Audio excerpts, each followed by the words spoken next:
Good afternoon, people. Just getting myself ready here. Give me a second.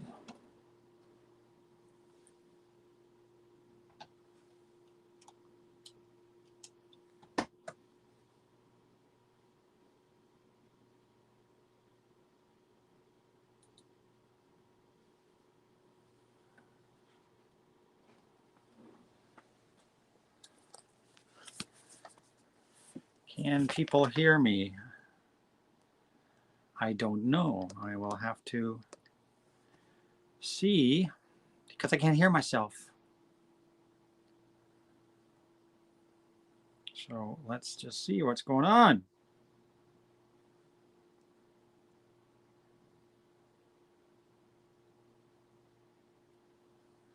Can everybody hear me? Hello? Testing. Can everybody hear me? Apparently they can. Hello? Testing. Can everybody hear me? Apparently they can. Okay, so let me testing. Turn off this. And put up a link here for you guys.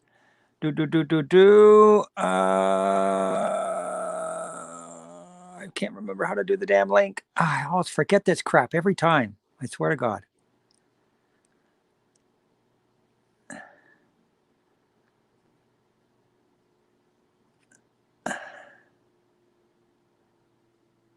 Guests. Invite guest. Copy link to clipboard. There we go.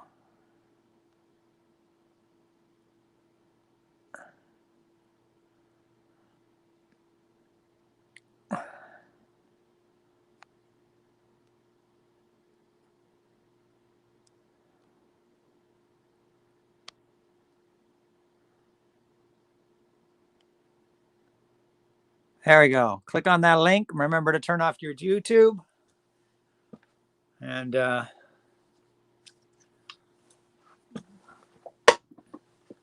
we'll get myself a little bit better organized here.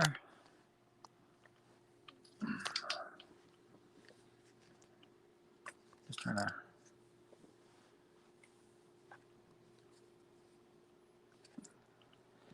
I need to raise the. I think I need to raise the tripod a little bit.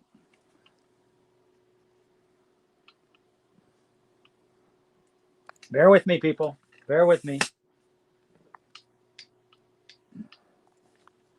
Technical difficulties as usual whenever you start a stream.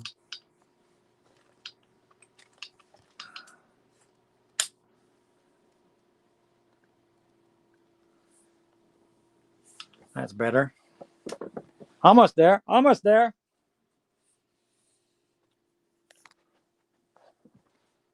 What's that looking like? Is that better? Now it's all crooked.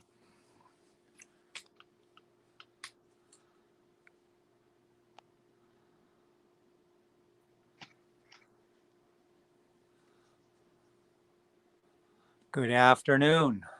Good afternoon, sir. I'm just trying to get this. Oops. Now, how do I do the layout here?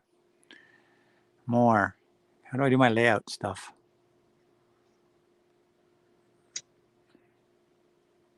That's interesting. I can't play with the layout. Layout. There we go. That's better. Sort of. I don't know. Oh. Can people hear me? It's close enough for rock and roll. Enough for rock and roll. That was the name of a Nazareth album, 1976. Close enough for rock and roll. That's where I got it from. Cheers, everyone who's out there. Cheers, everybody. After Mr. Nazz Nomad depressed me with his video today. I watched his video and was depressed when he said he was not doing any more Vinyl Find videos. What the hell is going on? Well, I have part 2 coming up, but after that. So, does this mean you're like gone? Going to be gone from YouTube? No. No. You wouldn't do that. I'll do other kinds of videos that are vinyl related. Why stop the Vinyl Finds? Maybe just do them less. Why stop them? I think we've talked about this privately, haven't we? I don't know. Have we really talked to? I know. Yeah, I think you were saying something about views or something, but that was all. Yeah.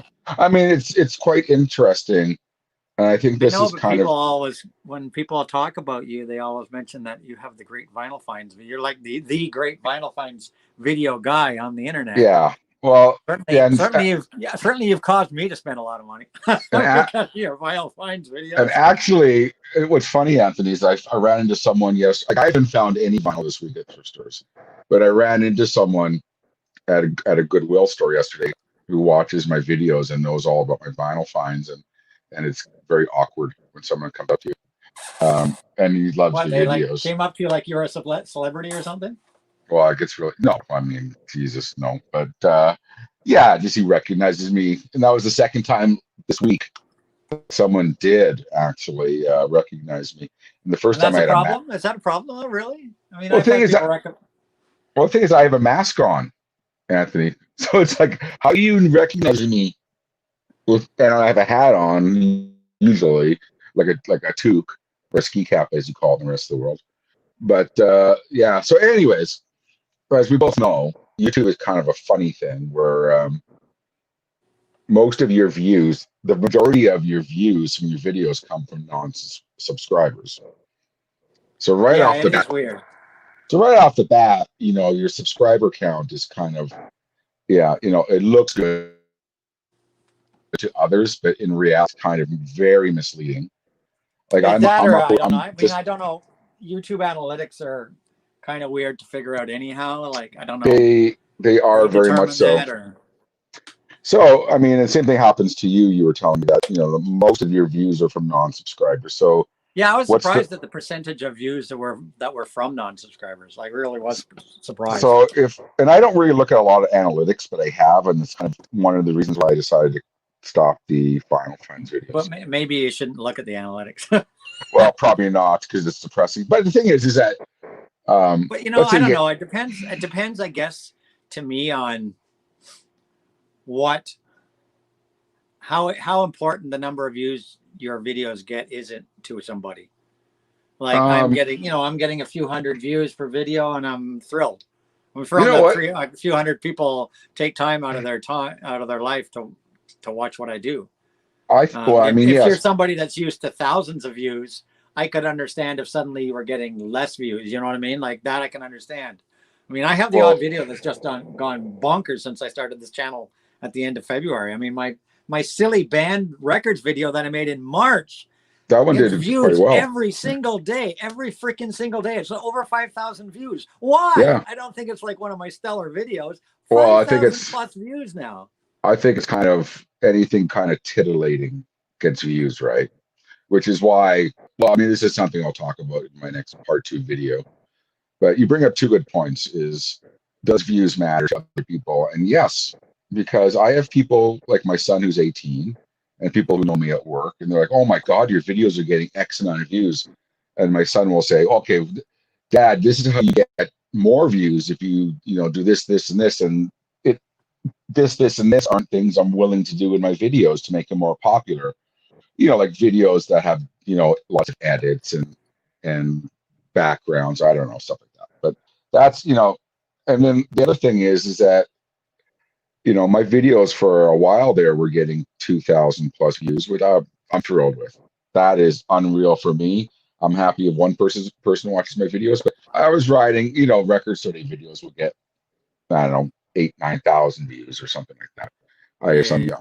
and then I have a Jeff Buckley one that's well over 10,000 or something like that. But so there's the odd blip in the analytics there, but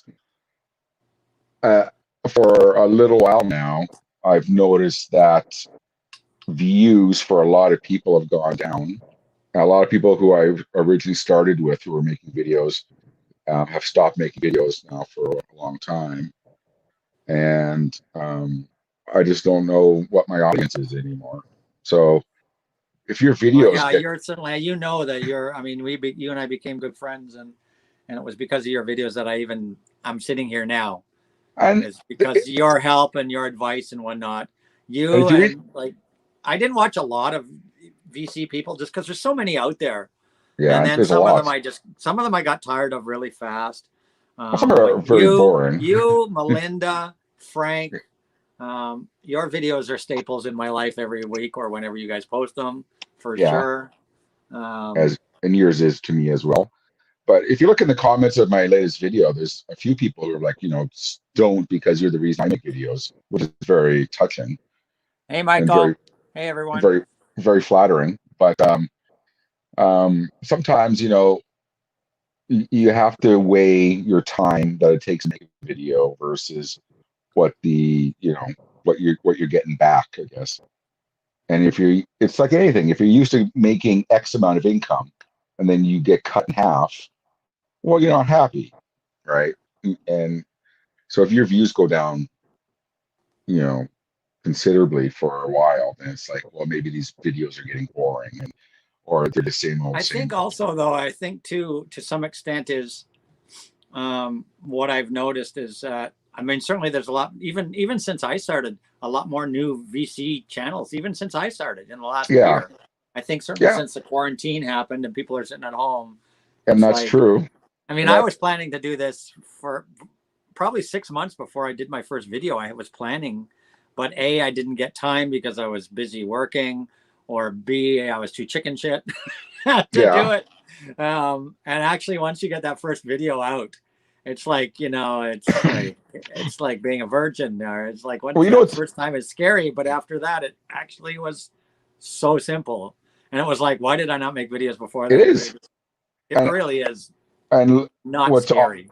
and what's odd is the vinyl guru, like everyone knows kind of. I think a lot of people out there know who the vinyl guru is, but she sent me a message asking the same thing. How do you start a channel? How do you do this? And I walked her through it, and now she's flying high. And to see her flying high is very gratifying because I'm the one that kind of encouraged her, I guess, via Yeah. this Well, back and she's a forth girl, and the conversation. girl and the few female VCers there are, they always just Well, go I'm very to some hesitant to talk. extent. I'm hesitant to talk about that because I a know, lot of people, but a it lot of people is a take fact that, I mean, and I'm not just talking VC here. I'm not just talking VC. I'm it's talking anything. It's any YouTube in Yeah, general is very um, female heavy, and the female YouTubers always do very, very, very well. yeah. Um, Because and in all also genres, the gamers you want, look at some of yeah, these female gamers that do gaming streaming, and I watch them too. I watch Valkyrie stream games. I watch Samara Red Raidway stream games. So I yeah, mean, yeah, they obviously, sex appeal or whatever yeah. you want to call And it it's does it's sell. I know just from watching my daughter that young girls are much more into social media than guys, I think, in my yeah. opinion. Girls, I think if you look at the number of girls on Instagram compared to the number of guys on Instagram, like account wise, number of accounts, either female or male, I'm sure female accounts dominate over male accounts on Instagram and social media in general. I think females have a much greater need to be out on social media than males do. Males are Mhm. quite happy just to hang back and watch.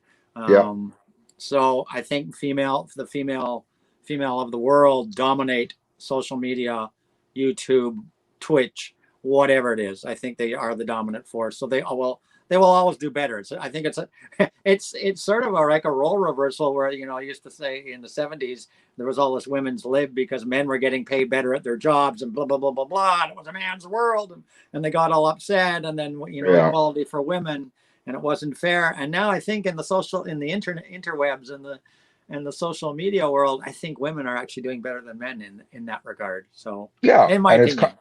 it's kind of like the elephant in the room that a lot of people just don't want to talk about it because you don't want anyone to take it the wrong way, Yeah, certainly. No, I which don't. Anything I say, I don't mean to offend anybody or and then anything like that. Absolutely not. someone's going to take it the wrong way. Man. Oh yeah, for sure, They're probably. bound to But take it, and I just don't want that.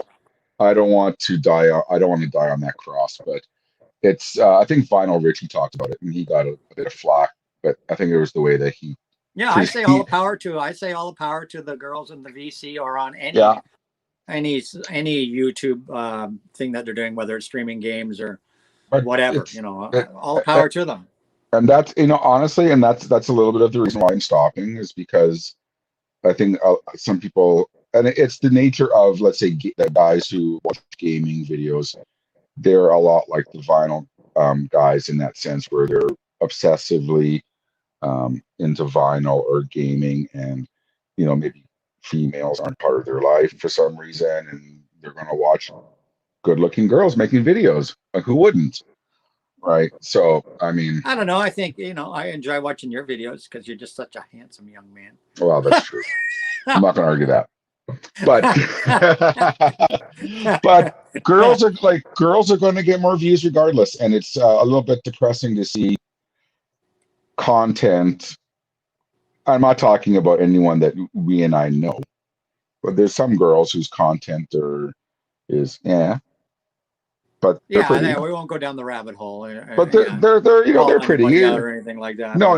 I would never do that. To me, I like a vinyl video, whether it's a girl or a guy doing the video, as long as the content interests me. And that's like the thing. A pretty face or whatever, or a personality or caricature created is not enough to suck me into watching that video. Ultimately, it has to have the topic of that video has to interest me, or I'm just going to turn it off. I mean, honestly, for me, it's content. I don't care how it's filmed. If you're engaging and you're interesting and you have something to say and a different take on things, and I will watch you. It's not a pretty face for me, but that's not atypical of people who watch YouTube in general. So, anyways, that's it for that. I don't want to really say anymore because I don't want to get in trouble. Yeah, but, I certainly don't mean. Yeah, absolutely. I mean, and honestly, I think you and I don't make waves in the vinyl community. No. There's other people who do that. I came to the vinyl community to show vinyl and to show music, and I hate when drama goes down that involves me or somebody creates some drama over, like, they make fun of a record you show and then they just drag it out for weeks on end. Oh, he showed this record. Oh, what are you? Why did he show this record? That's so bad. Like, I know. Just grow up, people. Grow up. Fuck them. I don't mind swearing right now because I'm so. I don't care. A good song, Anthony. A good song is a good song is a good song. It doesn't matter if it's Kylie Minogue or your hipster shit or your Frank Zappa, whatever else these guys are into, who are ragging on people who own Yes albums, but they have a Kylie Minogue album in their collection. Who gives a shit? A good song is a good song is a good song. And then people rag on you. It's like I showed Britney Spears Record Store Day Fine, and now I got ragged on. I still get ragged on about Anthony listens to Britney Spears. What? So what? And you know what? What the hell? So what? They can fucking rag on me now. Here you go. Record Store Day Britney Spears that you sent me. Thank you, sir. You're welcome, sir. And I don't give a shit what people think of me. Is that I don't need cool points. But some people, unfortunately, I guess, they get so stuck in their genre. Oh, I know. And their small little collection of artists, or they get stuck in an era, and they just refuse to accept anything outside their world of music. They don't. And then anybody that is outside their world of music and listening to stuff that they, in their minds, think should only be for 14-year-olds or something. I think it's absolute silliness, in my opinion. I think mentally, and also with their music collection, they've never moved on from the 60s and 70s. And you know what? If you watch my videos on YouTube, you will know that I know my shit. And this is not some, I don't come across as a know-it-all, but I come across as a good song is a good song is a good song. If it's country, if it's jazz, people know if it's pop. I've gone on record to say Dua Lipa is one of my favorite records of the year. And I don't care. Dua Lipa, actually. It's Dua Lipa. Dua Lipa. I've never talked to anyone about it. Dua Lipa is one of my favorite albums of the year, and I don't care what anyone says. It is too, and it might actually end up going down as my number one for 2020 is almost over, and it's still in my top 3, I think, of the year. I mean, I absolutely love that album. But you know what? It's a pop masterpiece, and I don't care what anybody says.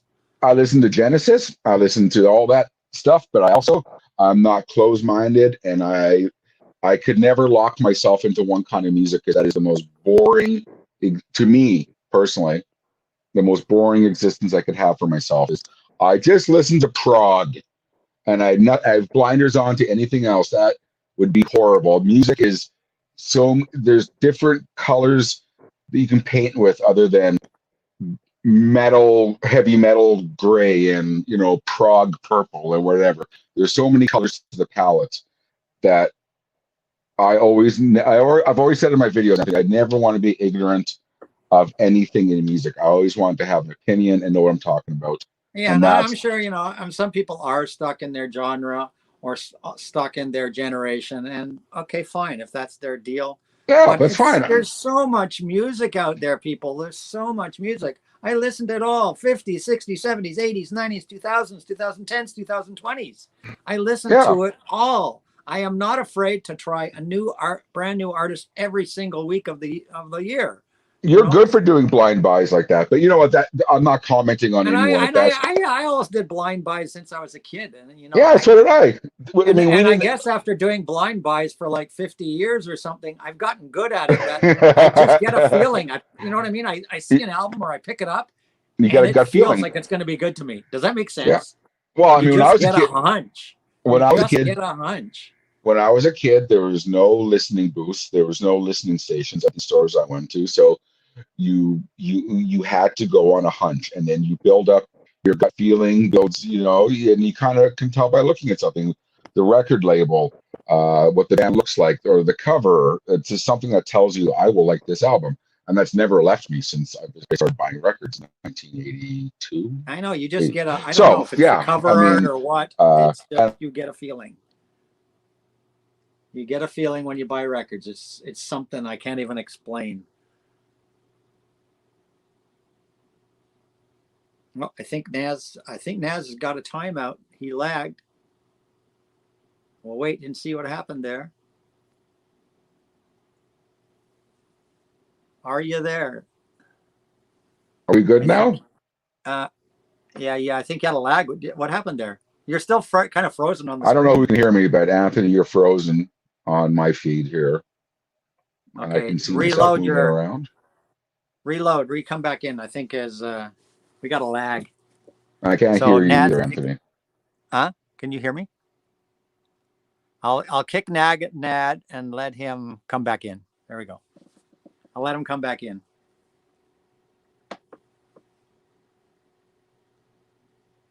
Reload your stream.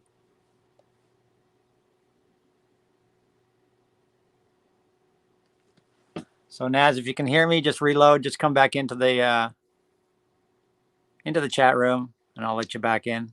I will post the stream link again for anybody that's just joining.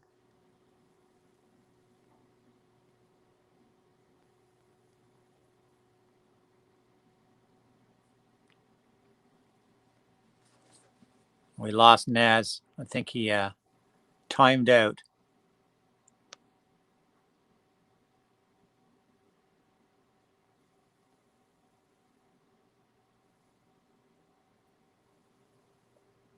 Am I back? Yeah, you're back. I think I Wow. think you must have got a bad lag or something. You couldn't hear. You were frozen on my screen And you and I were couldn't hear frozen on you. my screen. Yeah. So I just kicked you because I figured I'll just kick you. If I kick you, just come back in. That way. Other I think we people must have got a still lag or something. other people still on here? Yeah, we've got 20 odd people watching us right now. So. Okay. Well, sorry about that, everyone. I'm not sure what happened. Michael Elliott, if you want to come, I know Agate String. You're waiting in the background. I'll bring you in a little bit. Michael, if you want to come in, because I can only have up to 6 people. And I hope Mark is going to drop by at some point. And I wanted to finish my thought before I left, before everything. When I'm talking about people who have tunnel vision for music, that's not a comment on them. I don't call anyone out. But if that's what they're happy with, more power to them.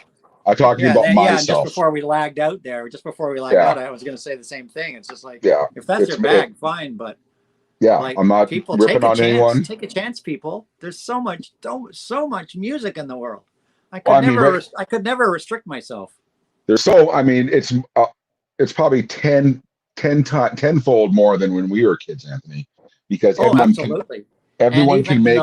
And I pride myself at trying a lot of new stuff, but what I try is probably not even 1% of the music out there in the world in the way of new artists and recent stuff, like realistically. And I try a lot of things, but just look at, you know, new releases list on Amazon every Friday, and look how many new things are coming out.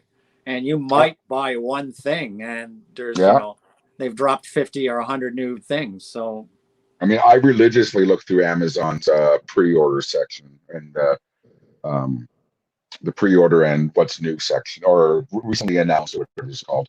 yeah, The amount of new releases is, and I'm not talking just reissues, just brand new bands is yeah, incredible. that's what I'm talking. Like new Yeah. bands or new releases. Period. It's Not absolutely reissues. incredible.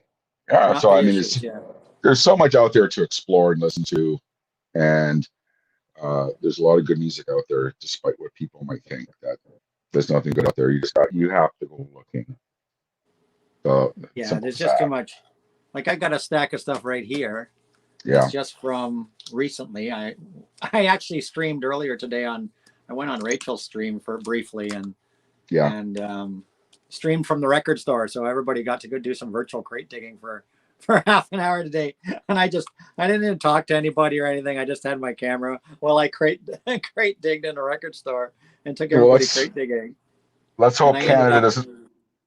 I was going to say, let's hope Canada doesn't shut down. Like Toronto is getting serious. We were so good, and now all of a sudden, in the last couple of weeks, Toronto has gotten serious. And my city is getting, and it's all because of the restaurants. What are you at now? What are you at? I don't know. The thing is, I just read it this morning, but there's warnings being announced now on radio and whatnot about how serious. As people know, I was planning to have a special guest sitting next to me today, who was coming over to do some work with me today. And I'm sad. She was going to shoot with some records for my Instagram. She was going to pose with some records for my Instagram that I can post over the next few months on my Instagram. She was going to do that. And then she was going to sit in on a live stream and maybe even film a video with me. And everyone would have loved it. But I had to postpone it by 2 weeks. And that was just because both she and I saw the news on Thursday night. We saw the news. Or was it last night? Was it last night or Thursday night? I can't remember. It was either Thursday night or last night. We saw the news and we decided, I guess it was Thursday night. We saw the news Thursday night on the recommendations from the Ontario government to keep things within your family right now. Yeah. And she and I talked about it and said, you know what, let's just put it off for 2 weeks. Because she knows I live, she knows my mom lives with me, who's very susceptible. And she in turn has an elderly person that she sees all the time. So we just figured, not that there probably would have been anything wrong, because she said, I'm quite healthy and she walks to work and she, does this whole social distancing thing and so on and so forth. Yeah. But we just felt we'll just wait 2 weeks. So my special guest is still planned to be coming on November. Right now, fingers crossed. And that it all depends on this stupid pandemic, but fingers crossed she will be on November 28th. Probably I'll be streaming probably at 3:00 in the afternoon, Eastern Standard Time, November 28th. And she will be here sitting next to me, and we will have the music discussion, and for those who don't know, that didn't hear the announcement in other streams, she is a Playboy cyber bunny and a member of the Playboy Plus community, a model that I worked with a couple of years ago, a number of times. And she is going to come and pose with some records for my Instagram just to have some interesting posts. And she was going to come on a live stream and look all beautiful and hot and sit and talk to you guys. So she's a really nice girl. Her name's Allie Claire. And she was in Playboy in 2018. She's been published in a number of magazines. Beautiful girl, really nice person. So that will be still happening. It's just that it was supposed to happen today, but because of COVID, we just decided to push it 2 weeks. So November 28th, fingers crossed, we're going to do it then instead. And awesome. Everybody's welcome to come watch. And Nazz, you're, of course, welcome to come join the stream and talk to her. I will be there. And let's just hope that this COVID mess sorts Well, itself out. I It's did. not good. It's not doing good in Ontario right now. We were No, doing so great.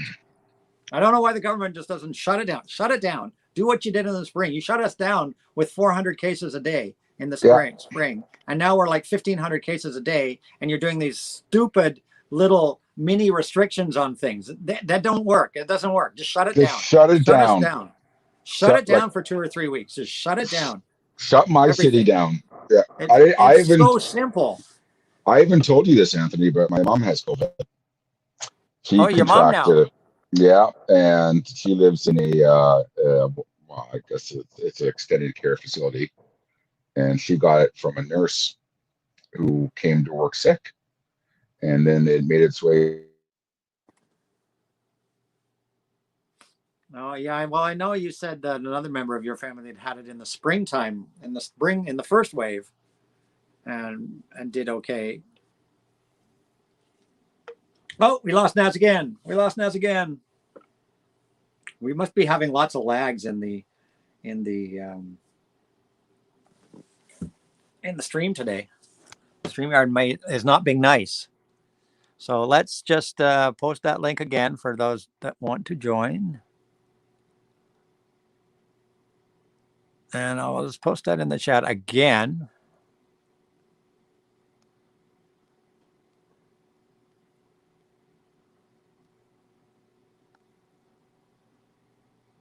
There it is. I know Agate was there and then he left and I didn't get him in time.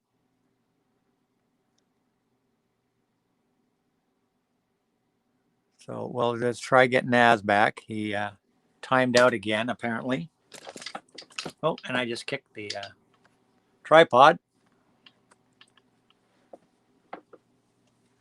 So we'll just wait till Nazz makes his way back into the room.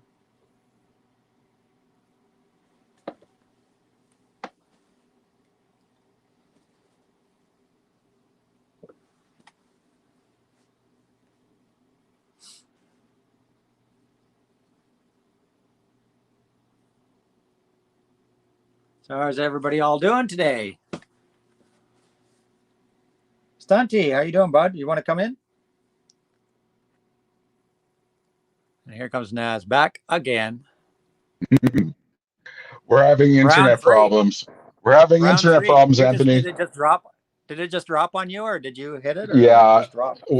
While I was out, just restarted my router, so I don't know if it's my side or what's going on, but I'm sorry, everyone. Okay. If you drop out, you just come back in. That's all. Yeah. So if there's any problems, I apologize. What do you want for a free streaming service, right? Well, yeah, sure, it's free. Free streaming. Yeah. I mean, what are you going to do? So anyways, how's it? I have a question from, hey, Vinyl Archivist. Pat, why don't you come on? Why don't you join the discussion? Join the discussion, Pat. And I've got one more guest. Agate wants to come on. Who's this here? Amazon. Okay, it's Stunty. Let's bring Stunty in. Hey, guys. Hey, Stunty. Hey, one second. Sorry. Has Nazz ever met? Have you ever met Nazz? Has Nazz ever met Stunty? I don't think so. I've seen Nazz in your videos before. Oh, awesome!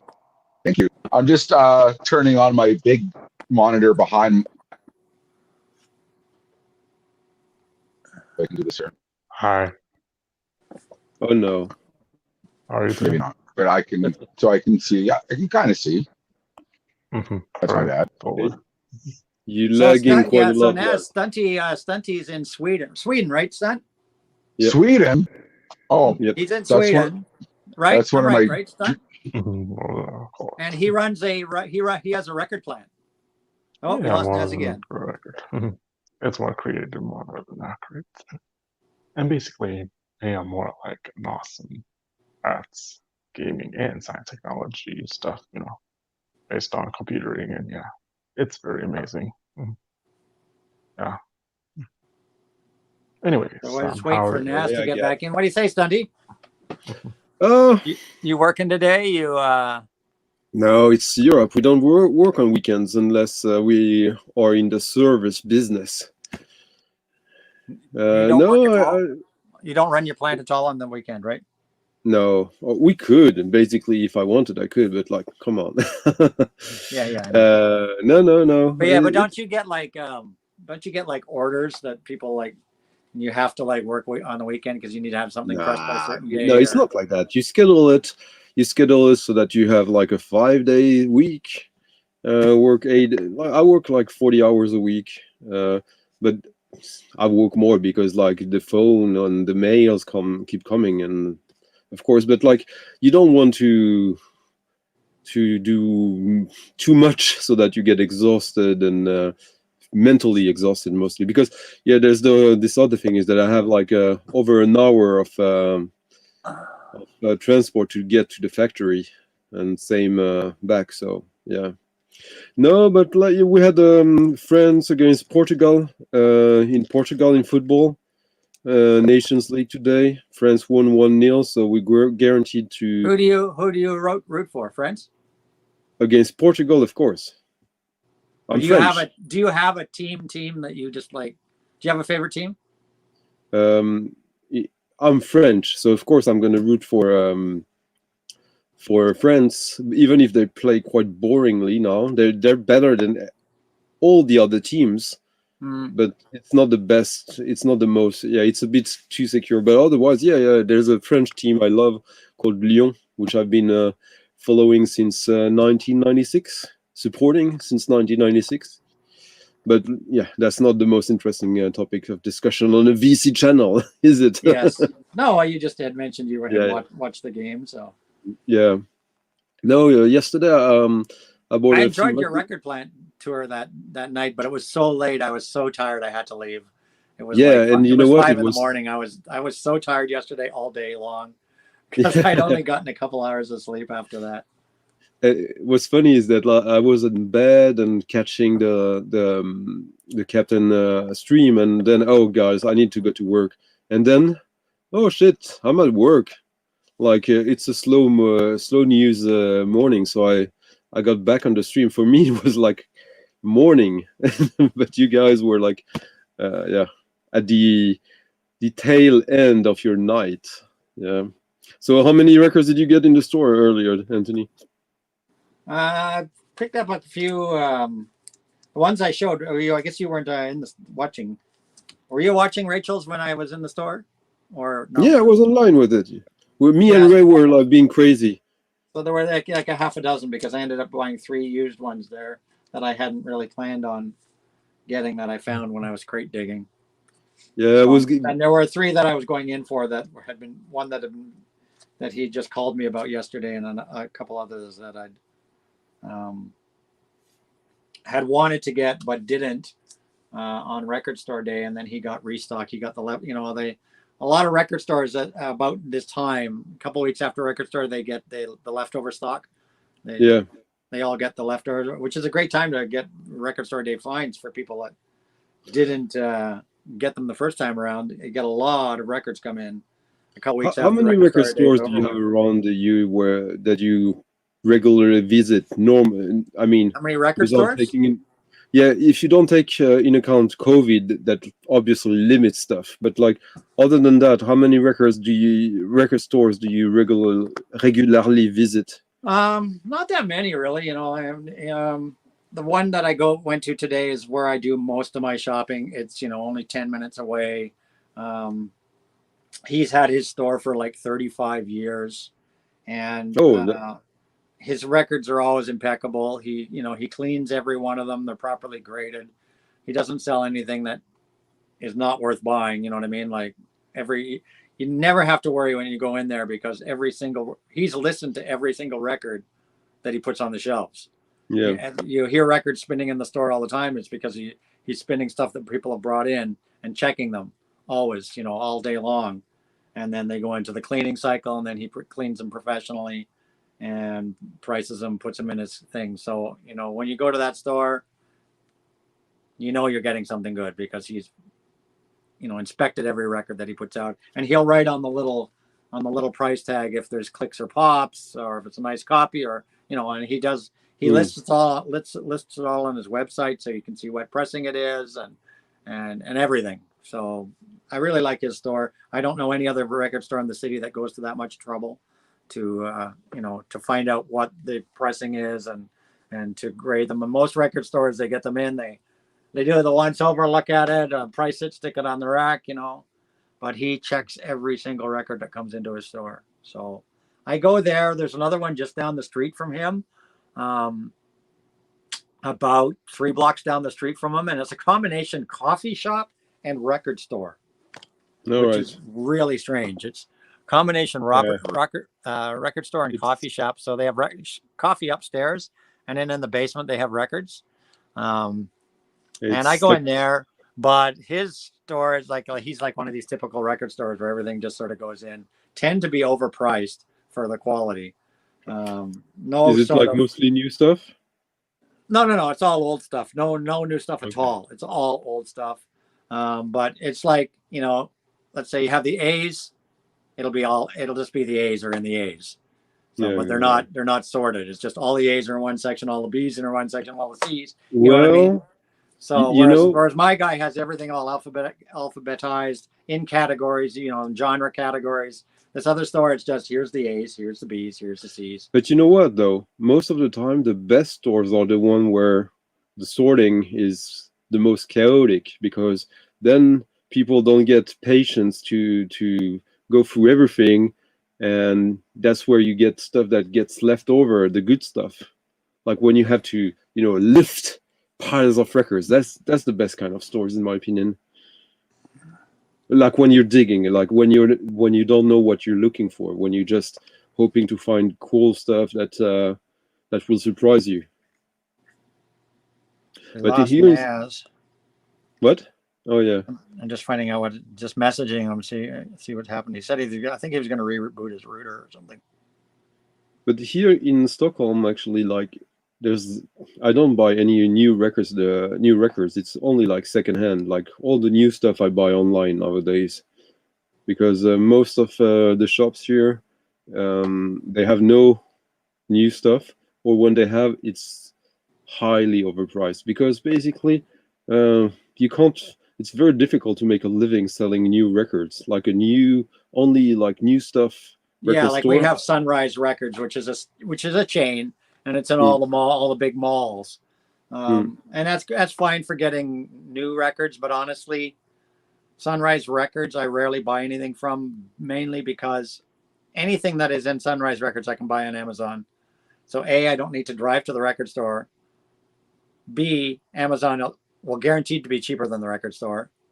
So it's basically, I don't bother, I don't buy much at Sunrise Records because I've rarely seen anything there that I couldn't get online. You want to support the record store. You want to support it. But like I said, I don't mind supporting the mom and pop record stores like the one I go to all the time. Yeah. But Sunrise is a chain. They don't need my support. They're a big chain. They sell videos and DVDs and, everything under the sun.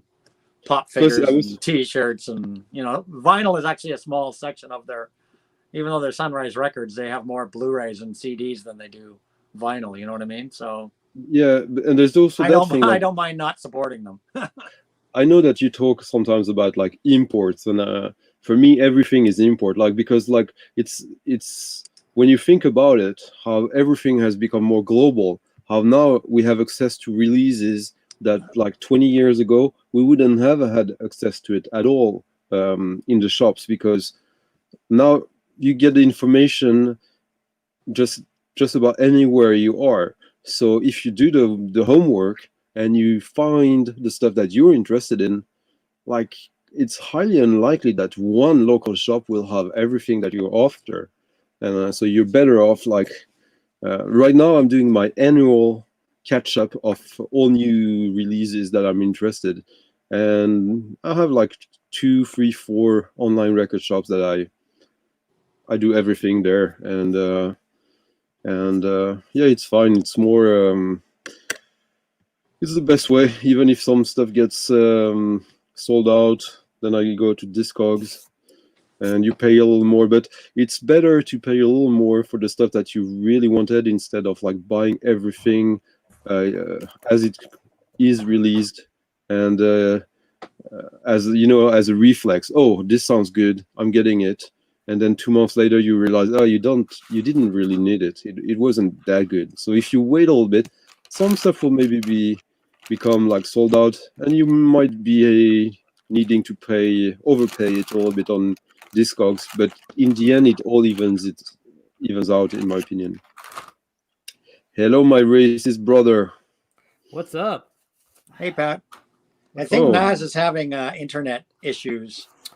Oh, Because Stunty's I in can't get a hold of Sweden. him. He's got a better connection to you than frickin' Nazz does. He's right down the street. So yeah, Nazz Nomad. Hopefully Nazz will be back. But I direct messaged him, and the direct message didn't go through either. So I have a feeling his internet just went out. I hope he didn't get nuked or anything. Yeah, I don't think Edmonton, Alberta, is high on the Probably not. the but you never nuke know. list for being a threat. Boy, this jacket. No wonder this record was $5. The jacket's fucked up. So yeah, You look a little bit we cold, hope Pat. David comes back. What? You look a little bit cold. No, it was colder this morning, and so I definitely overdressed for warmth, but you know, got a lot of records that Stunty probably hates. So Did you get some new stuff today, Pat? yeah, I actually went downtown for the first time in a long time and hit a couple of record stores there that I I don't know if you saw it. Were you on when I was at the record store? I kept yelling at you to stop. I'm like going, dude. Yeah. As you saw, I didn't have the camera. I had my phone basically trained on the record thing. Like going, dude, is that Griffin album an import? Dude, is this? Oh yeah, well, Ray, you know what it is though. The only voice I kept hearing over my phone when I was crate digging was Ray's. Yeah, well, it's kind of that way. All right, the only person I could actually hear was Ray's. Everybody else was getting drowned out by Ray. So, Well, that's good. That's good enough reason to mute your phone right there. So you know, and I wasn't going to crank the volume up in the record store and annoy everybody. Yeah, where is Nazz? I wanted to ask him a question about his vinyl finds Yeah, retiring I hope he thing. get his. I think his internet went out because I can't reach him even by messaging. Do you know why he's quitting? The vinyl finds? Yeah. Yeah, but I should let him say. Well, what if he's I not think coming it's back? because I think. I mean, he's going to say. Don't quote me on this. That he's not getting as many views on the vinyl finds videos like he used to. So I think he wants to just try some new things. That's cool. I mean, he's going to say something in the next video, so it's not like it's a secret. Yeah, true. I won't. It's not But like yeah, I'm he's going to not, go tell he's not anybody. leaving the vinyl community or anything like that. He just wants to maybe do something different. I was just curious as to what a. I think About he's guys. become known as the vinyl finds guy, and maybe he doesn't want to be known as the vinyl finds guy anymore, or something. I like Dungan. He wants to do other things and talk about other things. Oh, okay. I mean, hey, We'll whatever see. he wants to do. We'll ask him. Hopefully, he'll be back. I have a feeling. About his that, guys, connection I wanted something, to ask you. something obviously happened. What did you want to ask? About views, like, I don't really understand how YouTube works. Like, I have like 160 subscribers right now. My latest video suddenly, like, it's only like 2 days old, and I got like almost 700 views suddenly. Shit, I barely break 100 on my views, man. I don't even care. I mean, it's like Yeah, me too. I'm happy. Usually I get. Honestly, I'm happy with whatever I get in views. My views are all over the place, and I'm happy Yeah, but like what I'm whatever I wondering get. is like usually I get about the same amount of views as I got subscribers, and this time I get like 4 times the amount, and I have no clue what's the difference. So Did you get naked in the video? nope. Okay. But There's a question no, up on but- the screen if anybody wants to answer that. I just gotta yeah. press I comments. told Sean I like Dungan. I know them actually. They're Swedish. It's a psych folk prog crowd band. Oh, It's I got pretty somebody good. in the guest in the lobby here. Nazz is back. For how long? Who knows? Yippee. Okay, over under on how long Nazz will be around. I'd say less than a minute, judging by what's going on right now. I'm saying Ag. I'm going to remove you, Ag, because you kind of aren't talking much, and we got to make room for. I only have a maximum of 6. I get. Goodbye, Agate. You brought so much to the stream. And I lost Nazz again. What the hell? Told you, less than a minute, I win. He met, yeah, because he messaged me on Instagram too, and he was like, "I'm ready," And then God, these fucking record stores that put these shitty stickers on the records, man. It's like, God, come on, people. Get a clue. Oh, Sean, are you sure it's jazz or jazz rock? I'm quite surprised, but okay. If it's actually jazz, I'm surprised. But like, they're good musicians, so. All right, over under on Nazz this time. I say 3 minutes. I give it 3 minutes. We're doing a poll. How long is placing Nazz bets going to on last? How long you stay before you drop out? I put So- $20 down on Where- 5 minutes. I was asking I'm Anthony, having what's the? I'm having some bad internet problems, everyone. I apologize. Well, what happened is it's the karma gods because you're going to kill your Vinyl Finds videos. So what's the Yeah, what's the see? scoop on that, Nazz? Your voice is too deep for the internet. Yes. So Pat's asking. He's very concerned about you not doing Vinyl Finds videos. Yeah, I was like, well, what happened, man? Somebody was rude to you, or wife get mad, or No. I could hear you guys talking about it while I was reinstalling some stuff to hopefully get the internet working here. And You're I continuing just wanted to do to videos, make correct? I wanted to make some other videos. okay, I mean, that's And- understandable. You're continuing Yeah, to do a regular video postings, just new subjects. And you know what? I never shut the door on. Yeah, Well, you kinda in shut my the video, door I when prefaced you put everything by You saying kind this of is shut it for the the door rest when you put the post up on your year. Instagram saying, my last Vinyl Finds video ever. Yeah, it did have a kind of a dramatic. It did I have guess kind of a dramatic Yeah, title. I guess I did. It kind of did sound ominous. I was like, oh, No, wow, what and happened? well, I mean, I did say vinyl finds video, but I do make other Yeah. videos. But if you look at So, your uploads, the mass Most majority viewed of the video title is says a Vinyl Jeff, Finds. is a Jeff Buckley And video. a lot of people have commented to me because they've seen you on my streams, Naz. Yeah, and that's That they love your Vinyl Finds and that you're like the king of Vinyl Finds because you always find amazing stuff. And we all suck at finding anything good. So we all like to watch the Vinyl Finds because it just makes us jealous. And Well, even I more don't think I depressed when we suck go at to our finding local stuff. I mean, store. Naz is I very don't good at think finding I- stuff, but I find stuff too. So I don't think I Because he suck shoves at that it. horseshoe up his butt every day when he goes to the vinyl store. I do The too. Goodwill. Stuff that you Well, find I mean, shit I nobody's pro- ever heard of. I promise you, I'm not the Brother only Pat and one. I got feelings hurt right now. I do find good stuff. Stuff you find stuff nobody's ever heard of, though. That's- So do we have things to show today? I have a whole stack of shit I just got in the house. I don't know how good And it I is. got this stack I put in beside me here, which is basically pretty much all my Vinyl Finds since my last Vinyl Finds video, which I've only ever done 2 Vinyl Finds videos. Yeah, I'm just cleaning my covers right now. So the first, I'll stick one up. And Pat's got this, and I am in love with this album. I am absolutely in love with this Bruce Springsteen album. Yeah, it's I actually think pretty good. I think it's fantastic. And I know, Naz, you'd streamed it and you were kind of like, I don't know. And I was so shocked when you said you hadn't bought it yet because I know you're a big Bruce fan. I think I played some cuts off most of it on a video that I did. I think did I a- pre-ordered really it. like this. And I love the like kind of rice paper inner sleeves that they did on it, which are really nice. Kind of like Yeah, I pre-ordered it, and Dad rock. Everything you There was a bit of distortion on the last half of the last song on side 2. That's in all the pressings, apparently.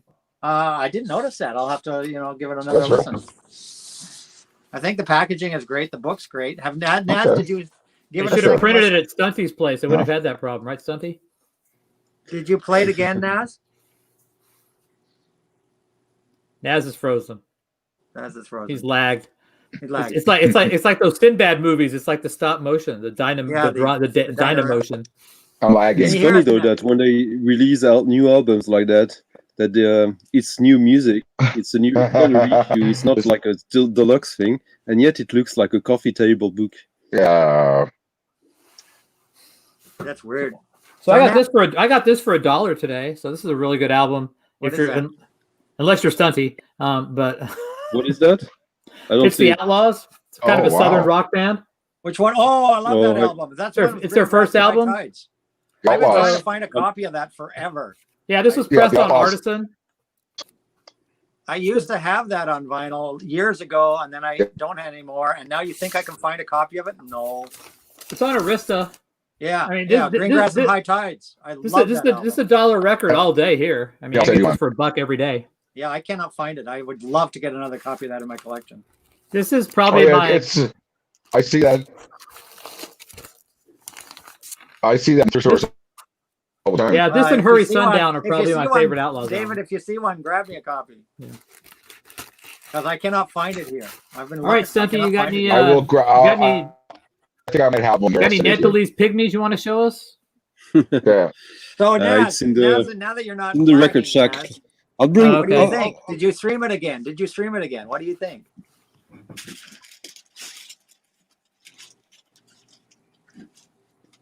Because the other night when we were talking, you said you were going to give it a second listen. I did stream it, and I streamed it, and I thought it was okay. I thought it was okay. I mean, I'll pick it up eventually. It's just, Nazz, you might want to leave the studio, go to your cam mic settings and drop the definition on your camera. And I thought it was okay. So click on cam mic now, and then drop the definition on your camera. Go to like standard definition or something. That might help your glitchiness. Yeah, it's super glitchy. Sounds good. Experimental. Okay, but I don't think I'm gonna go. Hang on. No, here. not Anthony. No. I just clicked that. Yeah, I just turned off the cam. I might have to go out and come back. Oh, it's better now. Talk a little bit without. Go on avatar mode. Yeah, stop the camera and let's see if that helps your vocals. I don't think I'm any. Yeah. Just go into avatar mode and then see if that helps. Vocals. I don't think. Yeah, but any better. No, it's not better now. Nope. No, it's still glitching. I think it's your headphones because his picture was actually pretty talking clear. Now. Talk a little bit now. No, don't mute yourself. You're muted. Yeah, you muted yourself. Yeah, maybe just talk on the phone mic. Turn off your head things. You don't need them. But turn off the video and just go in avatar mode. And talk a little bit now to see. Hey, Maslov, you want to come on, bud? You want to join us? Yeah, I was surprised by how much I liked the Bruce album. Yeah, I am. I was not expecting much at all. Yeah, I'm really happy with it. Really happy with it. How's Nazz? Can you hear us? What's that sound like? Talk to us. Nazz, go to the light, Carol Ann. Go to the light. Go to the light. Oh no, Maz is caught in the poltergeist. Maz is in the television. So that was I'll wait till we have. That was the first thing that I picked up recently. That's the second thing that I just spun this. Wait, Stunty has some funky thing that he wants to show us. What is it, Stunty? Show us your funky thing. What you got, man? Mike Longo, The Awakening. It's pretty good. Actually, it is funky. It's a record I picked up recently. It's I don't know how to describe it. It's really good. It's kind of I hear a classic in a way, or a classic under the radar. But what kind of music is it? Is it kind of fusion-y? Yeah, it's jazz fusion, but like not in a like a Pat Metheny type thing. Harder, less proggy, less ambient than Pat Metheny, but yeah, like heavier, much heavier. Like Jean-Michel Jarre, maybe, or something like that. A bit like Michael Longo, I'd say. Or maybe like how what's his name again? The name escapes me. It's worth checking out. It's I'll just check some clips on YouTube, see what it sounds like. I think you'll like it. It's good music. It's really good music. I just played Pat Metheny, As Falls Wichita, whatever Wichita Falls for the first time in like 20 years last night. Nice. Hey Mazzy. Good What does your afternoon, shirt say? Mr. Just watched Person, the video. woman, man, TV. Oh, camera. Okay, got it. Person, woman, man, camera. What was the last one? Didn't see that. TV. Nobody knows what this is. I won't get into that. Doesn't spell something when you like look at the first letter. No, I'm staying off what this is about on this channel, so don't worry. Secret anagram or something. It's not so secret. No, it's not secret. Stunt, you know, right, Stunty? Yeah. Yeah. Well, now I'm even. But I watched your video. I just watched your video. Well, that it was a while quite ago. hard. Which one? I meant to talk about like the little homage you did to your friend who Oh. passed away. That was really nice. Yeah. Yeah, I'm doing that series. I think I'm doing it for self-therapy and for my son someday. He'll have it, you know. I must have missed this. What did Oh, I it's, miss? It I'm was- doing a series of different years of my life, but showcasing records around it. So Yeah, that episode was the best one yet. I think. random years. I had a good friend that I grew up with. We met at 12 and we were in bands together, and we were bar mitzvahed like a month apart, and we were buddies, and we used to work together, and we had a falling out. We got back together as friends, and just the year I moved from San Francisco, he died. It was one of those things where meds like fried his brain, and he ended up taking his life, you know, and it was like so sudden. No one else knew. So Sorry to hear that. yeah. Okay, yeah. Stunty approved. Return to Forever. Chick Corea. I like the I don't first like- to the best. No. I like the first to the best with Flora Purim and Ayrto. I like Bill Connors a lot, so that's why I picked this up. So I'm I like Bill Connors, but I must say that Shikoria is. I'm sorry, I find him very boring. Do you like the Electric Band or any stuff he did with that, with Dave Weckl and John Patitucci and Frank Gambale and that kind of stuff? It's all right. It's a bit too polite for me. Like the jazz, I like it a little bit more. Like More ballsy. Yeah. I like Spanish Heart, though. Spanish Heart's a good record. Electric Your Stuff mic is good. muted, Naz. Your mic is muted. But you did say you like Bill Connors, right, Stunty? Like, I like him I as a have- musician. Can you I hear think me? yeah, I can hear. Yeah. We can hear you. I can hear you, man. No, Naz's mic is muted. Oh, I think you said Mad. No, Mad, no. Mad. Not Naz. Naz, David, you know. David Michael, your mic is muted. I can see it on the screen as muted.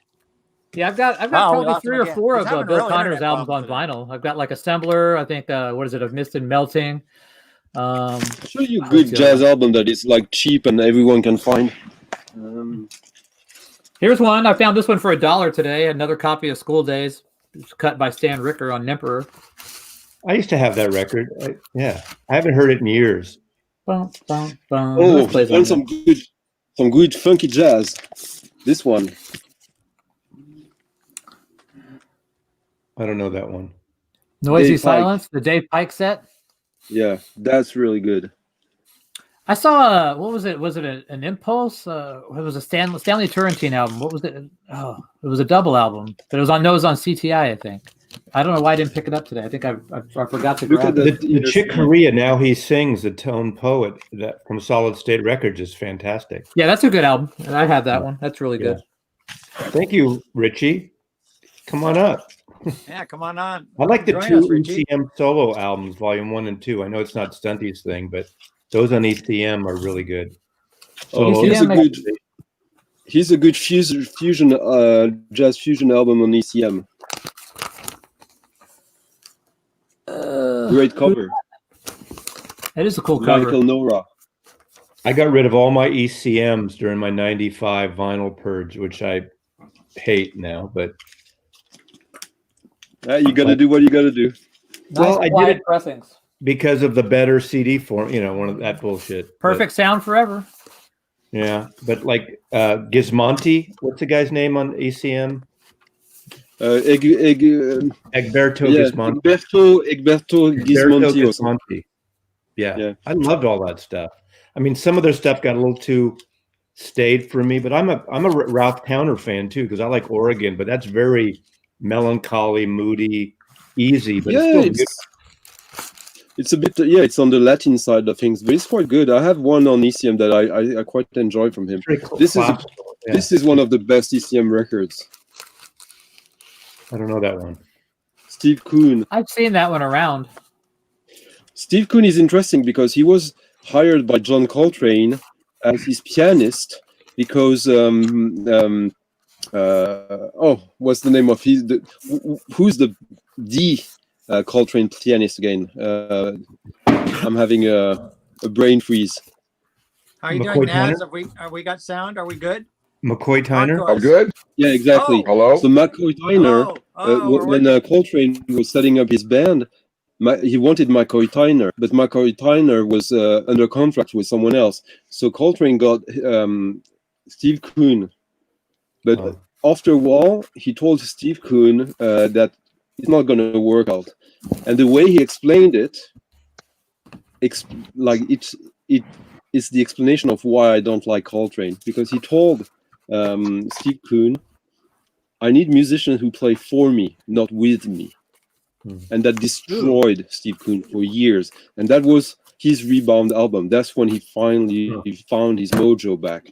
And I didn't know. I don't mind. I'm not saying that Coltrane is bad. I'm just thinking that, like, for me, it doesn't work. Like, I have a few Coltrane albums I like, but like, I'm way more of a Eric Dolphy type of guy, or like George accurate Russell. stuff. Yeah. I can't go there. Eric Dolphy I just get lost. I'm like, what the fuck are you doing, dude? Out to Lunch, is that the one? Yeah, that's the big one. Out for Lunch is, That's a good Out record. for Lunch is the best jazz album ever. You're on speed or something there, Stunty. But Okay, I'll show one now. This one was a blind buy. I don't know if anybody's heard of this person. Total blind buy. I'll just make. How do you do it? Michael Jackson, Thriller. No. It's an artist by the name of Lyra Lynn, Okay, and You she's know- a singer-songwriter. Anthony, like you're so typecast with your album cover picks. Why? Yeah. Wow. Well, that was hot Singer-songwriter. I bet This she's is a really, Bingo. really good. This is a really good album. I thought that he was going to show a Stevie Wonder or a Ray Charles album. And she actually plays all the instruments on this album. Is that a Jaguar? It's like a Jaguar. She actually plays all the instruments on the album. Does everything herself. And it's very Joni Mitchell-y kind of, if I were to try to categorize it. Singer-songwriter. Is she Canadian? No, yeah, I guess it's on Ruby Range Records. I'm assuming she's a U.S. I don't know much about her yet, but it's a really good spin. And I gather this is her debut album. I did a little research on it before I bought it. It's her debut, and listened to some tracks, sampled some tracks. Is it a new record? It's a new release. Yeah, it just came out a couple weeks, maybe 3 weeks ago, I'm guessing. And I really was quite impressed with this spin. So check her out, guys. Check her out. We have checked her out. We've seen the best features of her right now in the Yeah. album cover. There you go. Yeah, you guys. You're the one that bought it. Yeah. Yeah, because I sampled the tracks. You set yourself up for that. and watched the music video and whatnot on YouTube before I bought it. That's the great thing. Nothing's really a blind buy anymore because you can sample everything before you buy it now. Back in the day when I was a teenager, a blind buy was a blind buy. You just walk into a record store and it was like, what's this? And you buy. Yeah, I remember. That's how I got Badger, One Live Badger. I saw the Roger Dean cover and I said, fuck, I got to get this. I don't know what this is. It's a shitty album, but now a blind buy had a is cool ass truly a record blind buy cover. because you can sample everything somewhere on a stream before you buy it. So I mean, it's still a blind buy, but not so much. My first blind buy when I was a kid was there's a music store we'd ride our bikes to that had instruments and records, and it was 1966. It was Freak Out. The Mothers, and That's a pretty good blind buy. I was 12 years old. I brought that home, and I was like, "What the?" I don't know what I said, but I laughed and I kept playing it over and over again. I didn't get it, but I thought it was hysterical, and I kept it at least. So I'll probably get in trouble when I show this cover too, but this guitarist I really love, and I think I showed this the other Are you day. going to show the Orianti again? The Orianti, yeah. Everybody's seen it. I showed it on- Put that somebody's in the shelf, dude. Put that in your record shelf. Don't show it again. Why? see, Why? Anthony, you wonder why you get this response all the Well, time. what can I do? It's Orianti. Come on, guys. Everybody knows. It's self-inflicting. Knows who Orianti is. Look, if you Fantastic dish it out, guitarist. you Come on. got to be able to take Is there it. anyone on the internet who has not seen Anthony show that Orianti I only record? showed it once that night. I showed it to you, Pat. The night I showed it to you was the only time I've shown it. I beg to differ, but okay. It's, No, it's true, your true, stream and true, your show. true. You knock yourself out. But True. It's the only time I showed it was that night. Another one I just got was this one, which was pre-ordered like ages ago. Finally came in. This is the third in a series. And I've got two of the other ones in this series. The series is called Themes. So there's going to be a total of 5 in the series by Ennio Morricone. The first one was Westerns. The next one was Criminal. Was it Criminal? I have to look. No, the next one was Lounge, and this one's Psycho. And this Do you have that Diana Krall record where she's wearing all leather? I bet you do. I don't have any Diana Krall, actually, and I wish I did have some Diana Krall. Well, she has. She's on my list of people I need to get music from. So this is Ennio Morricone, another double. Music on Vinyl. They're At the Movies series. What label? Who's putting those out? This is done by Music on Vinyl. The At the Movies series. So I don't think really I topped that, but I did get a fresh cream in mono. So I was happy to find that for $10. Hey guys, you know Annette Peacock, right? Yep. Yes. Here's Is she from the cover for Cocktail Anthony. Twins? Anthony. Is that Annette Peacock's butt? Yeah. Who's that? Annette Peacock. Her best Is that album. actually her I ass? don't know the artist. She's one of the greatest jazz musicians. But she's jazz.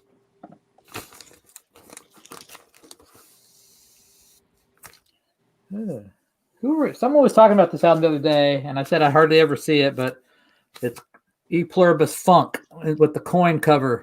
Oh, I haven't seen that in a long time. Yeah, I was surprised I saw it today, and the album is usually really quite trash because there was no inner sleeve, and it just rubbed up against the cover. Christoph put a comment up. He said that Lyra Lynn has played here in Umea. She's got a famous mum. Who's the famous mum of Lyra Lynn? Is it Vera Lynn? Now. Vera Lynn? Who's the famous mum of Lyra Lynn? Vera Lynn was a British lounge singer in World War II. Now I'm curious. Can you expand on that, Christoph? Who the famous mum of Lyra Lynn is? Sure, I'm sure Another Google one I could find out. got recently is this 7-inch single. Billie Look, Eilish. it's got another hot chick on it. It's Billie Eilish, please. She's freaking 17. She's 18 now. 18 now, whatever. No Time to Die, 007, the theme song single. This is on an ice blue vinyl, actually. This was actually an Amazon exclusive, this ice blue. Well, I apparently actually I'm have collecting another copy Simple of this Minds that's on albums the because I gray found another vinyl. Simple Minds album today. I've never heard it before, but I don't know if it's any good, but it was It's like a pretty $3. good record. Yeah, I used to have $3. that. That's a good one. Yeah, I think That's a good album. I haven't heard it in a long time, but I remember it being good. And then Yeah, I Yeah, never that's a heard good it. one. oh, I'm gonna get in trouble for showing this one too. I know it. Just- But I've been waiting for this. I'm gonna get in trouble. don't. I'm just Sure. doomed already before I show it. But I've been waiting for this to be released. If there's for a guy on the cover, I'll have a heart attack. Yeah. Huh? I've been waiting for this to come in. Okay, because I guys, knew it was coming out. Let's take odds on this one. And my guy got it in. He got it in, and he called me yesterday because he knew I was been looking for this for like 6 months. But I was looking for just a decent pressing of it because they're all just worn to crap. And so Speaker's Corner just.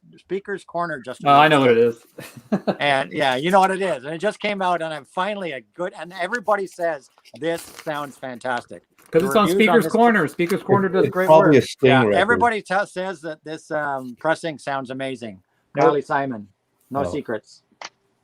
Speaker's Corner just came out. Son of a and it's gun. supposed to sound fantastic. Son of a gun.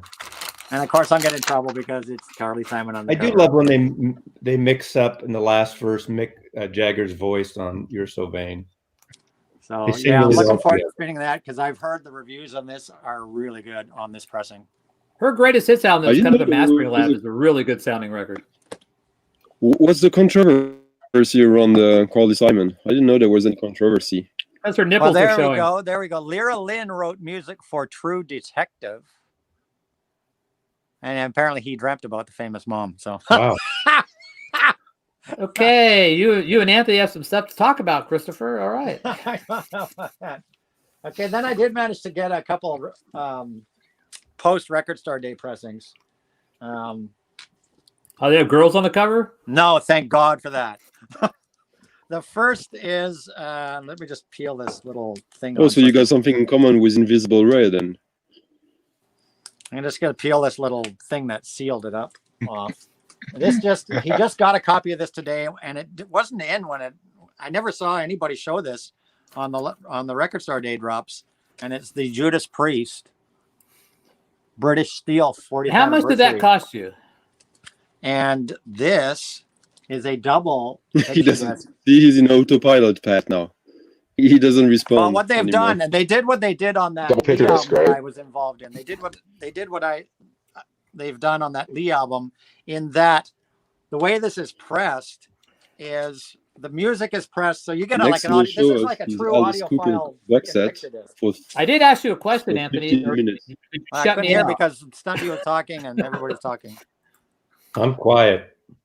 So basically, just let me finish and then I'll answer whatever question. So what they've done is, and this is a new technology that you're going to see on a lot of picture discs. I've got one other picture disc this year that does this. Is they press the record on one side, so you're getting a proper like audiophile, proper pressing of a record. It's not like a picture disc.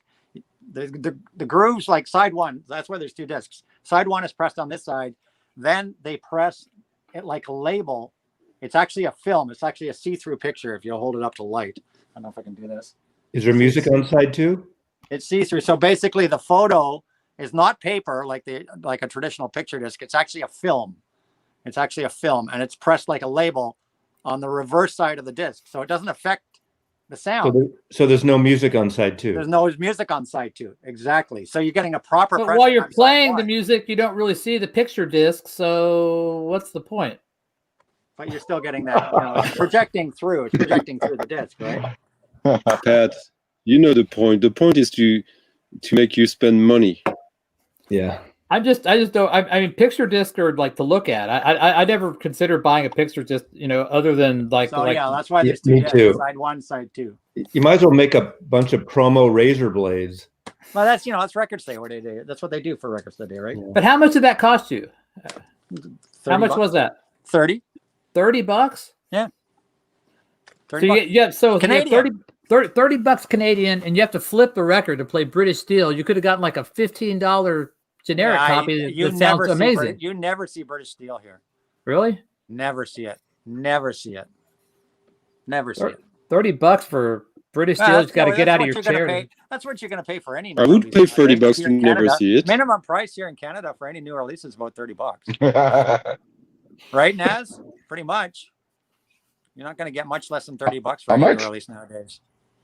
You see the odd thing in the 20s, but not much. We get screwed in Canada. And I picked up. I mean, if you see one album, it is. Picked up this. I hadn't originally not intended to get it, but I was like, it's Ramones. I need it. So. What year was that? This one, the Ramones? Yeah. 79, I believe. Where is that recorded? This was the It's Alive 2, so it's basically, I think, the next night from the It's Alive. Let me just check. Here. Well, it's pretty much the same show then. There you go. Yeah, pretty much the same Everybody show. needs a copy of this. There you go. The mirror. I have to look at my I love It's this Alive album. and compare the two side by side, track listing wise. I'll have to open it. It is numbered. The numbered one, apparently. But yeah, from what I can tell, it's a 3-sider. That's super clean. No spindle wear. I don't really get recorded, rock and roll live albums. Mazzy, to answer your question, it was recorded live at Victoria Hall on the 1977 UK tour. There's only a handful of live albums that I listen to regularly. Okay. You understand, Pat? Like my issue with it. I mean, I listen to like Little Feat Waiting for Columbus. I think that's a great live album. That's one of the best ever. I listened to UFO Strangers in the Night, which is one of my favorite hard rock live albums. I listened to Deep Purple, Made in Japan occasionally, but not Mike a lot. Mason. Almonds, But don't you agree that most Yeah, of the Phil time, Maurice. Yeah, that's one. Yeah. but don't you agree that most of the time live Warren albums from rock Zevon's live album is Yes. fantastic. But I mean, it's just for fans. yeah, I don't go out and get a lot of live albums. I probably not many live albums in my collection, not a whole lot at all. And I got that today. That's a first Canadian press in really nice minty condition. I mean, I have Yes songs, but I never listened to it ever. That's terrible. I hate Yes. Ever. God. And that's what the original like triple gatefoldy cover. I'm with you, Yeah. Mazzy. I had it. They give but jazz rock such prog rock such yeah. I was precious fine. music. I was into it, and then I started. Once they started doing 2 and 3 and 4, like Emerson, Lake and Palmer, like 5, 4, whatever. I just got bloated prog. But for a while, I loved it. But You yes, did find Yes a nice songs yellow and- vinyl Grand Funk or an American band. That was nice. You can, Early colored like vinyl. if you want Yeah, I've 1, got 2, the 3, I've got 4, the etc. albums, yellow just go with Soft American Machine. Funk. Has yours got the stickers in it? Mine still has the sticker sheet in it. I have to go look, but yeah. I mean, At that point, I'd rather go and listen to a Kraftwerk record or something. I was looking at a Kraftwerk record today in the record store, and I showed it on stream, but I had never heard of it. It was Well, I actually radioactive or something? Radioactivity. Yellow covered with the yellow cover I- with the it's red new version. radiation I was symbol talking on called it. about- radioactivity. I actually Radioactivity. pre-ordered all those Kraftwerk reissues that are from the remixes from about 10, 12 years ago from an indie store in LA, and it got delayed, and I've seen them around since. But it's funny, they're from Rhino, I guess, but they're hit and Yeah, miss to exactly. find them. Yeah, like I saw the one today in the store. He just They're got it remixes? yesterday, and it was They did a radioactivity, whole, but I didn't know anything about it. So They did a whole remix thing 12 years ago, and it's kind of like I guess like Lucas with Star Wars. They're not going to reissue any of the original mixes anymore. People say they're great. Yeah. The only, Kind of like No, it's kind of like great. Genesis. It is. Kind of like Genesis It won't is. re-release the mixes after they redid I hear those. they're by- good though. The only Kraftwerk, I have an original promo of Vertigo, but the American Vertigo, the phonogram of Autobahn. Autobahn. I got a promo that when I work in a I'll store. show you something guys, interesting. that those Kraftwerk. Pardon me? What'd you say, Naz? I was going to say those Kraftwerk albums are part of Rhino's Rocktober campaign, which is the Right, same but they're- as they're part of their Rocktober campaign, where the issue, like the Talking Heads catalog, a lot of them are on colored vinyl. Same as the Kraftwerk ones. that Those are on Talking Heads reissues are really the good, special though. mix ones. Those Rhino Talking Heads are excellent. Yeah, and they're using really good mixes for those Rocktober campaign ones. I got the Jane's Addiction one in that. I'm really disappointed. I'm I have that disappointed. one. I have an That's OG. Kraftwerk I'm going to compare order that as well. to. I'm disappointed this year because I haven't been able to find Yeah, a single I- solitary Rocktober yet in my town. And I always get some of the Rocktober pressings every year. Oh, they're all and over I have not been here. able to find any of the Rocktobers this year. In Looks like you need to move to Naz's town there, Anthony. Freaking annoying They- me because I really wanted the love and I wanted the James Well, they- Addiction, and I can't find them anywhere. Yeah. About Kraftwerk. Oh, yeah. Isn't the love? I got the love, but isn't it a fold down the mono? The mono, yes, it It's is a mono, fold down. yeah. The Rocktober's a mono of the love. And It's it's a a fold fold down. down. I think. It's a fold Yeah, down. it's a mono mix, but And I Not wanted a that's that the James October Addiction, and I can't campaign find it. ones, Yeah, and I can't find it they also anywhere. did, It annoys me. they also did that Stone Free Hendrix tribute, which is actually not bad. The Cure's on it and PM Dawn. I have that on and CD. other bands, but that's a hard Have one to you get a heard it hold of. But I got that one as well. It is the Hendrix heard that tribute yet? one. Have you I So listened I'm do on to it? have- it now, Anthony, and also Is that the double? No, it's a Is single. it just on my end, or is Naz still No, super Naz glitchy on is your end? breaking up. He's Naz is still stuttering. breaking up. Yeah, he's been having some problems today. I've You got, may have- I've you- got you one. may have- yeah, record- sorry, the audio's breaking up on me here, back. It's all I right. just wanted on Kraftwerk. Yeah, it's my bad internet. I'm sorry. I just wanted to show you guys something about Kraftwerk that is not many people know. Kraftwerk actually had a fifth member originally, who was not on stage and who was the guy who actually designed and created the synthesizers for them. His name is Klaus Röder, and he did 2 albums. Is that on Cook Cook? These I think are I have that record. originals. It's What like label are they straight on? up. Was that on Cook Cook? Yeah, I think so.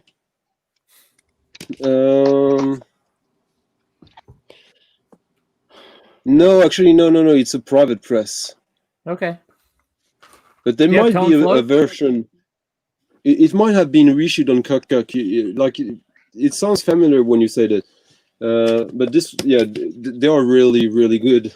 Like it's not like the easiest music to listen to, but like this is the guy who designed the synthesizer for Kraftwerk. For Christ's sake. I think he's So in that. it is Have you seen that BBC documentary about krautrock? I think I can't remember what it's called, but because they did a whole series of them. Yeah. They did one on prog rock Britannia. They did one on folk music Britannia, punk rock Britannia. They did one on krautrock, and it's on YouTube. But it's really, really Alright. cool. They actually it's like a 2-hour thing. I don't watch too much music documentaries. I don't at all anymore. But they really talked about the 70s in Berlin, the whatever that school or they called it a school where they all hung out, and that's where the Berlin school is later though. Like it all started in Cologne. With electronic, that's where electronic music starts with Stockhausen, Herbert Heimert in the early 50s. Yeah, I think they spent a lot of time with Stockhausen. Yeah, because also the Can guys, like the Armandul and all that, they were students in the music university in Köln. Like Berlin, it came a little later when it got a little bit more new agey in the 70s. Yeah, they were talking about Armandul and how some guy who bombed some building, I can't remember his name, was like hanging out, was like, they were trying to get away from him or something. And so I've got this one arriving. I've got this one arriving tomorrow. I gather it was supposed to arrive today, but now it says it's going to arrive tomorrow, which I'd pre-ordered a while ago. Bob Marley Uprising live, which was from his last tour before he passed away. They're actually reissuing all his stuff again. And they're doing 2 different versions. Yeah, and so this one's never been Jamaican released pressing. This concert's never been released. And then the half speed at Abbey Road. I wonder how the Jamaican. Well, this is going to be a 3 I ordered a couple of them. I'm going to find out. See what they're like. I hope the sound quality is good. I hope the sound quality is good. But Universal it was recorded on the last 30% off sale. You discover now. Yeah, you'd mentioned that. I wish I would have known that before I ordered them. Yeah. So this is supposed to arrive tomorrow. I hope it's good.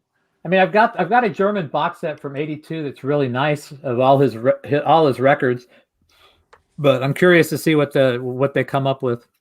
But there's 2 versions. There's like the half speed. Right. Yeah, the half speed from Abbey Road, and then there's the stuff from Tough Gong, from pressed in Jamaica from the new Tough Gong facility. Right.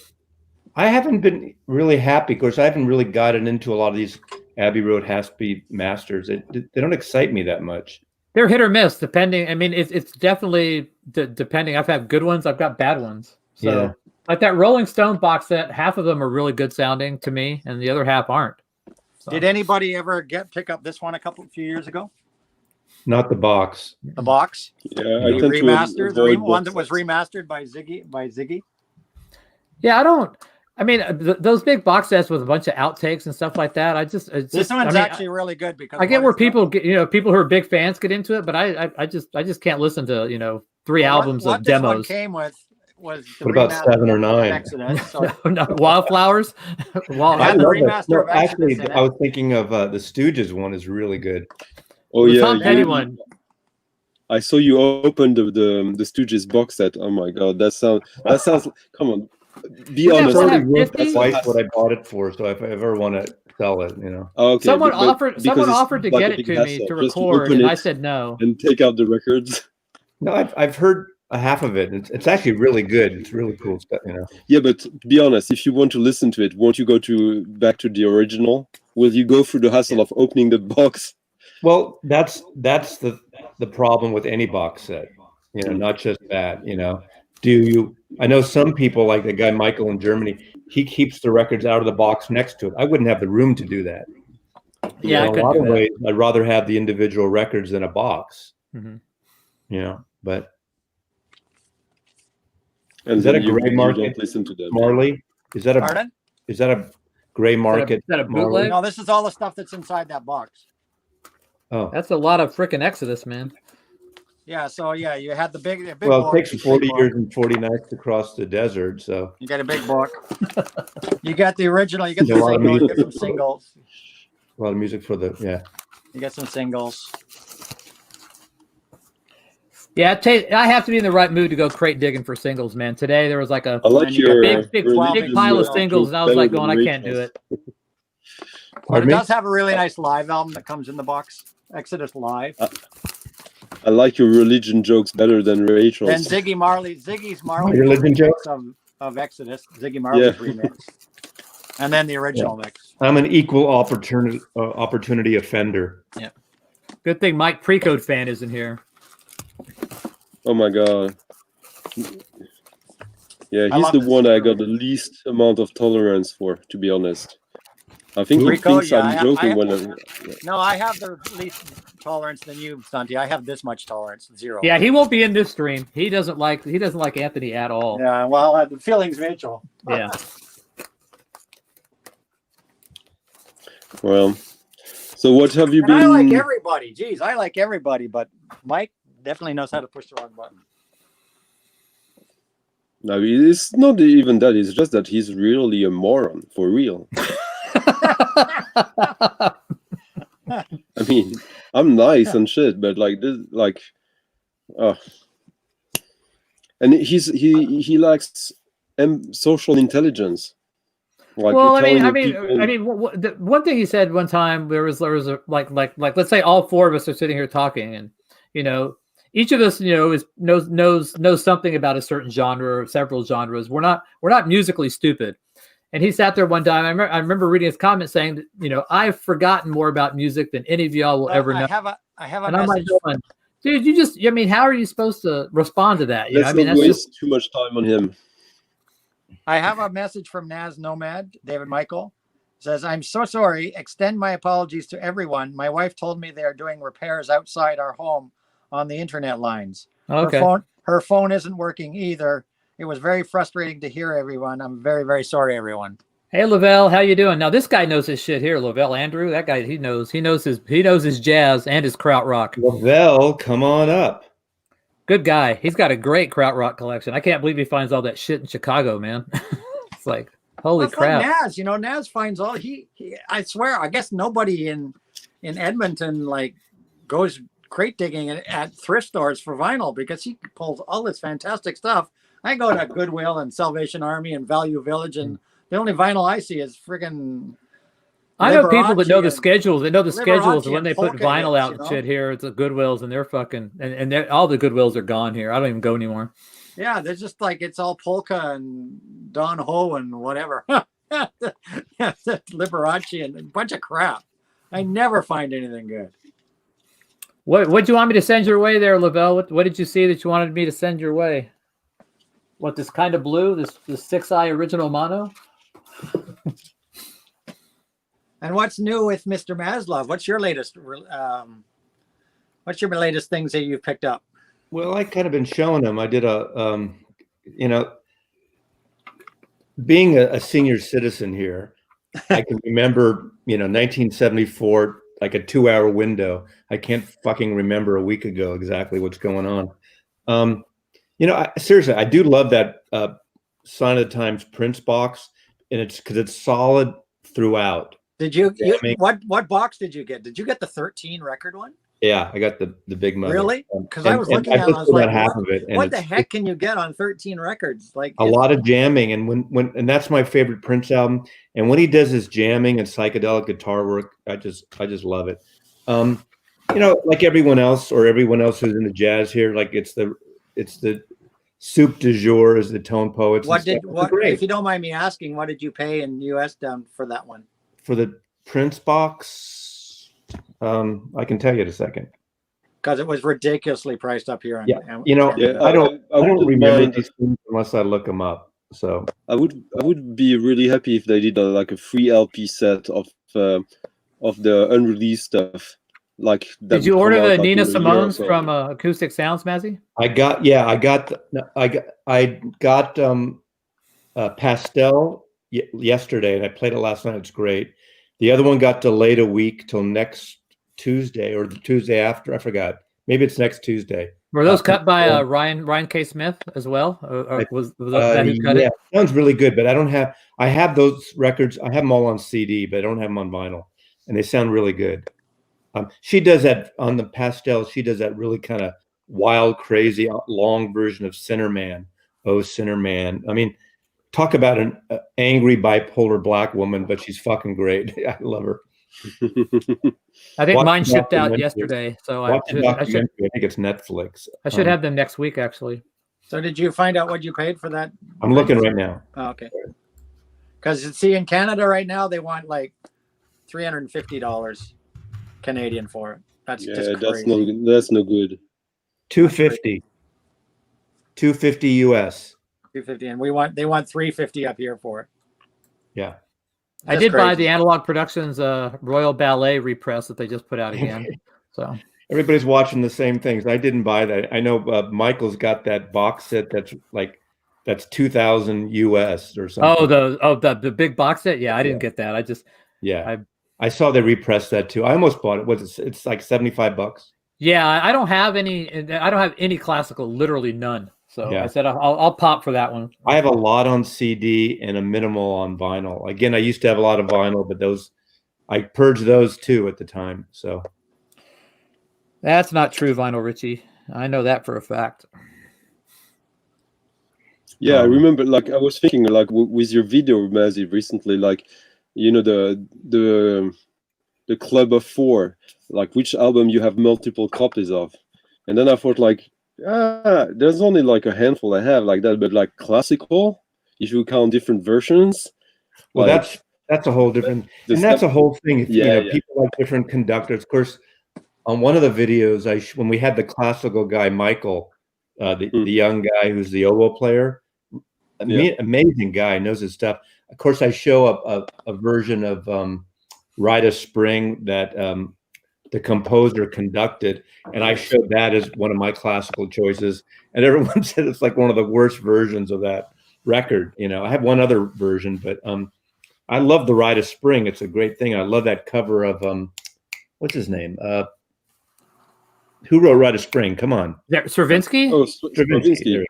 I've got room for two people. Anybody wants to come on? I got room for two people. We've got 30 people watching right now. Columbia, 30 people watching, and there's a version of Rite of Spring that Stravinsky composed for piano.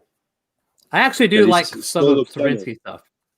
Yeah, and it's of course it's a way more minimalist take of it, but it is interesting because some parts of Rite of Spring is actually very intimate in the middle sections, and it's something he did for money, obviously, when he was in New York, but. It's still interesting. Was that the 20s or 30s? The 1930s it was or 20s? It was in the 20s. 20s, yeah. And there was like the riot because of the ballet, the pagan ballet shit and everything. Yeah, exactly. Yeah. I like some of this stuff. Writing because of the music. I think it was because of the ballet and the, yeah, maybe so. Yeah. That's right. Scantily clad ballet dancers in 1920, whatever. Something like that. I've been pulling a lot of records for the year. I'm trying to think of my year-end best of stuff. So I've been kind of playing a lot of stuff. Yeah, it's getting close. Records, and we put them aside for something new, and so I'm pulling things out again. Like Bill Callahan record that came out this year. I love. It's very low-key, moody. I love. Are you talking about the guy who's used to be Smog? Yeah. He put records out of the name Smog. And I bought his first record. It's called Gold Record, and it's really good. And I've been listening. I love the latest Fiona Apple. I love that record. I used to buy Smog's albums in the early 90s in the rough trade shop in Paris. Like no one was buying that shit, and now like we just mentioned Nina Simone. Roger, if you rewind about 5 minutes, you can you can hear about Nina Simone. I listened to the Nina Simone last night. It's really good, but I don't have another vinyl version to compare it to. But I think all those are really good. It's funny. Everyone gets really snippy about it on the forums, like on the Oscar Peterson, Louis Armstrong one that came out. People saying they're hearing this distortion on side 2 of Louis' voice. And I think it was just his mic distorting really close, but some people get freaked out when they say, "Oh, I can't listen to this. It's unlistenable." I don't Why hear didn't it. they disclose this problem? Blah blah blah. It's like, Yeah, it's like it's like the Warble stuff on Andrew Hill record. Oh yeah, that went like 80 pages on the Hoffman forums. I It's like, jumped in on, and I think I'm one of the people that they got pissed off because Maslov didn't hear it. I don't hear it. I'm not listening for that shit. Well, Hey, that's Robert the P. I'll post a video about what I found today. Well, then I got about 15 records, maybe. Recording, and they told me the video, it didn't count because I was recording it from a phone through speakers. And I said, well, that's how I listen to my music, through speakers, instead of doing these like digital, outputs. And so I get it. I mean, I have the digital output and I don't hear it. I don't notice it. If people have a problem, I'm not discounting they don't have a problem, but when people say something's unlistenable, I kind of laugh, and I don't mean to mock the people. I don't understand what's unlistenable about it. But yeah, for me, unlistenable is when the needle's bouncing across the record because it's so scratched up or whatever. There's like non-fill or something, something like that. I get it, but I mean, a little bit of a warble. I mean, that's just ridiculous. I know some people are way too critical. But I know some people that say they have perfect pitch, and they say that the people that have perfect pitch in their ears, they say that it's really distracting for them when something goes out of pitch. I don't have perfect pitch, obviously, because that didn't distract me. I don't either. There's people can tell you what this person tunes up and always plays. Yeah, it's not A440. I'm like, oh, fuck, I don't know, man. It's like, shit. Yes. Going for the one. I wanted you to go look for Black Noise, the CBC edition for me, but you didn't listen while you're at the record store. I couldn't hear you. No, were you looking for FM Black Noise? But the specific version. I want the CBC version. Yeah, he had like 3 different. When I pulled this one out, he actually had 3 other like Black Noises in there. Ask him if he has the CBC version. Yeah, that's the original one I used to have back in the day. I had. That's the one I want. One came up on Discogs. I have it on my want list for years, and it came up, and I didn't check that day for $30. Man, I would have popped on that in a heartbeat. Well, you can look. You can search it out on his record store. I mean, if you see it there. What's the name of the record store? What's the name of the record store? Rick's Recollections. It's on the internet, and you can search his catalog right on the website. He's even got used albums like that. Yes, and the only thing that is searchable on the website is the used stuff. What is that, Mazzy? This is the recent stuff I showed him. This is a David Rawlings, Gillian Welch. They did it during lockdown, and it's basically glued a cover piece on, and it's already out of print. Acousticy, their sound of bluesy, folky country. It's really beautiful. Of course, there's this.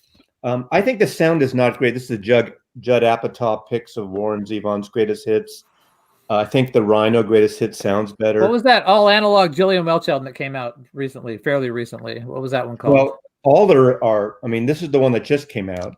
But there was one right before that was like really, really great sounding. I can't remember it. Well, she's eventually doing all those, and what they were doing, the 2 of them were touring each album each year as they reissue them. But of course, this year because of lockdown, they skipped one. I forgot which one has the. Here, I got it. Soul Journey, and one is the painting of her, which is beautiful. Of course, this is great, but I've had the CD box set of this. I mean, I love the Soul Journey. That's the one I'm talking about. Yeah, Soul Journey is great.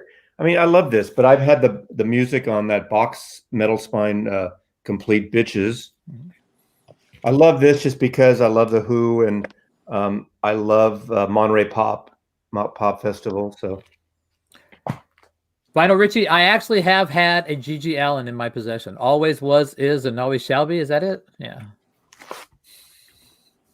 British soul, jazz, hip hop artists, but Is that the one where the current artists redid the Blue Note stuff? Is that? Yeah, they're mostly UK poppy, jazz, hip hop stuff. If you're into this kind of stuff, it's great. If you expect a jazz record, it's not quite that, and it varies a lot, but it's really interesting. It gives us old people getting into some newer artists. Channel link is in the chat. This cat is a problem. You are a problem. This is the super duper quiet vinyl Mo-Fi of Desire. Oh, so what is the super vinyl thing? I haven't. To the point I haven't quite pick a favorite of the year yet, Mazzy. Have you got a point to the point where you can pick even a top 5 of the year? Yeah, I know my top 3. I could just nail them off right now. even though we're not at the end of the year yet? Or are you? Well, I mean, obviously I'm open, but we'll see what comes out the next 6 weeks. But I don't have any. There's most of the stuff that's coming out seems to be like boxes or reissues or something. Yeah, well, it's Christmas time. Box sets, Right. Christmas time. My 3 favorite records this year are not like really weird choices that nobody knows about, but it's Bill Callahan, Fiona Apple, and Bob Dylan. So what's the deal with that super vinyl? Is that like what exactly is that? Well, that's a good question. Some people think it's MoFi, it's MoFi's reason to charge $75 instead of $50, but supposedly, hey, Lavelle. Supposedly it's like SRX vinyl. Okay. But I don't know all the details, but it sounds fantastic. And the original, this is not a good sounding record. No. And so I love this record. I love the music. So it's nice to have a great sounding. Hey, Lavelle. So I saw a video from some guy who has a record store. He showed the leaked list from Mobile Fidelity for next year or beyond that, the titles on it. And so I think in Super Vinyl they're redoing they're rehashing. They're doing like David Crosby, If I Can Only Remember My Name, on Super Vinyl. That would be a good one. They're doing for One Steps. They're doing Crosby, Stills and Nash, the Couch album. They're doing Muddy. What is that? Muddy Waters Folk Singer. Is that it? That's been done so many times. I have the 45 of that. It's a great record. And so what else are there? What else is coming up? So some good titles, but they're the standards, stuff they've been. So I'm wondering if they're going to be taking the stampers from Classic like they did for the Jethro Tull and using those for some of those since the getting the acetates or might be problematic. Right. So all the ones that they're doing were done by Classic. In my world, the biggest reissue of this year is the second box set of Soviet Friends. Which is it's a band called Soviet Friends. It's a British band, post-industrial, ambient, musique concrète, ethno, world music, and it's like a 16 LP box set of all the stuff. Their second wave that was only issued on CD. Fortunately, they're releasing all the LPs separately, so I can get the ones that I need and not the box set, which will just be a dust collector. And but this is a massive. Don't you need something to collect dust around your record? Don't you need something to collect dust around all your other records? Yeah, but I just thought like one record I have several copies of.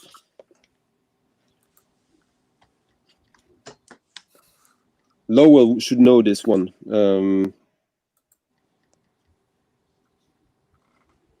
Tony Scott, not to be confused with the film director.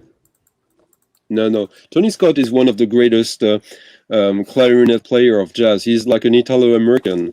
This one is on Soul Note, the Black Saint offshoot, and obviously it is the name African Bird is an homage to Charlie Parker, obviously.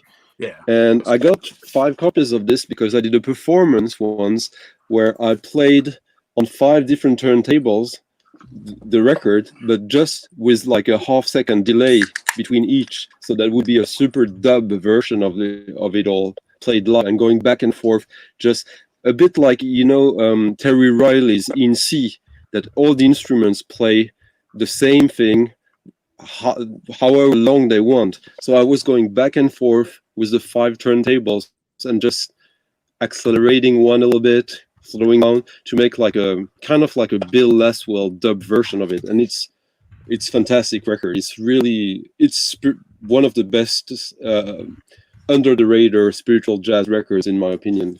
Like the cover is absolutely horrible. It looks like shit, but it is a really Never fantastic seen it. record. Don't know it.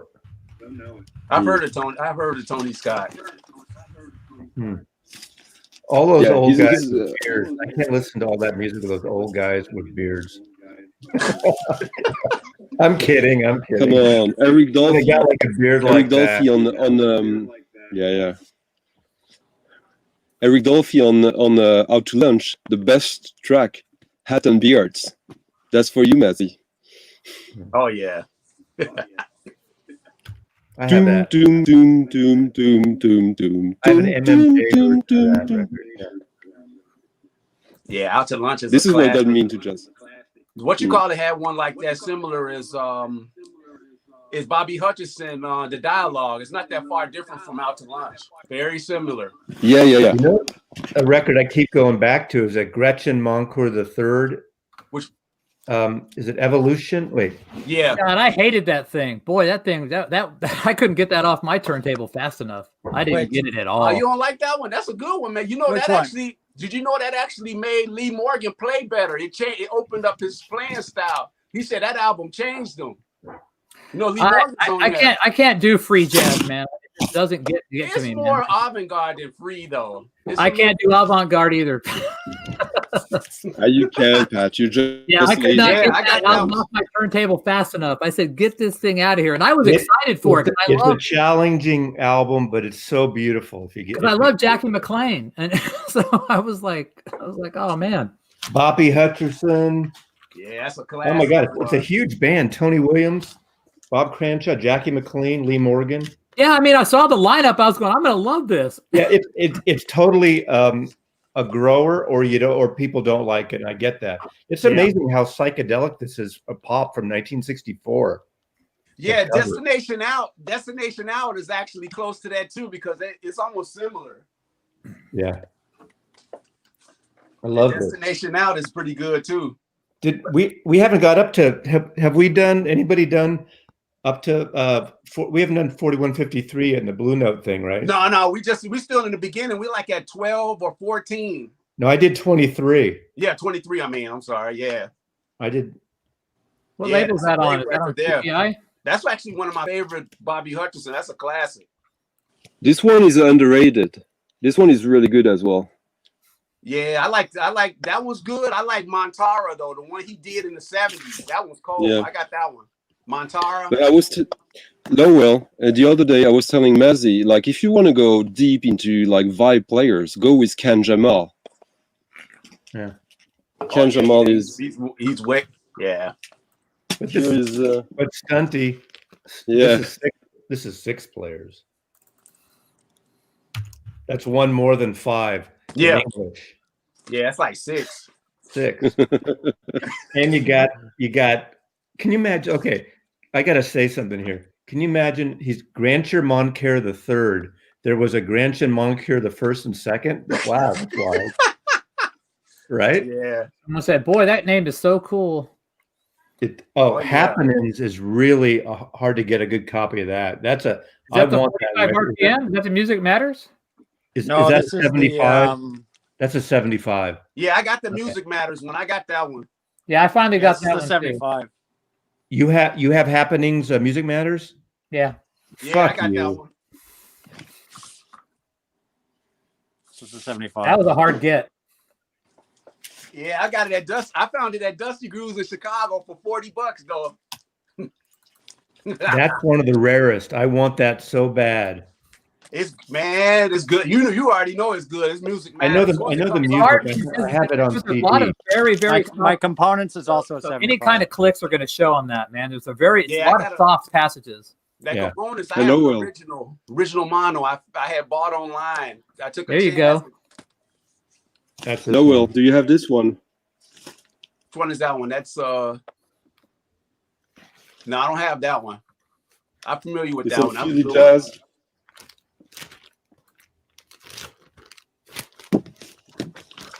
It's one of the great spiritual jazz albums.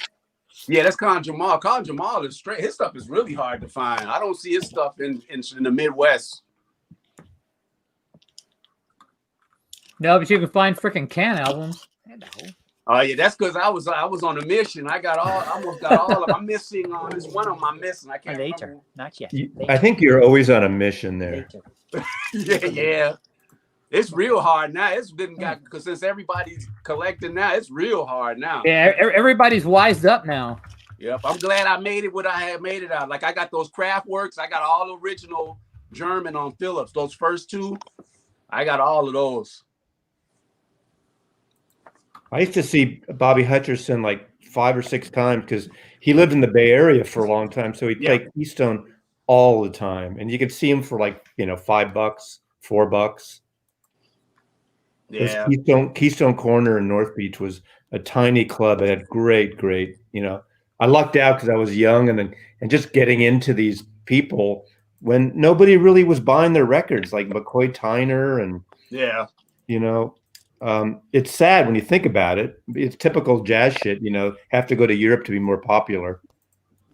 Yeah, I think and then that's when especially when the 70s, I know a lot of the I know it's fusion and stuff, that smooth jazz too kind of changed a lot of stuff too when it got later. And that's what they all did, and then I remember the record we got in when all of a sudden, I know it wasn't all of a sudden, but when George Benson opened his mouth and started singing My Masquerade, and I think he sings on the Abbey Road record though. That's him singing on part of the Abbey Road record. Of his Abbey Road record, George Benson's Abbey Road on CTI. Yeah. But when he did this Masquerade, the Leon Russell song, that was the biggest fucking jazz seller we had for like a year. Yeah. So all the power to him, right? Yeah, you talking about the breezing, right? Because to me it was so slick, but that's what was happening. Yeah. That's when like John Clemmer on ABC, that real slick kind of. Yeah. Then came the ripping. But that's kind of also when almost all the great American jazz musicians were living in Europe as well. Yeah, because they couldn't get no work in even the US. We see Dexter Gordon playing, all the stuff he was doing for Columbia is somewhat slick. But, all those guys were doing. There was one player, though, I know he was considered like smooth jazz. It was Grover. Grover Washington Jr. Oh. Yeah, I saw this documentary. A documentary he did called One Night in Blue Note. It was with Freddie Hubbard and all of them. They were doing all the old standards. Grover Washington held his own. I was like, damn, this dude can play. Because I got thrown off with all his smooth jazz stuff. I said, that dude can get down. Well, his big album was what? Wine Light? That was the big one? Wine Light, I think, was his big album. It was CTI. He was on CTI. CTI. Yeah. I mean, CTI, remember, all that... It was everything had that slick Creed Taylor sound, and I couldn't listen to it. Now I kind of enjoy it though a little bit. Yeah, it's something really you could chill back and listen. Anthony's dog is getting all these guys. Of course, they can play. Settle down. Of course, all these guys they can play. They're really good. It's just that in the 70s, the market was somewhere else, and guys like Grover Washington Jr. He just niched himself in something that was working for him back then, even if it was abomination, a musical abomination, in my opinion. And it was like those bands getting funky and like the Crusaders, with Joe Sample and all those guys. It got to be they're almost like this studio backup band putting out albums. I know it wasn't quite like that, but and Stuff and all that kind of stuff. Yeah, that's when I worked in ABC from 78 to 78, and then MCA when they bought out, and we had all that Impulse catalog, but we had things like the Crusaders, and it was so slick, Yeah. So, but now it's like tripped out. These days, everybody's going back. Everybody's listening to the stuff from like the 50s, the 60s. And it all started with that like 2000s or late 90s, a sampling of Blue Note stuff, and mashups and all that. Us Three. Yeah, that's really what opened up that Us Three. And Jazzmatazz. Yeah. Yeah, that guy from Jazzmatazz. He used to be with Gangstar. He went out and got all of the original players that were still alive to be on his albums. Donald Byrd, all of those guys. Smart man. It made it easy for these old white guys like me to make it accessible. It's great. Yeah, and when he toured, that's how he was getting money. They was making money. They was making money again. So that was good. Finally, some royalties were going into the estates of those old jazz artists. Yeah. And then Blue Note started packaging those collections, those trip hop and hip hop matchup collections. I have all those CDs there. Yeah, and a lot of them, they used to do like remixes of them all and stuff. And people were like, "Oh, I want to hear the original," and they made that stuff sell. Watermelon Man and Cantaloupe Island. Yep. Yeah. Good for Herbie. Well, Herbie was doing it himself, so. Yeah, I saw him on the I saw him on one of the tours and it was the one. It was the electronic album, and Herbie did all. I was hoping he was gonna do some Blue Note stuff, but he did all of this stuff like from Headhunters and on. He had a track that he dedicated to Tony Williams. He had a track on there called Tony Williams. Yeah. Yeah, that was a great show. I saw him. He came on at like 12 o'clock in the morning at the House of Blues. This group called Intergalactic opened up for him. I was like, man, Herbie's never coming on.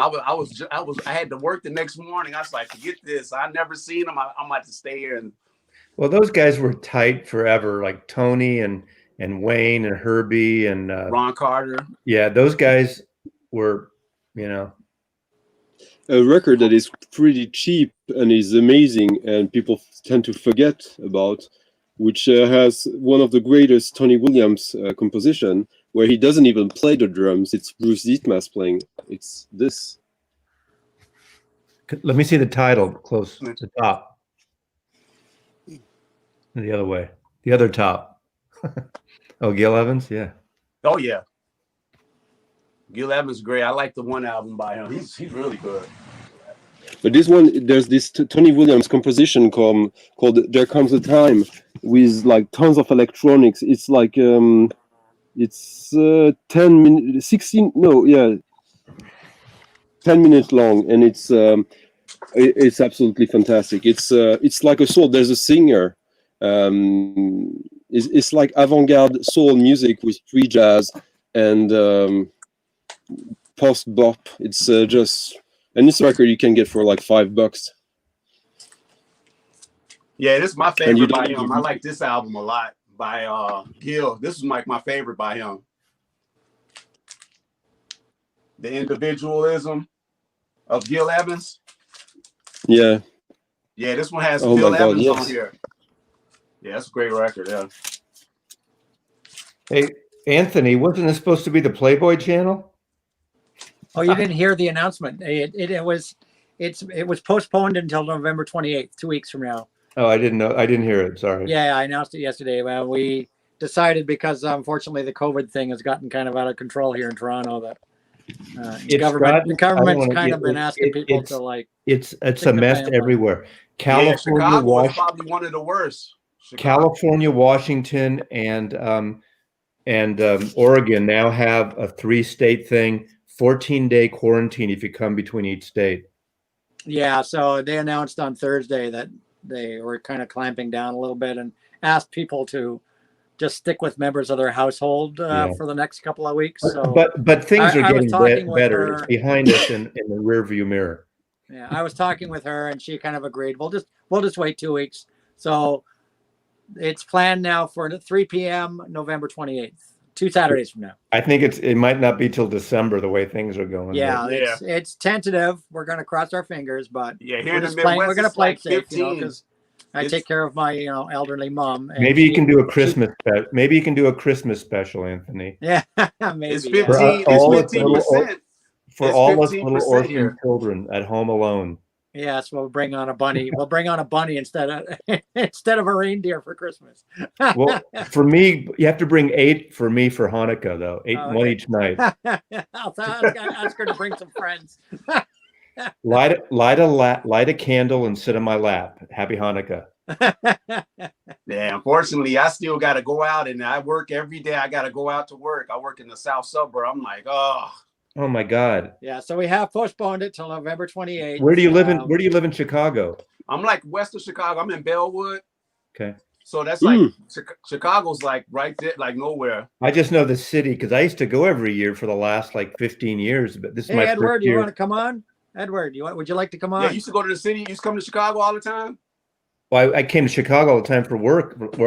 Maybe every other year for the last 20 years. Oh man! But I'd stay down by the river there because I worked with ad agencies that are all along the river and Dearborn and down by the rail, whatever, like the Monaco Hotel right by the. Oh, I know what that's at. Yeah, that's like downtown. Church of Christ, big, Yeah, I know exactly what you're talking about. That's over there by you're over there. That's Streeter. That's considered like Streeterville. I know you're talking about. And what East Wacker is it? Yep. Yeah, East Wacker. That's where they got the Riverwalk. They built the Riverwalk a Right. couple years ago, and they And I finally. used to walk up to have lunch with these clients at Shaw's Crab Shack. Yeah, I remember them. Oh man, wish I had that now. Yeah, a lot of those places are closed now. A lot of those companies are going. It's the same here. All my buddies in San Francisco, it's a shit show. Yeah, I feel sorry for people at restaurants, and bars. because there's nothing going on. They can't do Well, anything. Yeah, They- we've you know, so and- many restaurants are closing down because they can't survive on just Right, taking- and it's I see the reasoning, and it's sad. I mean, that we have to have this pandemic fund and help these businesses and people. Yeah. I mean, it's a temporary thing, but if we don't bite the bullet, it's going to get worse. That's my opinion. Yeah, you're right. Mhm. I'm not Agreed. talking politically. I'm talking scientifically. Yeah. Agreed. Yeah, Hello, so Ali Claire and I decided just to push it for 2 weeks. We'll see what things we're looking at because Okay. she's in constant contact with her elderly mom, and of course my elderly mom lives with Are me. you in the so- same? Are you in the same city? Yeah, she's in the same city. She is a resident of Toronto, so. But yeah, she's playing it safe. We just decided we'll just wait a couple weeks and see what happens. Okay. Just play it safe. There's no rush. I can get her on anytime, pretty much. So, we'll try again in 2 weeks. I was wondering, with Lowell, if you were or had been into house music. I like some of the house music. Well, I liked the artists was it Lil Louis, Jamie Principle, which I actually got to meet Jamie Principle. Oh, nice. I got to He's a meet him. great I used to work in Hyde Park, and one of my bosses was a big house head, and he was like, "There go Jamie Principle," and I ended up sitting down talking to him for a long time about the house music, and he said he started doing really well when he went overseas. It was real big over there. Yeah. I love Jamie Principle. I really love him. Yeah, he came in there. Yeah. He came in. he- He had a skateboard. It was so funny to see him. He had dreads and a skateboard. But That was hilarious. Most of his stuff was produced by Frankie Knuckles. Yeah, Frankie Knuckles. Yeah, that's what I was thinking of, Frankie Knuckles.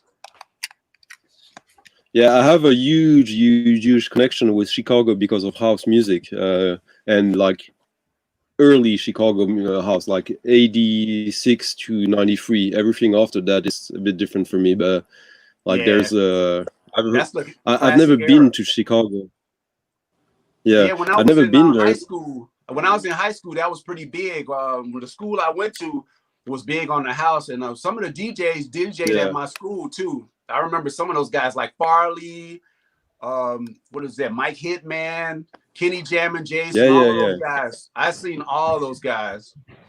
Gem Silk, Silk Yeah, Hurley, Damn Silk, like that. yep. Yeah, Steve Hurley, Lil all of them. They used to do Louis. a lot of those remixes and stuff. Yeah, I remember that. Armando. Yeah. Yeah, Yeah, so you know all this. Yeah, that's cool. So did you go to the Smart Bar? I never went to the Smart Bar. It was some legendary places back then. I used to sneak in. I had a friend that a Spanish guy used to live a couple of doors from me. I snuck in this place that was all the legendaries before they blew up. This place called Janelle's. This was a legendary club, and I was like 13, and they snuck me in there, and I got to see all those guys, Farley and all those guys, before they even blew up.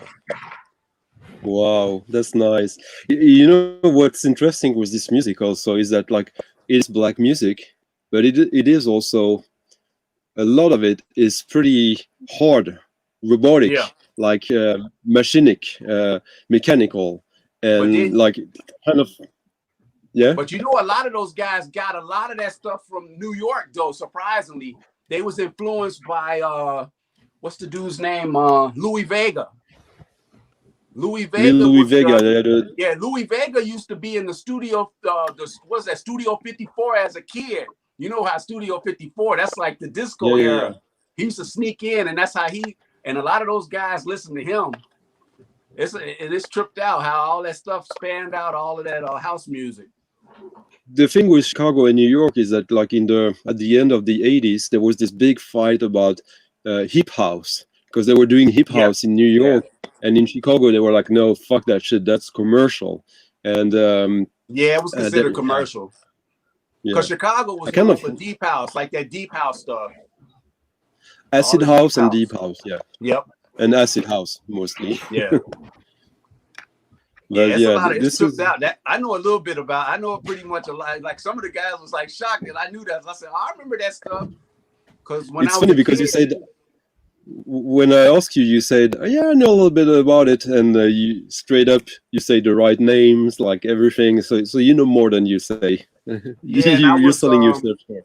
Yeah, and then I know that, like, the real. I talked to one guy. He thought, and then a lot of the guys used to sample a lot of the Italian disco music.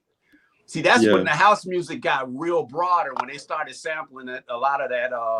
The Italian disco sound. Yep. Like the Giorgio Moroder and stuff like that. They started sampling a lot of that stuff. It's also related to the fact that it's so close to Detroit, and in Detroit they had the Electrifying Mojo, the radio DJ, who was playing all this European electronic synth pop shit that, like, no one was playing on the radio in the US at the time. Yep, and it was like way ahead.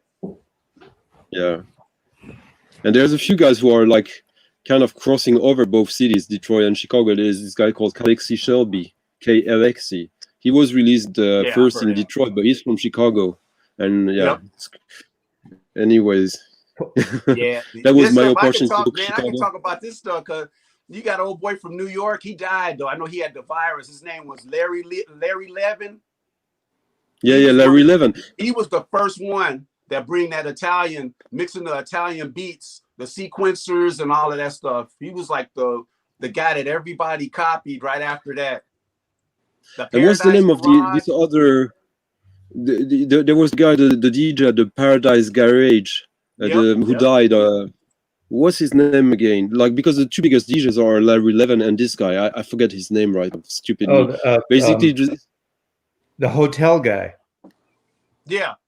I think God, I forgot his name. The guy that opened all the hotels in New York, like the Royalton Hotel. Yeah, that's him. I don't know. He died he died in the mid '80s. So after what was his name? Oh man, it's on the tip of my tongue. That guy's name. Steve something. Steve. No. God, No. Not Steve Ravel or No, he's a black guy, and he was basically playing almost only tape. Like, he was doing his own edits of European, like, disco. That gotta be Larry Levin, because that's how he. What year did he die? Larry Levin is the one. Gotta be him. No, because Larry Levin was more. He released a lot of music. He did lots of remixes. This guy, he barely released anything. Oh yeah, it is another, yeah. But he's famous for his mixes. Like, the tapes of his mix are still, like, being sampled and, like, edited out on oh my god, what's his sorry about that. But yes, a lot of that stuff. He's basically a lot of that music, man. It's just crazy, man, how that stuff. And then now we're here today and stuff. It's like a lot of the house music, like they still play it on Friday nights, and tonight they have a station that plays this BMX, which was the original BMX in the 80s. They still got a lot of those legendary players. They come on there and do a set. Everything is already pre-recorded. Back then, they were more raw. Everything was like on, live. They weren't playing records. They were playing tapes. Yeah. And not cassettes, tapes. Like, tapes. Yeah. Yep. But in the 80s, they was live, though, man. They was playing those records live. They used to bring those crates into the BMX studio. You know that, right? Yeah. They used to play live. But then as the 90s went on, that's when they started recording. They stuck to a tape, and they just come in and play the tape. That's amazing. Yeah. Nice name, Stunty.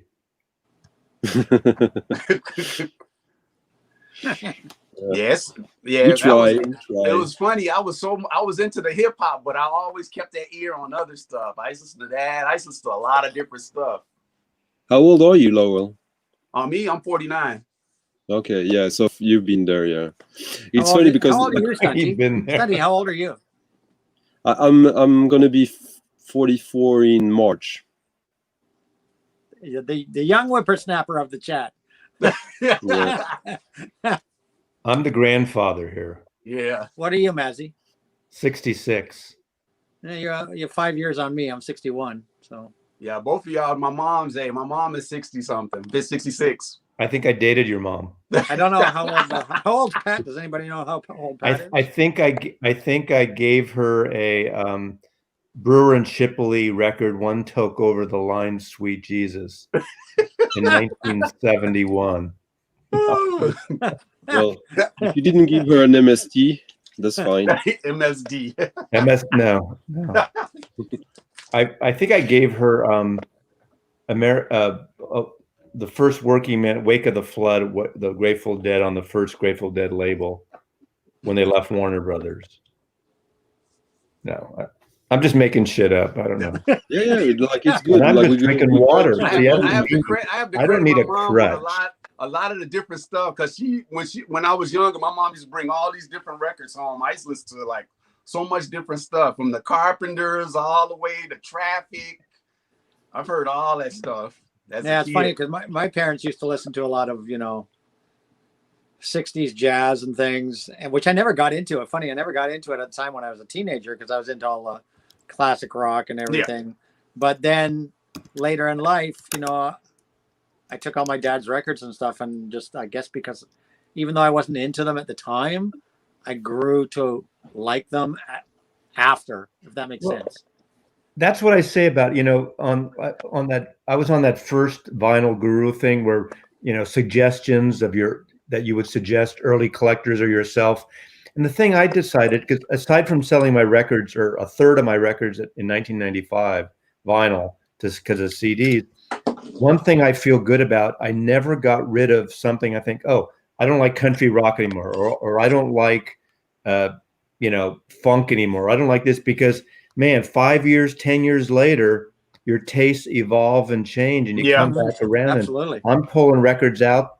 When I do those whack-a-moles, I tell you one great thing about it. I pull these things out that I haven't listened to in 5 or 10 years, and I check it out. I tried to listen to all those whack-a-moles after the fact. I don't always do it, but I'm glad I saved those records because I went through a period I didn't want to hear that shit. Like I couldn't listen to Fleetwood Mac or the Eagles for almost 25 years. Well, it's funny. It's funny you say that because one of the videos that I'm still planning to do for my channel one day soon is that it's like you said, after in the late 80s, I started getting heavily into CDs and I started trading in, thinking that records were coming to the end because that's what they made us all believe, that records were coming to an end, and they get rid of your records. So I would trade in a lot of my records and buy the same thing on CD. And I only kept about a third of my record collection. By the end of the 90s, I'd gotten rid of 2/3 of my record collection, and of course was heavily into CDs. But then I just got tired of listening to all my 70s and 80s music. I just really, really got tired of music. Yeah. By around 1999, I was tired of music in general because I didn't like a lot of the stuff that was coming out in the 90s at all in North America and whatnot, and in the genres that I grew up with. And I was almost done with music at one point. And then in 1999 with Napster and downloading music, I got into all this techno and trance from Europe. And I got really heavily into it. It was this whole new style of music I'd never heard of before, all this electronic techno and trance. And I was downloading it like crazy on Napster, and I got absolutely overwhelmed by it.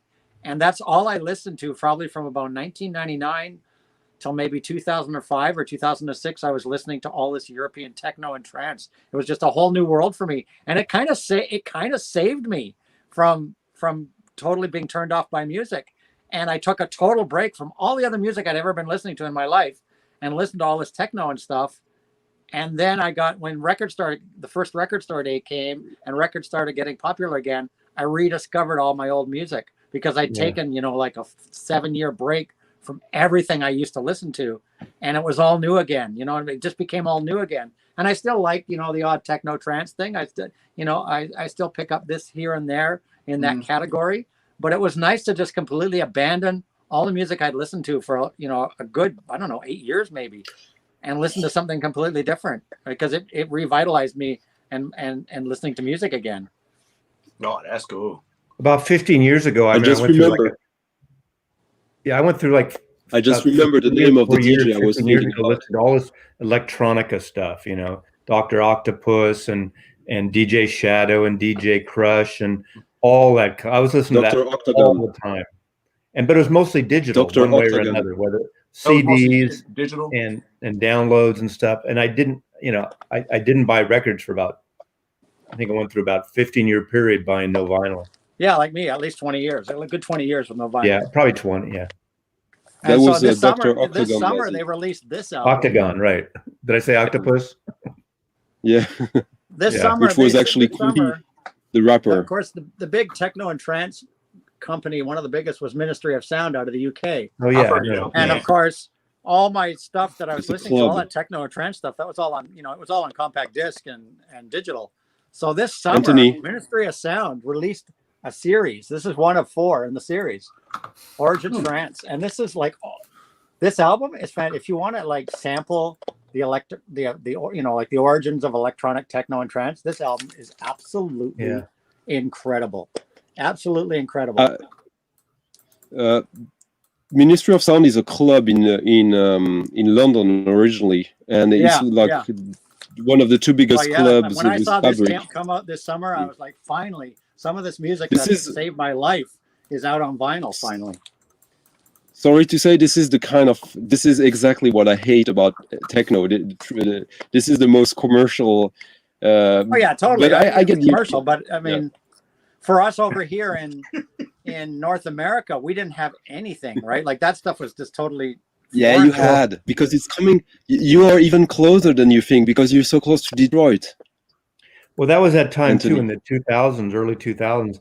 Every new restaurant, kind of cool hipster bar that opened up, Yeah, all they would play is drum and bass stuff. correct. Yeah, for sure. And it was- bass. I mean, I guess it's fine at 11 or 12 o'clock at night if you're into that and you're going out and you're getting revved up, but you're trying to like, there's a place called Blowfish Sushi around the corner of my house that was a really cool, in the Mission District. It was a great seafood restaurant, but I'd go at 5 or 6 o'clock to eat because, you know, you're hearing this thump, thump, thump the whole like time you're sitting there drinking your sake, eating your sushi.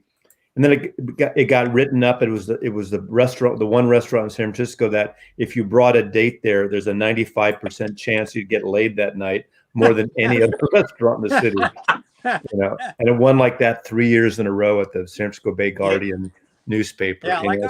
of all the techno stuff, I liked trance. That one I showed. I like that category. Trance was very dreamy, a lot of nice electronic sounds and keyboards and whatnot. I wasn't much into the drum and bass. I just found it too kind of repetitive and monotonous, and I didn't care. I didn't care a lot for house music even. Yeah, House it's music fun I found too for a funky as time, well. but I would never play that stuff at home. So That's yeah, all I- just- You know, it's just like trance I everything. liked. If you haven't really dug deep into drum and bass, you have one idea of it that is like only like Oh, I'm 5% of what it is. I'm sure. But even when in the late 70s and like around 80, like from 77, 78 to 80, when I'd go to all these punk shows at the Mabuhay Gardens and the Def Club and stuff, and I hardly bought any punk records then because that stuff, I loved it live. I loved being in the scene and listen. And I wasn't a punk guy, but I was at these shows like the Dead Kennedys and stuff. Mhm. But I didn't want to play that stuff at home. It wasn't for me. I mean, there's a handful of albums like The Clash and the Sex Pistols and the Damned and stuff. And Yeah, I like love this one I showed. They were released because it's called the Ministry Sound Origin series. So what they did is this one's trance, which is the one I like, but there was also one that was called Jungle, one that was called House, one that was Right. called Drum and Bass. yeah, I know all the difference, and I know Yeah, so Michael they had them- they Elliott had them writes via here the the different difference. I know all categories. those differences, but you kind of lump it together at these times. But you're right, like as Stunty says, not Seattle Stunty, but Sweden Paris Stunty, that you know, sometimes a lot of novices like me, we all lump this shit together. Yeah, Like yeah, all but there was punk is not the there was same a as lot of. punk. I learned. And even within the same genre, it's like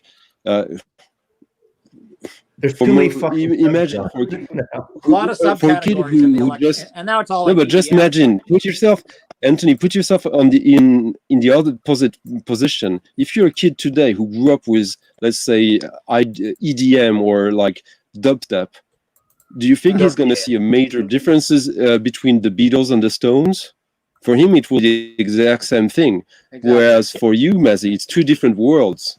Yeah, and see, the stuff that Canada got bombarded, but we all liked it. As far as trance went, was called vocal trance, so it had to have to have vocals to it, or it didn't make it on the radio. Well, there's stuff I was Goa trance. All the stuff was totally instrumental. This was all instrumental. There's no vocals. But even going through it and listening to it, I always like to tease in a lighthearted way Hannah, the Omaha introvert, because she does these things on shoegaze and college rock. Yeah, she's heavy onto the shoegaze and power pop and all. But there's all these sub things that I was listening to that music, but I never the fuck knew it was called these amazing subgenres when I was. Yeah, when you and I grew up, Mazzy, and going to the record stores in the 70s, we didn't have all these subcategories. We had rock and pop. Yeah, they might have made an alternative. Maybe had progressive rock. We didn't even have a metal section. Metal was mixed in with the rock. And right. The rock. For a little while, some of the stores would have an alternative section, but not Tower. Like rock. Only those indie stores like Reckless Records. Right.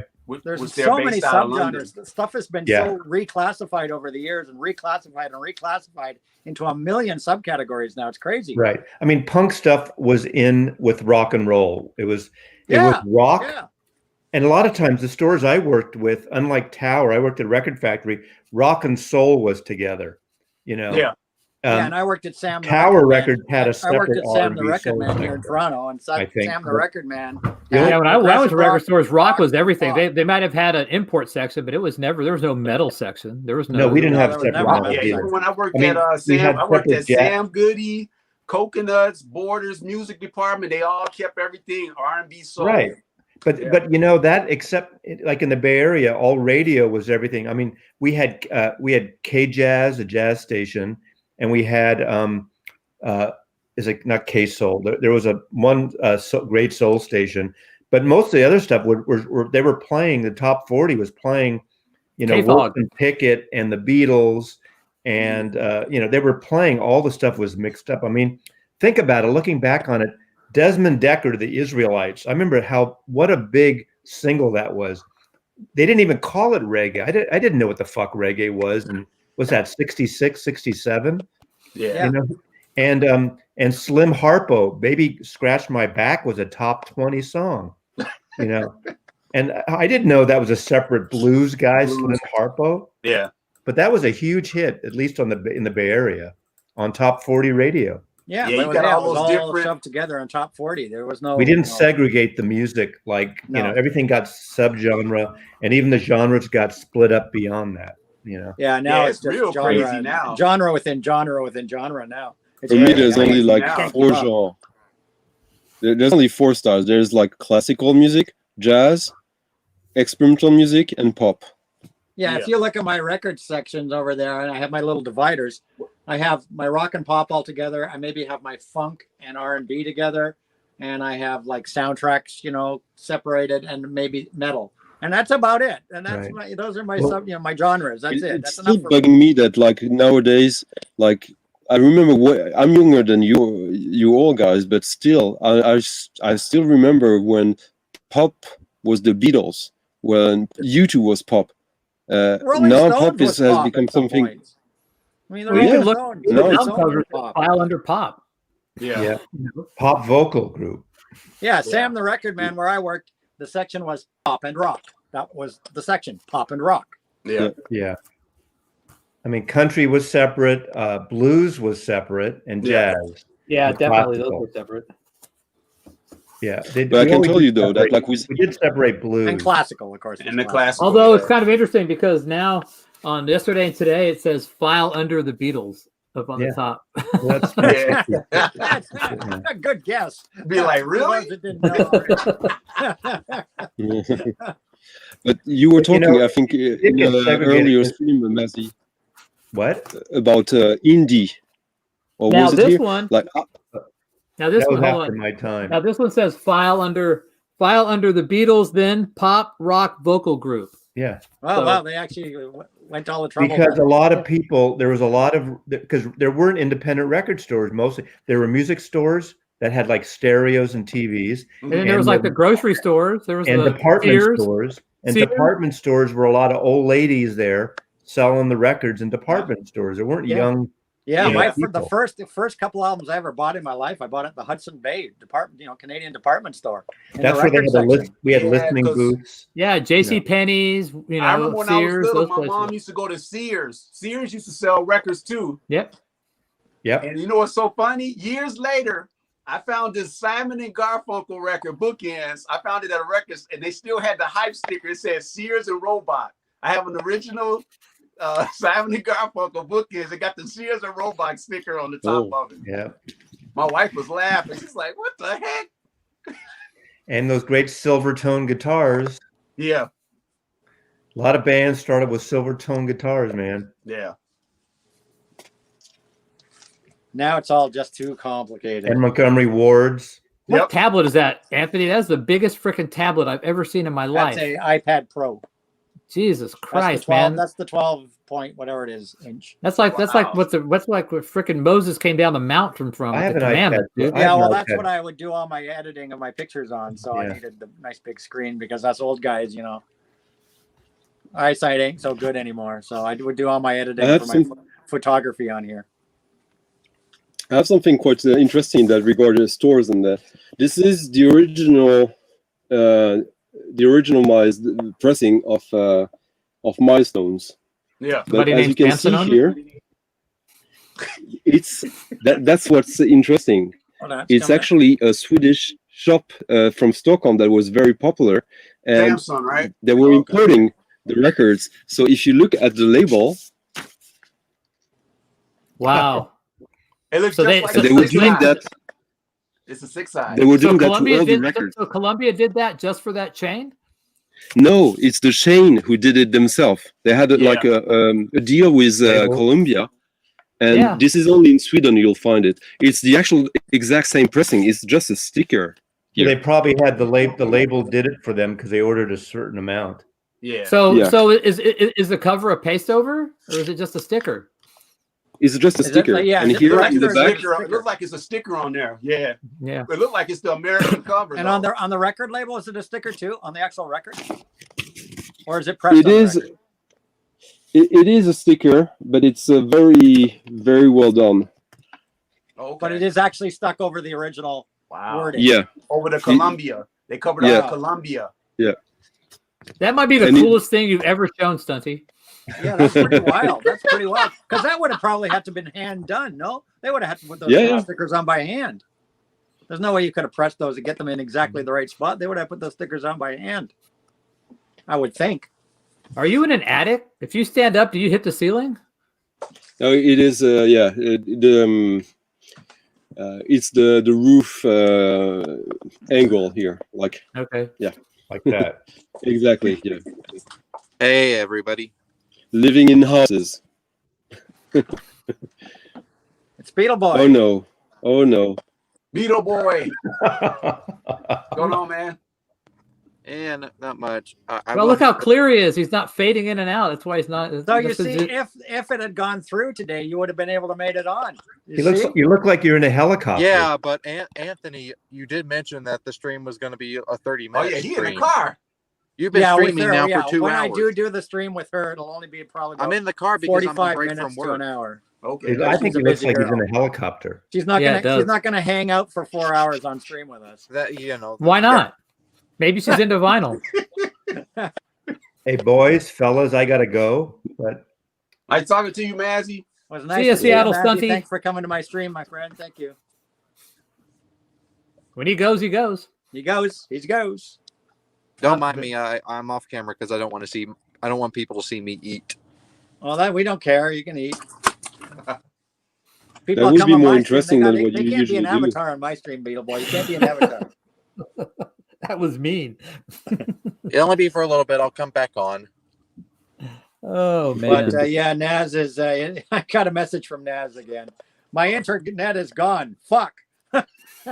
Yeah, man. That's like you be crippled, man. You lose that internet. Yeah, especially when you're planning to be on a live stream with somebody, and then the guys just work. Well, I had on Monday the hydro company in my neighborhood has been replacing all the hydro cables because they were buried, in like 1980 or whatever. So Yeah. for the last couple of months, they've been replacing all the underground cables, and they bring a notice to your house and say, for the next couple of weeks, we're going to be doing your street and your hydro will be down for 4 hours on so-and-so day. So we had them come on Monday and they dug up the cable right in front of my house. But in doing so, they were good. The hydro guys were good. They dug up the cable. They knew that there was the internet lines and the telephone lines and stuff were above. They were very careful. They did their work. And then they asphalted over. They dug up the sidewalk, and then they asphalted where the sidewalk was. And I was looking at it and I was like, why did they put asphalt down where there's supposed to be a cement sidewalk? Damn. So they did that the week before. They put the stupid asphalt down. And then 4 days later, they come back. Another company comes back and rips out the asphalt to put the proper cement sidewalk back over where the hydro guys had been. So I see them coming, and they're like right in front of my house. And I'm walking in, and I see the guy with the backhoe about to rip the asphalt out. And I go, hey guys, there's cables under there, right? And you can see there's a cable box right there from the cable company, like a foot away off to the side of the sidewalk. And I go, there's cables under that sidewalk, huh, guys? And they're like, yeah. I'm downstairs. My daughter's she's at school on the internet doing virtual schooling. Boom, internet's gone. I go outside and these fucking idiots have ripped out all of the cables for like 6 houses. All of the cables running to like 6 houses because the guy went with his backhoe and just ripped all the cables out. I freaked on the guy. I flipped on him because, like my mom, her pacemaker is like Wi-Fi through the internet, and, I couldn't do anything. I couldn't do any work. My daughter is like in the middle of class. Boom, gone. I go out and I freak on these guys and go, you just dug up our cables. Like, what the hell? I just warned you guys. And they're like, well, I guess you'll have to call the cable company. And that takes forever to get that. Anthony went after those guys like someone telling him he had shitty records. Yeah, like the guy goes, I guess you'll have to call the cable company to become a repair. Yeah, no, you don't. I'm like, you guys are going to call the fucking cable company now, or I'm going to be calling your boss. And sure enough, the guys were on the phone and the cable company was there. I said, I expect to see somebody from the cable company here in 15 minutes. Anthony went on those guys like somebody told him he had shitty records. That's what happened. Just imagine him going off on them just like somebody telling him he's got shitty records. That's what happened. But sometimes you got to scream and yell at people because they had somebody here in 15 minutes. Hey, Lavelle, did you get this? To put the line back in. Which one is that one? That's the squirrel. Came out of record store day. Man. Some of that's him. They were sold out. That and the miles. I'm still pissed off. I couldn't get that miles. So Stunty, do I get a cool checkpoint for having this one? Is this one Stunty approved? PJ Harvey? Let's see that one. Let me see that one. I need to pick up some PJ Harvey. Which one is that one? PJ That's Harvey. my favorite by her. Which one is that one, Pat? Let's That's Stories from the City, Stories from the Sea. Let's see it. See the cover on that. You know what? I want that one. PJ Harvey started her first record. Her first record came out on Too All Pure. her records. That's my favorite. You know what I've been looking for? Okay, I can't reply to you, Pat. I've been looking for. PJ Harvey did a cover of Alice Cooper's "I'm 18," and you think I can find it anywhere on this freaking planet? Hang on a second, Lavelle. I got something to show you. Hold on. I know which one you're talking about, Anthony. That's a tough one to find. PJ Harvey doing Alice Cooper's "I'm 18," and it's incredible. I've heard it. It's good. It is good. And I cannot find it anywhere. I don't think she's stuck it on any of her albums. I don't know if it was just a single or what the hell it was. But I've looked for PJ Harvey she started on a label called Too Pure. Her first record was released there. It's my favorite label ever from when I was a teenager. I love everything on that label. Every single artist is some of my favorite. Pram, Seafield, The Face Healers, Mouthsons. Yeah, that's a grail. That's a grail for me. That's one of my would put on my grail list. I don't like PJ Harvey. I really don't. That is definitely a grail for me. It was worth a shot. I like that one. The only PJ Harvey record that I have that I kind of enjoy. Pat wants to show something. Here you go, Lavelle. In the pantheon of rare Mobile Fidelity albums, this is the linchpin. Wow, that's a hard one to find there. This one was withdrawn 2 days after it was released. It looked clean as hell. When did that drop? I'm not sure what year that was. Let me see. Probably 89, I would assume. That's the somewhere around there. Anadisc, right? That might be part of the Anadisc, isn't it? But I mean, there's this thing goes for like $3,000 now. So Is that Mobile Fidelity Sound Labs or Mobile Original Master Recording? There might be original master recording? They original hadn't come up with that yet. They hadn't come So up with the silver It was label yet. released, but it was pulled from the shelves. It was pulled from the shelves. There's know there's why only a it was handful that was sold. Why was it pulled? They had a contractual issue with something happened. I can't remember what it was, but Have some you guy spun sent it to yet? me. Huh? Have you spun it to check it out, see how it sounded? Yeah, but I mean, it's not a great recording anyway. But I mean, Yeah. I have a Robert Ludwig and I have the Friday Music, so I'll probably do a shootout of those and see which one's best or which one sucks the worst according to Stunty, whichever way you want to look at it. So we can go which one sounds the best or which one Stunty hates the most. So one of the three. Yeah, about a week and a half ago, I went over my buddy shop. He bought a big buy. This guy passed away. This guy was REM, The Who. It was all, he had all of those albums. The guy sold his whole collection. And I was like, he said, oh, I got a classic records, Who, Tommy, which I've been looking for that one for a long time. Yeah, that one's expensive. I got over there, it was open. So he gave me a good deal on it. So I went to listen to it. Man, it sounded terrible. Really? It was so You're welcome noisy. to come on, Richie. If you want to come on, you're welcome to come on, Richie. We even cleaned it, and it still sounded bad. I was like, I saw it looked like it had heat damage. When you look at the record, I was just like, oh, this ain't no good. It's like you got the heat damage. Did it have like that looked like it's got like an orange peel kind of thing to it? Is it Correct. Kind of Correct. You think they put it into vinyl flat for too Yeah, it long? looked like somebody put it in the air. He's still disgusting, Mason. Disgusting. Hide yourself. Disgusting. Anthony said I got to be on camera if I'm. I gonna be got on the dark stream. side from Yeah, him. well, though. Anthony The guy should had know a better. Dark Side of the Moon 30th anniversary. I got that one from him. The Dutch one? No, the 30th, the one with Kevin Gray did. I don't know what country it is. You know, Beetle Boy looks like agate now in the dark. So Yeah. Yes, Yeah, Agate came on Noah. today and just Yeah, I want sat to say there because this is. staring at us very creepily. I even have my car lights on in here, and it's still this dark. It's dark in there. that guy agate creeps me out, man. I know he came on. I was Lowell. hoping he was going to say something. Yeah. And nope.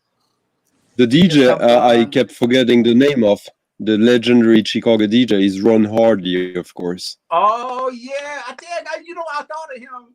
Yeah, he used to do the clubs on the south side. Yeah, The music remember box. him. The he was music good, box. man. Hey, He's the Lavelle, what's best. on what's on the wall to the left of Love Supreme? That's the Horace Silver one, the song poet. No, to the left. Oh, that's the Alice Coltrane. Okay. That's with strings. I found this at in the shop in the western suburbs, and the guy had it on the wall. I was walking out, I was like, man, you don't got nothing in here. I walked over there and looked, and it's real clean, man. So who's that friend of Agate that was in Rachel's stream that didn't have any clothes on? That had a haircut kind of like The Weeknd. What was his name? Haircut like The Weeknd. What? Yeah, there was a guy. Agate was in Rachel's stream, and then this other guy showed up. There was a friend of his, so who talked as much or as little as Agate does, and it was Stunty was it there. was like What was it? yeah, Same Tom record something. room. Tom Record something. Sam Record Club or something like that. Same record room. Yeah. Yeah. Record room 83. I've Sam seen Records him around room, a yeah. couple times. Oh, he was on the stream earlier. He was in the peanut gallery here at the beginning. Oh. The ABC. Yeah, these were my pickups today. This is something I needed to get back in my collection for ages, and you just never see it. So I grabbed it. Finally, he had one in. I see that. I love That's how the dollar Anthony bin here stays, all day long. And then I got this. I love how OG Anthony always says, Canadian I press. needed. Oh yeah, yes. Yeah. OG Canadian press of that. Great Toronto band, FM. This is their second album, Surveillance. Okay, I heard it. I had actually gone in to find Tonight, but I got this one instead because he didn't have Tonight. Yeah, but I picked up that Dark Side. I got that, and then I found boy had his collect. This guy's stuff other than that Who He had And a seal quadrophenia. He had another Who's Next. He had a Who's Next that was sealed. He had Classic? all of REM albums, all of them. The British Steel. The Mo-Fi's, all of them. How much did you pay? How much did you pay for the Tommy? Well, I didn't get the Tommy. I didn't even buy the Tommy from him because it was bad. I saw that orange. The speaker's peel and it corner. was messed up. I didn't buy it. It sounded terrible. He even cleaned it. He put it on a VPI, cleaned it. It still was noise. I said, "Oh, it's a defect," and it looked like it was warped a little bit. So they probably Randy- put it in a vinyl Randy, flat, and it was probably. way Yeah, warped, and they got the orange peel effect. If you leave it in a vinyl flat for too long without alternating on and off, it'll get that effect on it. And then I got the Jeff Beck. I got Jeff Beck Blow by Blow, the analog production. That's good. Is I that One for my daughter. I have the I had the Friday Music one already, the single disc. Friday Kevin Music. Gray? That's Kevin Yeah. Gray. Yeah, that analog smokes it though. The analog You sounds think so? better. Yeah. I haven't done a comparison, but I have both. I've shown Didn't- them. Didn't Kevin ORG Gray- didn't ORG do that, or was that Analog Productions? Oh, it's Just, analog. ju- Brian just K. to piss Smith. off. Just to Analog. piss off Pat. I thought ORG did that too. Another Nah. one. Which one is it? It's Blow by Blow. I know Anthony's showing records that I've seen 6 or 7 times, so Yeah, I'm not I looking was at just the moving moment. my pile. Dutch DJs, Yellow Claw. Jeff Beck, Blow by Blow. I saw a textured OG in the record store today, but I don't need it. But Lyra Lynn. Friday Music. Oh, it is Analog Productions. But which one did ORG do? ORG did it, Jeff Beck, didn't they? They did that blue album. What was the name of Wired? They There and did Back? Wired. There and Back? I think they did Wired, man. Springsteen. Oh, It's that's hard the to new keep one, up right? with some of these boutique labels. Friday Music did it. ORG didn't do There and Back. They must have just done Wired. I have it. I had compared I had finally bought that Love Supreme, the new one. Yeah, I have that. I have the other one though. I had the 45 RPM one. Oh, what's the verdict? I have to say that new one, man. Yeah, the new one is something about it. The new one is it's like they bring the music forward. The other one is kind of back. It's more laid back. It's good though. Yeah, we're gonna find out which one mine is. Hold on. Those are some great ones you found, Anthony. So picked up some good stuff. I definitely need to give me some ABC. I like some of their stuff. And the last one is I am a big fan of this. Well, thanks to my daughter, because my daughter loves her. So of course my daughter actually got me into listening to her, and she's actually a really good vocalist, Ariana Grande. This is her new album. This is her new album. Musicians. This is her new album. It's not out on vinyl yet. It'll probably take freaking 6 months to come out on vinyl. I can't stress this enough. I think I like her singing better than her acting. Hey Pat. Yeah, So I didn't Do you know realize the- that I had an OG. This is the Love Supreme in stereo. that's the limited edition version, and then the regular. I have the real deal. I forgot I had this. Hey, Patrick, old boy Bradley, Bob Bradley did a shootout on those two. He did a video shootout on the new one, and he likes the original. Yeah, Yeah, but he I also he also thinks Black Sabbath on the green frickin' Warner Brothers label is better than the Vertigo. So I'm afraid I'm gonna have to take Bob's opinion with a little bit of a disclaimer he did, there. Hey, he did the Hey, same I got a thing. message. I've You got know a what other message one from he Nazz. said? He said the Monarch is better than the RL. Nazz The gave what? us another message. Yeah, they did The Monarch of what? They did a chat. He said that the Monarch is better than the RL. The Monarch for what album? 2. Nazz Nomad may be coming back on. He That's says cool. he Yeah. just messaged me. He goes, "I'm so pissed off at Wi-Fi. I went and bought 2 records. Might be back on." Hey Bob Pat, said do you know Bob had this? like 3 copies. Do you know this? Show me, Anthony. Make it. Yeah, I'm coming. I'm coming for you, buddy. I'm coming. There you go. I've seen that record. What's interesting about this is this. I haven't seen that. I can't really tell. It's not. It says 15, 6, 16. 16 RPM. Oh, yeah. I've heard of those. How do you play that? How the hell? It's the series from the 60s. Put your finger on it and slow it down. Yeah, how do you play that? Is there? Did they make turntables that went that speed? Yeah, I guess you just have to hold your finger on until it sounds good. What the hell? Somebody told me about those, but I never ran across one. I've never seen a turntable that has that speed on it. Do you have one that has that speed, something? You can mod it. Yeah, I have one that is modded to Well, so you can play it. Did it affect the size of the record? Being at No, no. 16 RPM? No. Who doesn't have that, right? Michael Elliott. I have several. Michael Elliott in the house. I like me some Jeff Beck. Let Blue me tell Wind. you, yeah, man. When I was in high school, this takes me back to high You gotta school. hit the, what you call Oh, it? I gotta turn some You gotta lights on, mute man. that, I'm, what you I'm call getting it. agate. I'm getting agate like in my house here. Hold on, I gotta turn lights on. No, Beetle Boy's got that on her right now. What's going on, man? Beetle Boy and Michael. Hey, what's up? What's up, man? Man, I've been listening to you guys, man. You're talking some real great stuff tonight, you know? Well, you know, this is the I think AGK and Friends live stream. Yeah. We talk music here. Yeah. But the best stuff was Beetle Boy, though. Wasn't it, Michael? I don't know. Beetle Boy hasn't said anything. He might get kicked soon. He looks Somebody like else I wanna was come saying that's what I say. Might have to say bye to Beetle Boy. I was saying in the chat that he looks like an Uber driver. Yeah, I saw that. That's good. I Yeah. thought that was funny. Yeah, I want to call him, you know, so he can take me somewhere. You know, I feel like I want to be chauffeured around by Beetle Boy.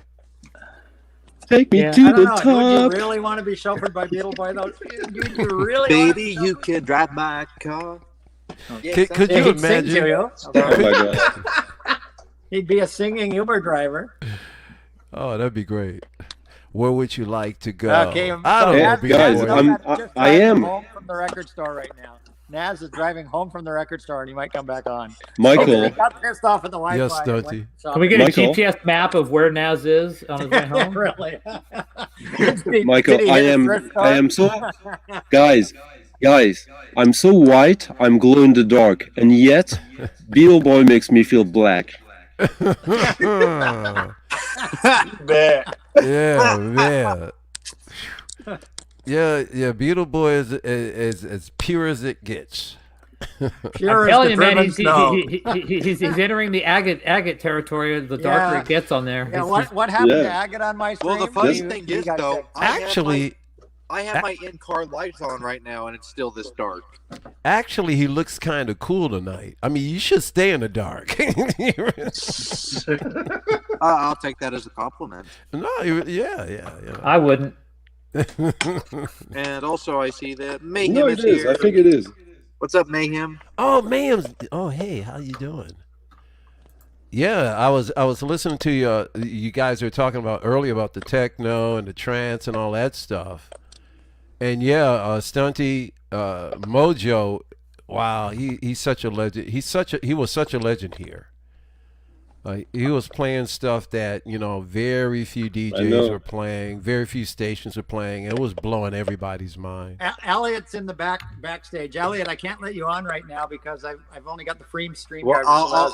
I'll be on for only 5 allows months, only and then 6 I gotta people go back to at a work. time. So once I have an opening, I'll let you on. Yeah. I do the free. I don't pay for StreamYard like some streamers. Yeah, Hey, that's because you buy No, Selena you Gomez and just pay for every album that has a girl on the cover. albums. You can't afford. Well, you do get some perks Right, off. got to save that streaming money for You do get some. I got a reputation to keep up, right? I got a rep Yeah. to keep up. Yeah. hey, Anthony. No, you don't. Which I'm curious, which animal song do you guys prefer?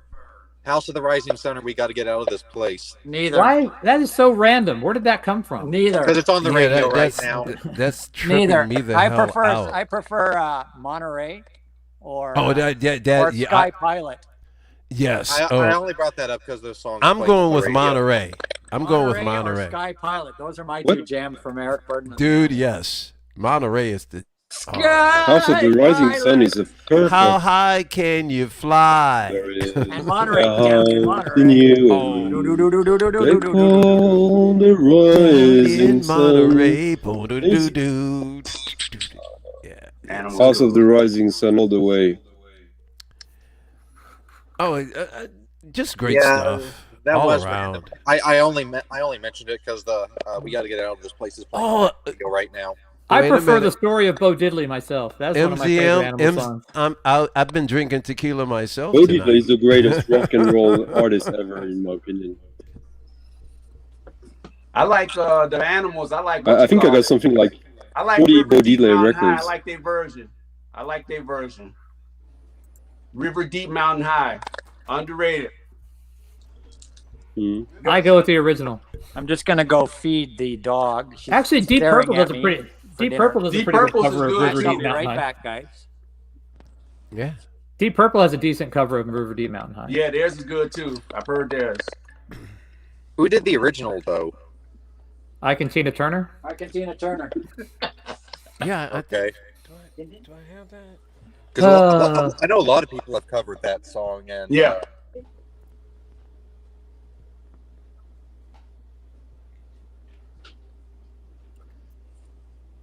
Well, way to go, Mason. You just stopped chat. All right. Here's something very interesting. This is Mavis Staples, and it's produced by Prince. Yeah, she did. He did do one of her albums.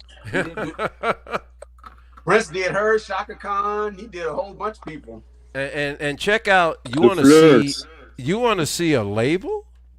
But you can even look at this and go, yeah, that's very Princey. Yeah. But check out Paisley Park. I like the label. That's Paisley Park, dude. Yeah, it was another artist too that did another one on Paisley. Old girl from Missing Persons, Dale Bazio. Oh She yeah, did yeah. Terry Bazio's. Yep. She did a song. She did a song on Paisley Park too. She released an album.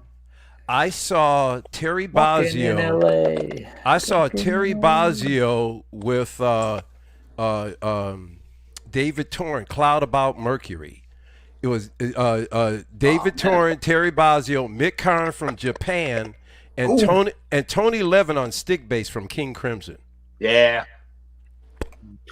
Michael, you want the best band produced by Prince? This Vanity is the one 6. that's underrated though, by Terry Bozzio, Steve Stevens.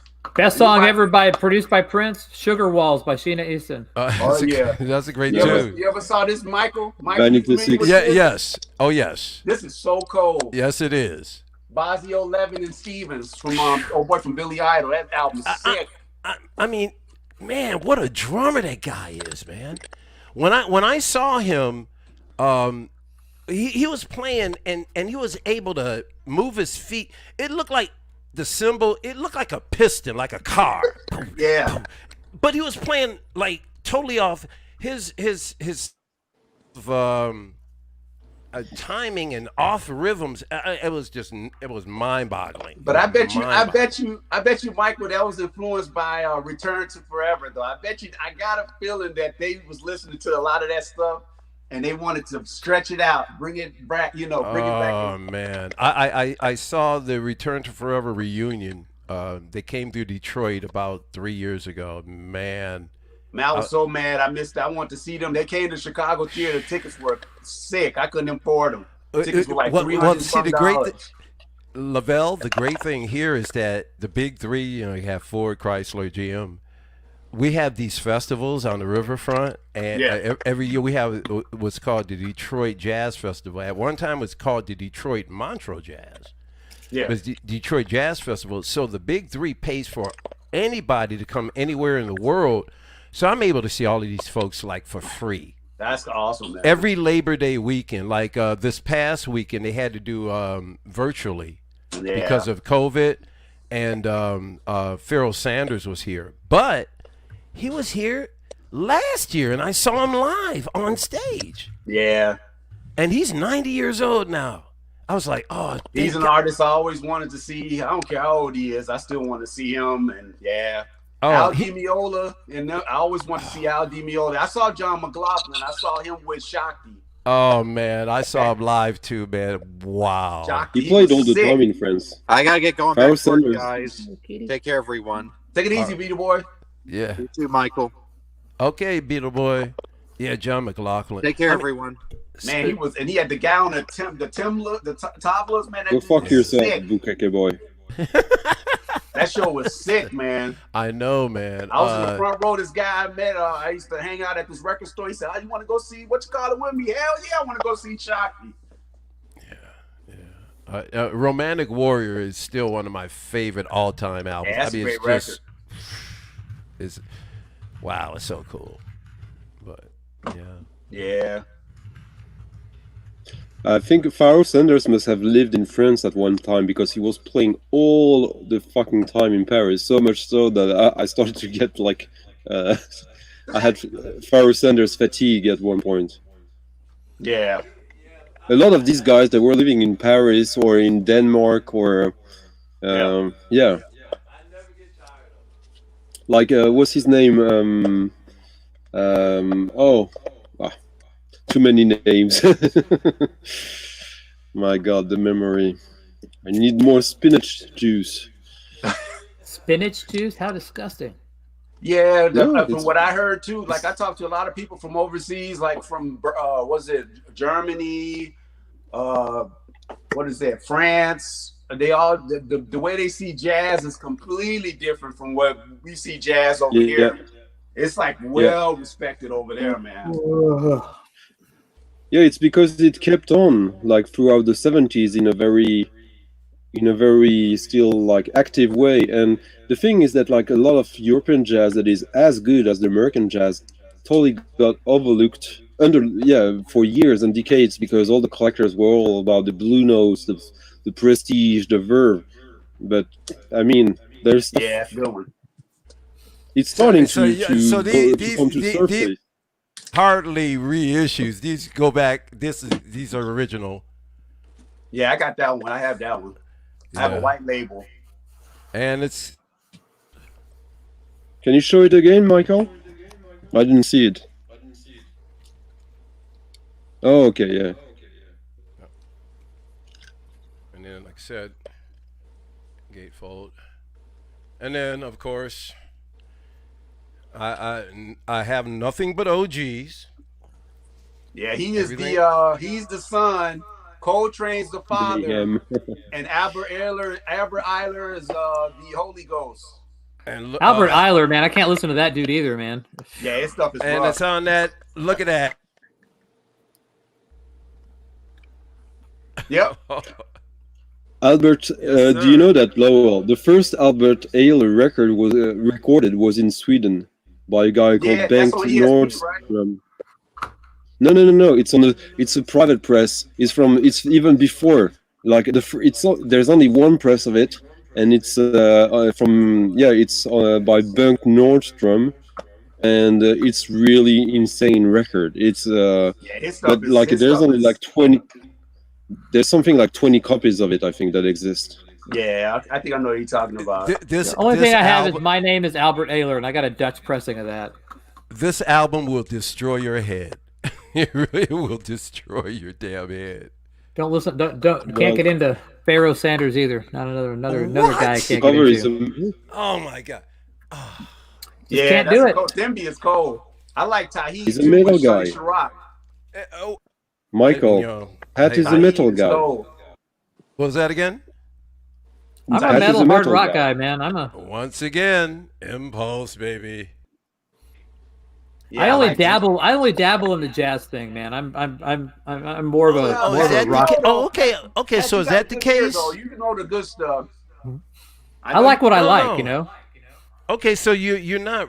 So you're mostly in. I know you're into like heavy, like black metal and rock. No, I don't like black metal. I don't like that Cookie Monster shit. No.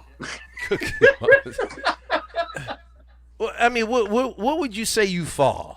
I mean, rough. I'm more of the hard rock. Like, you know, I'm into like Van Halen, UFO, you know, that kind of stuff. You know, Metallica. But I mean, I'm more of a hard rock guy. You know, Michael Schenker is one of my favorite guitar players. Scorpions, Stunty, I know, loves the Scorpions. Okay, I love the Scorpions. Yeah. I have just about every Scorpions album. And of course, Iron Maiden, and I know you like Iron Maiden. I like Iron Maiden. I've seen Iron Maiden multiple times. Judas Priest, Black Sabbath, you know, Led Zeppelin, you know, Pink Sure. Floyd.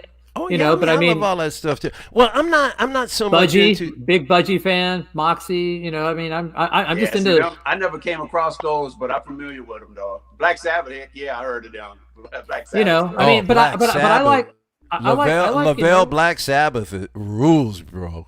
I like a good pop song. I mean, I like, you know, I love a good pop song. You know, Yeah, like yeah. you know, Sugar. You know, Heartbeat is a Love Beat by the DeFranco Family. You know, I like it. I like a good pop song. I like I like some country. You know, so Yeah. I won't listen to a country album, but I can listen to country songs that I like. I got you. I got you on that because I don't own a lot of country. You know what I do own, I you know I like, you know, but I agree with you.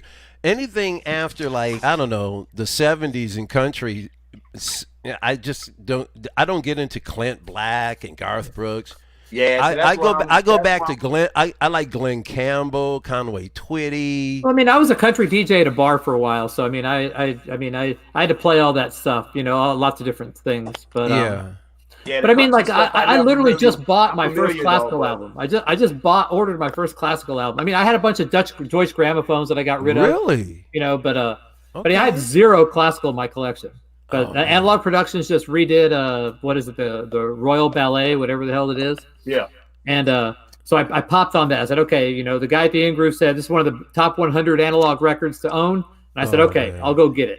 Okay.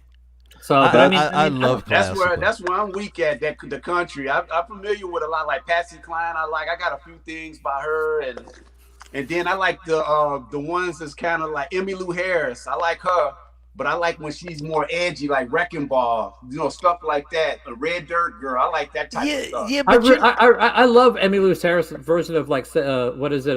What's that song? Not C'est La Vie, but it's what is it? but is Emmylou Harris really truly country? Really? She rides a fine line between country and bluegrass and folk. Yeah, I wouldn't put her in the same like category as like maybe I don't know, Crystal Gale or something. Yeah, you know, Loretta she's Lynn, way right? she's way more country than Crystal Gale's more like pop country. I tell you, Loretta Yeah, Lynn. that's I mean, true. Like that. Like Loretta Lynn is country. That's like, Okay. Oh, that's pure country. Yeah, But Loretta yeah, Lynn. Emmylou Harris. Yeah, it is "C'est La Vie." You never can tell. Her version Yeah. of that song is really good. And if there's an Old Grey Whistle Test version of her doing it live, and it's really good. And Albert Lee plays guitar on it. Oh, Albert Lee. Oh, I've seen that before. That's pretty good. Yeah. Okay. Yeah. Hey Pat, Yeah. have you know? You'll find it pretty funny, I think, because the biggest DJ gig I ever got, I had to play Iron Maiden, AC/DC, and stuff like that. I would have I was loved to have playing- seen. I would have loved to have video of Stunty playing Iron Maiden. That would have just made my day. Oh, that'd have been great, wouldn't it? Well, Yeah, that's I'll a have group- you know that's though. another group. Well, I mean, No, but the funny part about it, Michael, is that it Yeah. was in Wembley, You got everything. and I was the DJ for a monster. It was a monster truck okay. event. That makes sense. Wait a Yeah. minute. No one was paying. Stunty was a DJ at a monster truck rally. Yeah, Hey, in listen. Wembley. You would not believe. I did a fundraiser for a cat shelter. Nice. Yeah. So yeah, you can find DJs. You find DJs doing all kinds of strange places now. I mean, it's not like we're just in clubs. We do all kinds of events. Okay, It's we need to do in our best Klaus mine. Still loving you. Y'all sick. That's a big Down to Scorpions. You got a Gorky lot of Park. Scorpions, man. Just collection. maybe half my Scorpions. Maybe That's a nice collection now. I got at least another pile this big of Scorpions. You've got your songs. They are. That's what I said. It's a lot of the stuff from the '80s that it's like Iron Maiden, Metallica. But hold on a second. We're glossing over the fact that Stunty was a DJ. at a monster truck. Not only playing Iron, but at a monster truck rally. The antithesis of everything Stunty is about. And Stunty was a DJ. I would have loved to have seen that. Oh, you know he murdered it. He murdered it. Have you heard where it was, Pat? Have you Wembley. in which? Yeah, in Wembley. It was the In Wembley easiest gig Stadium. ever because in Wembley Stadium, and basically it was the easiest gig ever because I only had to play like 6 songs. People just wanted to hear Hell Bells and Highway to Hell over and over. And man, that's a sweet gig, man. You just get paid doing, and you get paid. Yeah. Yeah, I was young. I had no morals back then. And the other thing is that forget about clubs. You get a corporate gig. Yeah, that's where the money's at. And you get paid on the spot. They don't play around with you. Yeah. Yeah, it wasn't that good of a gig though. They could have hired just anyone. He was basically pushing buttons. Yeah. But you still got paid well, right? Or decent. Yeah. That's the alternate cover. That's the later pressing. Yeah, and this is not for Not sale. for sale. I've got a few things in. Oh, that's sweet. See, I have an actual OG green brain label of that. Well, I have a Grand Funk album that's colored vinyl, very similar to that. I found one of those today, Michael. As a matter of fact, you know what I'm talking about? I got it today. Hold on, let me see if I can find mine. I got mine today. Is anyone going to address the fact that Anthony just showed a record that actually looks like shit? I didn't see it. What did it look like? That's the. Didn't you see the color? It was like. Oh yeah, it was like a beer vinyl or whatever. You're showing boobs. Yeah, well, that's okay. Okay, all right. Doggone. I won't. That's a good cover, the front though. side of this album. Yeah, because brother Brian's going to be streaming later tonight, so you don't want to be part of that. No, I'm showing the back side of this one only. All right. I'm showing the back side. I'm anticipating. Patrick. Yes. I want to see it, buddy. Oh well, I would, but Anthony's showing all. Oh, he's still got more. I keep forgetting he's got a library. I'm sorry. Oh. What? Okay, that's all I'm showing. I've got more Scorpions. I've got more Scorpions. All right. I'm showing right now. Okay. Okay, go ahead. Go ahead. Wait for it. Yeah. All right. Hold on. Let me make you big. Make them big. Show off. I got one for your ass. Whoa. Ooh. I don't think it has the stickers though. Okay. Are you done? Oh sure. Well, I'm never done, but yeah. Go ahead. Make me big. No stickers. No stickers. I can one up you then. Well, let me one up him first. You guys don't want to go there. And then you can up in both of us. You don't want to go there, but go ahead. I don't know. We're waiting. Mine's going to be real quick anyhow. That's the same one that Pat just showed. Oh, he's gonna. That's the same one Pat just showed. This is my original. This is like from when I was a teenager. All right. But inside, my cover's not that great. I think. Inside. Oh, you. Oh, that's the original. Oh, you. Liner. All right. There you go. The stickers. I got one that's better than all yours. That's stickers. Okay, now Michael. Wait, what did you say, Lavelle? Oh, I got one better than all yours. Wait. You want to throw your name in the ring there? Go ahead. Turn big. You want to play with Michael, the big boys? Back. I accidentally kicked you. That? Michael, come back. Yeah. I accidentally kicked you. See that? Who am I supposed to I see that. big? It said Lavelle, God bless, Mark Farner, Mel Shazza, I goofed. Grand Funk. I got to meet them, an autograph, T-shirt. Michael, I goofed. I got to hang out with them backstage. Cool guys, man. I don't believe you. Grand Funk with some cool cats. What are the rules of this contest? I need Michael to come back. What I accidentally kicked rules? Michael. Stunty, people have to actually have heard of the record you're going to show, for one thing. To win this contest, people have to actually have to know the record you're going to show. Sorry about that, Come on, Michael. Lavelle. Let's see Sorry it. about that, We Michael. already showed it. I didn't see it I because didn't know any of the gotta records. make you my- chose. I Actually, one of the first albums I ever bought as a teenager was that Grand Funk Railroad. Come on, man. Where is He it at? showed it. I didn't see it. There it is. You're on the wall. Oh, I thought he had the. Okay. All right. Cool. Yeah, I have that American Band and I have Survival. Well, you. I found E Pluribus Funk today too. Okay, Yeah, that's the Anthony. one I need. I need that one. I don't Okay, have that Anthony. one. All right, go for it, Michael. What you got, man? Oh, you're gonna Hold love on, this. hold on, Michael. Hold on. Make me big. Okay, All right. there's our third Grand Funk Railroad for American band. You got the All right. stickers in that? You got the stickers? I don't have. Wait a minute. Do I still have the stickers in here? No, I don't. I don't even think there were stickers in here. Yes, there were. Yes, there were. Well, mine had it. All right. Well, This is the first I think a Canadian lot of person on people the grab goal. that stickers and they use them. gatefold. Yeah. So what is it about your record that makes it special?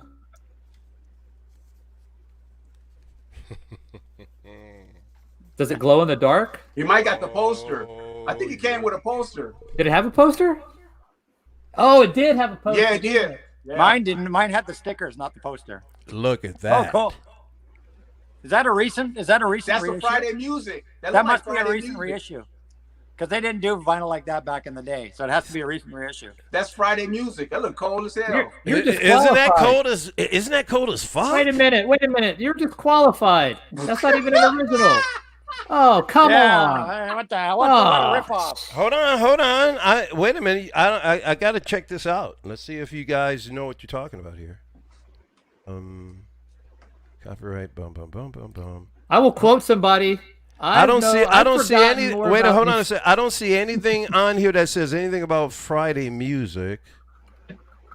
Oh, so All I it's even see- a gray market one. Even worse. Well, produced by Todd Rundgren. Let's see. We know that. Yeah, it's kind of tripped out. It No, should have it's been on the we label. saw the cover. It's an old one. You oversold. No, come on. You guys are just jealous. Did I? that's oversell? right. Friday Music put this out in 2011. I was right? Friday music.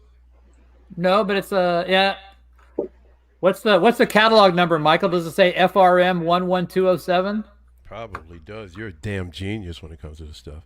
Oh, wait a minute. Oh my god, that's worse than Mecca. Like that's the destruction of a. While there's a pause, I'll say something about what you were talking about just a minute ago about some of the country music. And by the way, hi everybody. I'm Elliot. I know some of you, but don't know all of you. I think the distinction to be made is someone mentioned Emmylou Harris. Well, she really country. I think the distinction to be made is that there's really kind of two parallel country markets out there. There's your top 40 radio country, which would be, what most people think of as country. But there's also, just like in rock music, there was a top 40, and then there were the album-oriented groups. And Emmylou Harris and artists like that fall more into that category of, people that buy albums, they're not radio listeners. They're not listening to the top 40 country versions. They're listening to Steve Earle, Emmylou Harris. Okay. Guys today like Chris Stapleton and Tyler Childers, things like that. Yeah, but Chris Stapleton straddles all sorts of genres. His new album almost sounds like an R&B record. He is an R&B singer. He is an R&B All right. singer. Yeah, that dude can play, man. It's just the way he's marketed. But he's had no top hits. He's gotten a couple of songs played on the radio in top 40 country, but his music is driven by his album sales. Yeah, I heard his version of Thrill Is Gone. Man, he sounded cold as hell. Chris Stapleton, that guy can play. Yeah, before he was solo, he was in a bluegrass band called the Steel Drivers. Yeah, that's right. I have that album. Yeah, that's right. Whatever format you put him in, if you just listen to the vocals, he's an R&B singer. I mean, just an R&B singer. He's very talented. Very talented. Yeah, instrumentation, Hello. that's all the difference. All right. I got so, you, Lowell. Now you know this. Is the catalog number on the spine, yeah. Patrick? Oh, yeah, I got that. What does the catalog number say? Is it on the spine? Yeah, on the spine. look at this. 059. Hold on a second. 0598. Let me look. All right. I will Original be drawing by Don Cherry drew this Yeah. on the cover. and that's his Cool. signature. That's nice. Found it in the nice. wild, like paid nothing for it. Wow, that's cool. Yeah, I got those Don Cherries. I got both of them, 1 and 2. Yeah, this is the big issue. What does It's the label say, Michael? What are the numbers on the label? What's the? I was trying to, let me see. Manufacturer, Capitol Records, subsidiary, blah blah blah blah, USA, blah blah blah. Oh, number. Oh, that's a patent number. Let's see what else here. Ooh, I'll select copyright. SMAS Okay. Sabu 112. Martinez. Oh, SMAS 11207. Yep. And then there's one below it says SMAS 1-11207. I think this might be a 1999 reissue by Capitol. Okay. By Capitol, 1999. Yep. That's cool. I love the color vinyl here. It sounds good, doesn't it? Yeah, it sounds great. It'd sound better if it was the original cut at Sterling, but hey. Yeah, but I don't even think it came like this, the original one ever, right? I think they did it specially for that year. I don't know. 1999. That wasn't really a vinyl year either. No, it wasn't, was it? Well, That- I'm glad I have Your it American anyway. Grand Band from Grand Funk Railroad was actually one of the first 5 or 6 albums I ever bought as a teenager, about 13, 14 years old. Yeah. That and Santana's Caravanist, Charlie Daniels album. Fire on the Mountain, No, it was earlier than Saddle that. Tramp, No, earlier. Orange Blossom Special. Honey in the Rock. Yeah. Honey in the Yeah, Rock. that's my favorite Santana. Caravan Sarai. That's my favorite. Yeah, That's Neil really Sean's good. last album. I've Yeah. got a ton of Santana here. Oh, jeez. Don't get me showing Santana. I know. You got more than I do. Yeah. I just did And I quite a few, but he'll blow me out. He's probably. Have Hey, you Anthony, slept can I with spell out? any? I think that there's something sexual between Anthony and Santana. Maybe with Santana's wife as well. Isn't she married to Lenny Kravitz's Santana was my drummer? inspiration Yeah, for that learning was guitar. Lenny You guys Kravitz's, know that. drummer. It was his previous drummer. He got a new drummer now. She don't play with him anymore. She can play. Yeah, but she's influenced by Tony Williams and the other drummer. She's influenced by a lot of the drummers, the jazz drummers. She can play. I saw her twice with Lenny. She can She's go. like a Billy Cobham fan, I think. Yeah, Bring me up, Anthony. Just Sorry, yeah, Miss Mayhem. okay. No ears or bukkake tonight, apparently. my Santana PRS. How about Jetson's porn? And the good old Jetsons boy. My that's that Santana PRS with PRS. the wings on it. Those are some good guitars. My Santana, designed by Carlos Santana himself. Nice. His guitar tone hasn't changed in 50 freaking years, man. That guy needs to change his guitar tone at least once. Santana signature guitar. Who am I making big? Hey, but me. Yeah. I saw an interview with Santana. Right.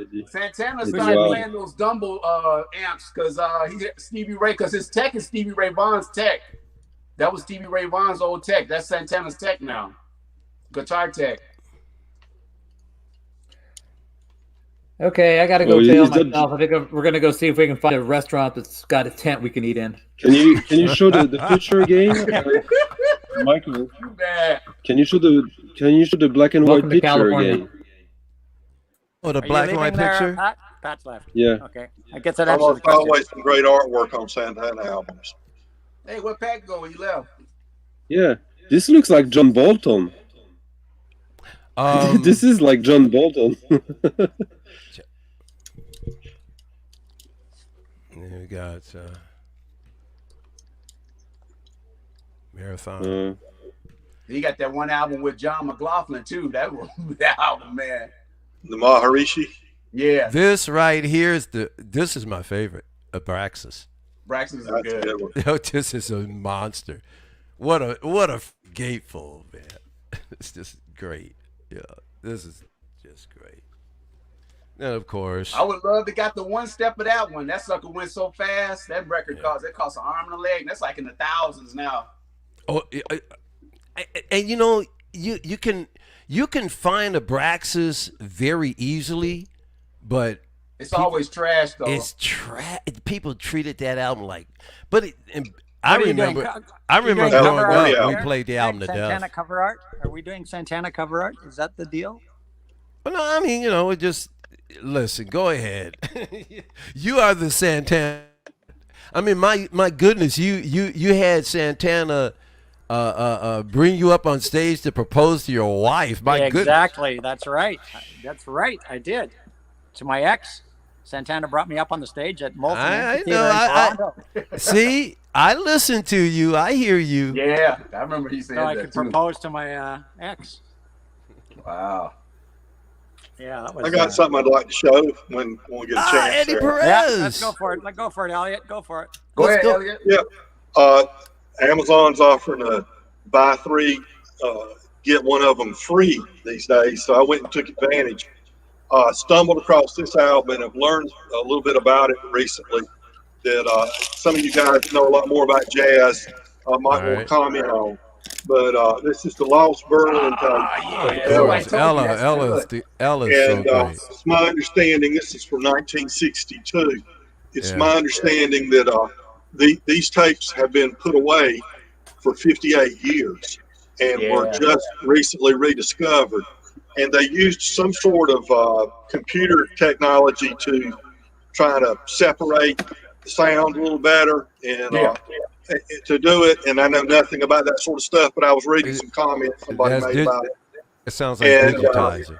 This is just, well, it's not digitized though. I think it's just, I don't think they it's digitized. digitized the analog, then they removed the crap out of it and tune it up, and then they remaster it for vinyl. Yeah, so this is supposed to be really, really some great examples of Ella in that period. What a prime period. I'm very much of a novice jazz person, but I know what I like, and I'm learning to like a whole lot more than I ever thought I would. Yeah. But I've always liked Ella. That's good. Those artists, when I was a child, I would see on television, like Ella Fitzgerald, Louis Armstrong, people like that. You know, the more traditional, earlier period Oh jazz. yeah. But, Absolutely. I'm just hearing raves about this album everywhere I've looked. So just thought I'd point that one out to you. And it wasn't that expensive, $20. Yeah, one thing about Ella, $1 though, a lot of people don't realize Ella and Sarah Vaughan would was doing the bebop. I remember I read this. It was Charlie Parker and Dizzy. Ella and Sarah Vaughan was the only two ladies that can keep up with their playing because those guys used to play fast. Yeah, Those only two. Dizzy's kind of like the godfather of it. I mean, That bebop, the way they play fast. Yeah, Ella and Sarah is the only ones that can keep up. oh man. None of those other jazz singers can keep up with them. Yeah. I also picked this one up. Oh yeah, it we sounds talked great. about earlier. And I'm not Of sure if course. it's the better quality one y'all were talking about or if it's the other one. Because, if you go on Amazon or somewhere like that, they'll offer 2 or 3 different versions. And, Right. I don't know enough. I go with the $23 one instead of the $29 one. But it is on Impulse. So maybe this is the superior recording you were talking about. Oh, They'll that's tell yeah. Hey, let me see that cover. Show me that cover again. That's a great. Oh, that's great. the different one. That's not the new one. The analog. The new analog one it'll say Impulse, the circle, and like an original. It looks like almost like the original. Yeah, that's the one that came out. Those was released in the 90s, 95. Right. Okay. Yeah, it's just a plain Impulse, not Yeah, just plain whatever. Impulse. Yeah. Right. But the thing about, I read an interesting article about this album in particular from Coltrane. And now his grandfather was a minister, I believe a Pentecostal minister. Yeah. And this was a musicologist that Stunty. was examining how, even though, A Love Supreme, you don't hear Pentecostal church music in it, they were able to break it down and tie the influence from his childhood growing up in that church, the music that was played there, in some of the very subtle aspects of Love Supreme. I thought that was a really interesting article. Yeah. But Coltrane's one that I like. As I learn more and more about jazz, I really appreciate more and more. Yeah, But- he has but- so many. He He's has a so many fan. different periods, man. That dude. I mean, this was stripped out just that span of time. All the stuff that he created. That's why a lot of people. Sometimes people don't give him the credit like he should get. They're like, oh, they already talk about him. But Coltrane was cold, man. His mind always worked in different channels. Bring me up, Anthony, if you can please. If I could. Kun. If I could. If you can If I please. could. If I could. Can please. This is a monster. That's fantastic. Yeah. Oh, that's a beast. This is a Yeah. friggin' monster. And they do a Love Supreme. Yeah. Oh, cool. Yeah, that version cold. Let me tell you something. Mushrooms all day. This takes you just so away. And then of course, let's do the gatefold here. I gotta look for. There he is with Chambi. That's their spiritual teacher, or at least at the time. And then of course, OG all day, always OG. Let's see here. Classic Columbia with the yellow letters.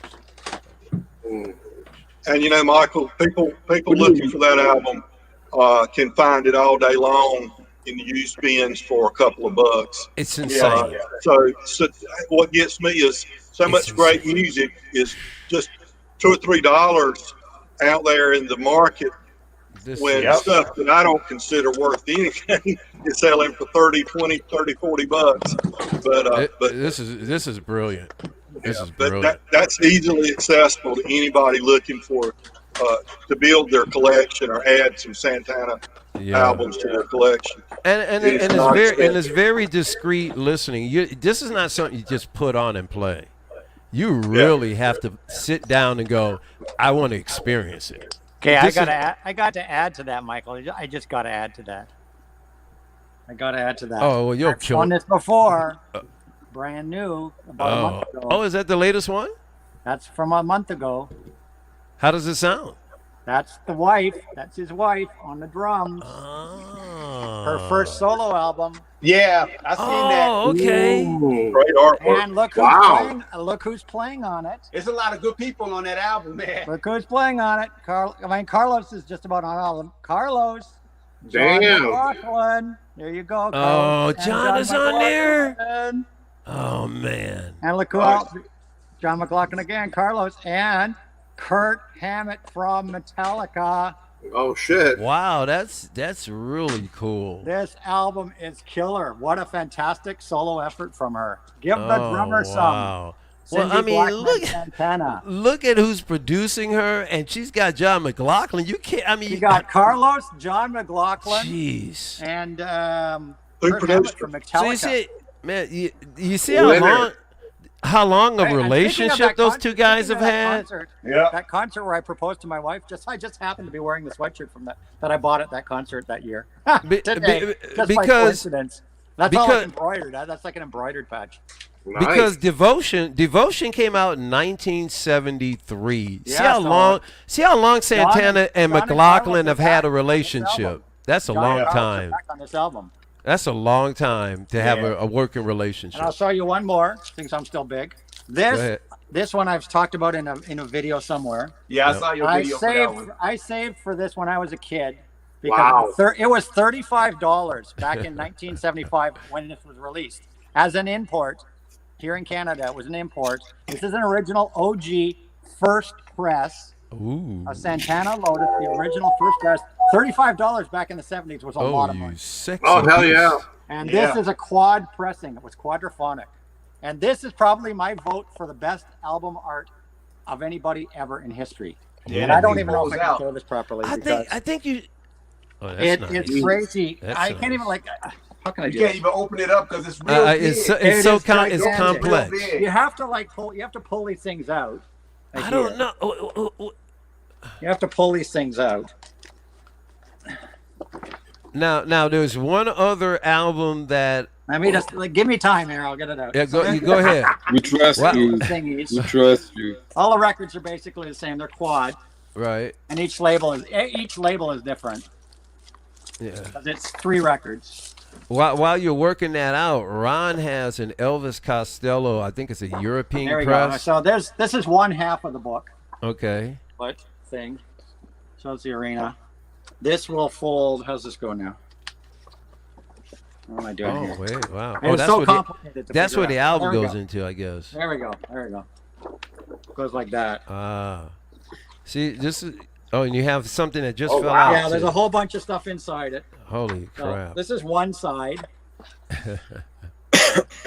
This is like the most insane artwork I've ever seen in my life. Then you have all these cards Hey, Randy.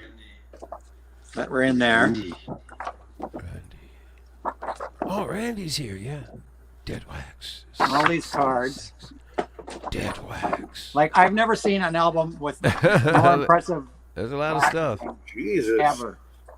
Then you have your little Japanese thing. There you go. That's one side. Holy crap! That's one side. There's like the gatefolding again. Oh Then you my have the other God, this side. is. Then you have the other side because this Yeah. opens up like this, Holy And, like, smoke. like this. Jeez. So then you have the other side here, which pulls out, Now, which makes the other half of the airplane thingy.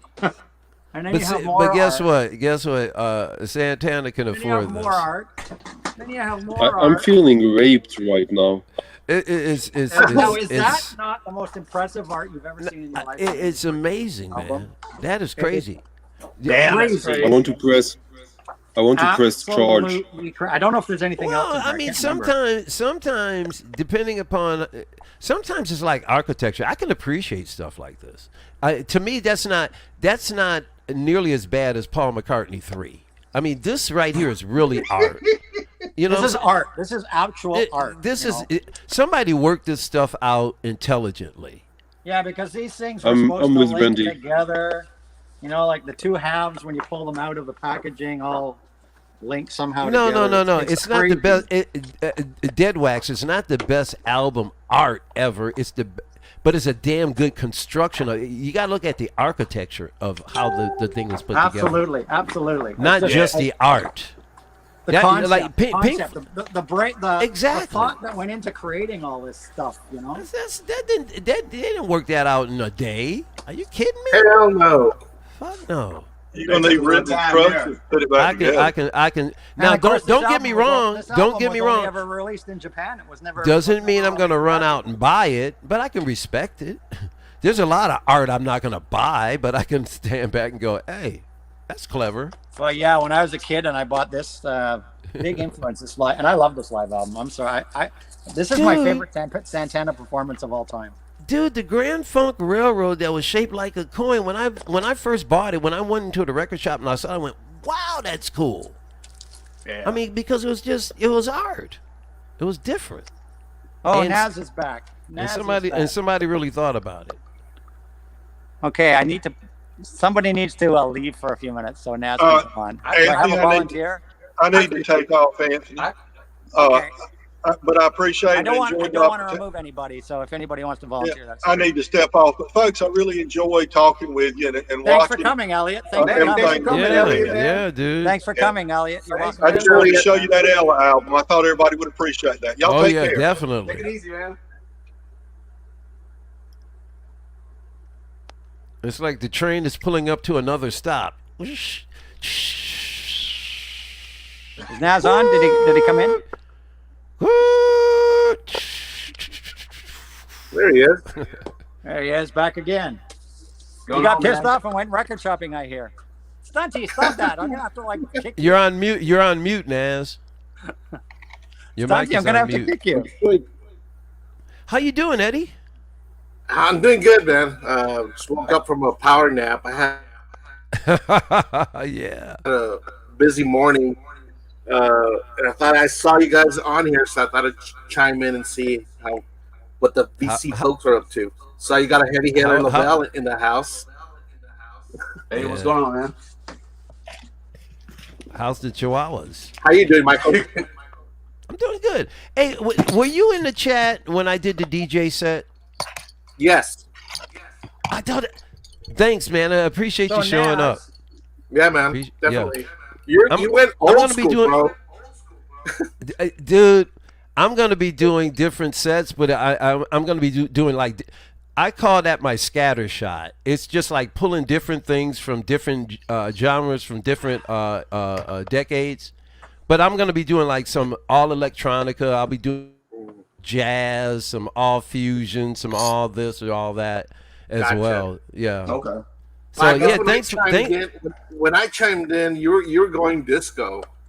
You're playing "Born to Be Alive" and some other. The track before that I was not familiar with was a really killer track. And that's what I tell people all the time is that the thing I love most about DJing is playing heard before, you know, but most of the stuff that I played, you know, was more of a contemporary or at least a commercial nature. But I want it to be eclectic, so you don't know like what the hell he's gonna play next. Yeah. Keep you anticipating it. So yeah, man. Yeah, tune in, man, because I'm gonna be doing some stuff that's gonna be so friggin' out there, man. I want to check that out. I want to check that out. It's gonna blow your wig off. Okay, so Nazz, you're back. How's your connection now? Is your internet fixed? They finished digging up the internet in front of your house? Am I coming through? Yeah, you're coming in much better now. So you got pissed off and went record shopping. What did you buy? Let's see. You said you bought 2 records. Let's see. Wow, his camera is perfect now. It's great. Okay, hang on one second. I'll see what I grabbed here. Because he got pissed off when his internet went out and he went record shopping. Okay, against my better judgment, I got the new AC/DC album. I have that arriving tomorrow. I hope. How much was that going for? How much did you pay for that, Nazz? Well, this is an exclusive red vinyl. Okay. And it was $34.97. Yeah, because Amazon had it on pre-order for $25. So I just right, grabbed it. I wasn't going to get it, but then I saw the pre-order and I just went for it. You know, I caught the Sorry, video. it's red vinyl. Yeah, that's worth that extra $10. I caught the new video that they It's dropped. in the red vinyl. What else did you get? You said you got 2 when you messaged me. Well, I will say I don't like the new single from AC/DC, but I had to. It was there. I mean, yeah. There you go. Now there you go, buddy. I have everything on it. So. Hey man, Nazz, you didn't get the new boy? It's kind of a best of, right? Did you get that one? They just reissued this. It is the new Bowie. Yeah. Yeah, it's not new, but it's the mix. It's the Tony Visconti mix. Right. Hang on. I think I got him fired up there. Actually, I like it. It sounds all right. It's just tripped out though, because it's like. Well, yeah, but Tony Visconti is a longtime producer of a lot of his albums. That's why. Yeah, I know. You bought that. This sounds really good. Yeah, see, the same thing I said. So I will. Tony Visconti had a personal this sounds awesome, and he did. Yeah, he did a really good job on this one. I highly recommend this one. Yep, man. I liked it a lot. So this Rush one. Dude, he's a I've read some negative comments too, but I also read some good comments about it. Yeah, what some people wrote about saying negative when it first. I was just like, huh? You know, no. I don't know. It's a good mix. I know I showed this on this one. This one I don't need, but it's on splatter vinyl. So do I need it? No. But did I get it? Yes, because Yeah. Well, I got a brain injury or something. I think Did you end apparently. up seeing what I got today? Because you were having internet problems when I was showing. Did you end up seeing the things I got today? Who? David. Oh. No. Speaker's Corner. No, I didn't. No, I didn't. But I'm gonna guess it's good-looking girls. So yeah, I saw that one. I saw the Speaker's Corner. Carly Simon. Yeah. Yeah. Did you see this one? And what else did you get? Did you see that one? Oh, Judas Priest. Oh, the Priest. Yeah. Yeah, I saw the Judas Priest. Yeah. Yeah. The picture Picture disc. disc. It's not that price for that Speaker's Corner album, but I grabbed that today. Damn, what else did you pick up? I know. yeah, the Ramones. It's a lot too. I needed this just to fill in a hole in my collection. And I think you were here when I showed it. That's a good album. Yeah, Man, I love going for the one is the bomb. Yes, album. And Lexicon. Down, down. Oh, dude, that I love that album so much. Okay. I've seen I've seen ABC twice. 80s album of all time. Yeah, I know that, and I've been looking for. Wow. It's not easy to find on vinyl in Toronto. Dude, I've seen ABC twice. finally got I a first love press that of it. band. That's a great band. Oh. No way, twice. And you know something? Yeah, I have an original autographed copy by the full band. I like. Well, I can make you drill with my Monk suspended animation autograph. But let me by the tell full you band, something, remember? man. That second album, Beauty Stab, is man. I love that album. I wish It's the perfect 80s pop album. Beauty Stab Perfect. is really cute. That one I never see in a while. That's the one I want to check. That's the one I definitely want to get. Is that one? Oh, Which? Beauty Stab. Beauty Stab, yeah. No, I saw it today. It was Beauty Stab is fantastic. Dude, you didn't get it, Anthony? I already had this. You already have it. I Beauty had Stab the is- file in my hands. Oh, you already had Beauty Stab though, right? No, By I ABC. just had the file in my hands, and it was supposed to. Oh, I got you. Yeah. I needed to like shut it down. You know what I'm saying? For money wise, Yeah. I needed to shut it down because Speaker's Corner. Beauty Stab is the most underrated album of the 80s. It is so underrated. Yeah. It is just killer. It's so King good. Money. King Money is so that funky when it goes King Money, Unzip. SOS. Yeah. Yeah. That sounds like Unzip. SOS. That was then. This is now. Unzip. In fact, over here I have some really good. Hang on. Oh man. Hang on here. That's what I got. Martin Fry is the I have man. this on every I have that on every Man, that's format. so- I got that is cassette, I got so vinyl, great. I got CD. I could play But, that oh my God, album, this album is so never gets good. old. It never gets old. So ahead of its time. They just No, it's so far removed Awesome from album. Lexicon of Love. It's ridiculous. Yeah. Yeah, that's great. yeah. But it's amazing how those guys did.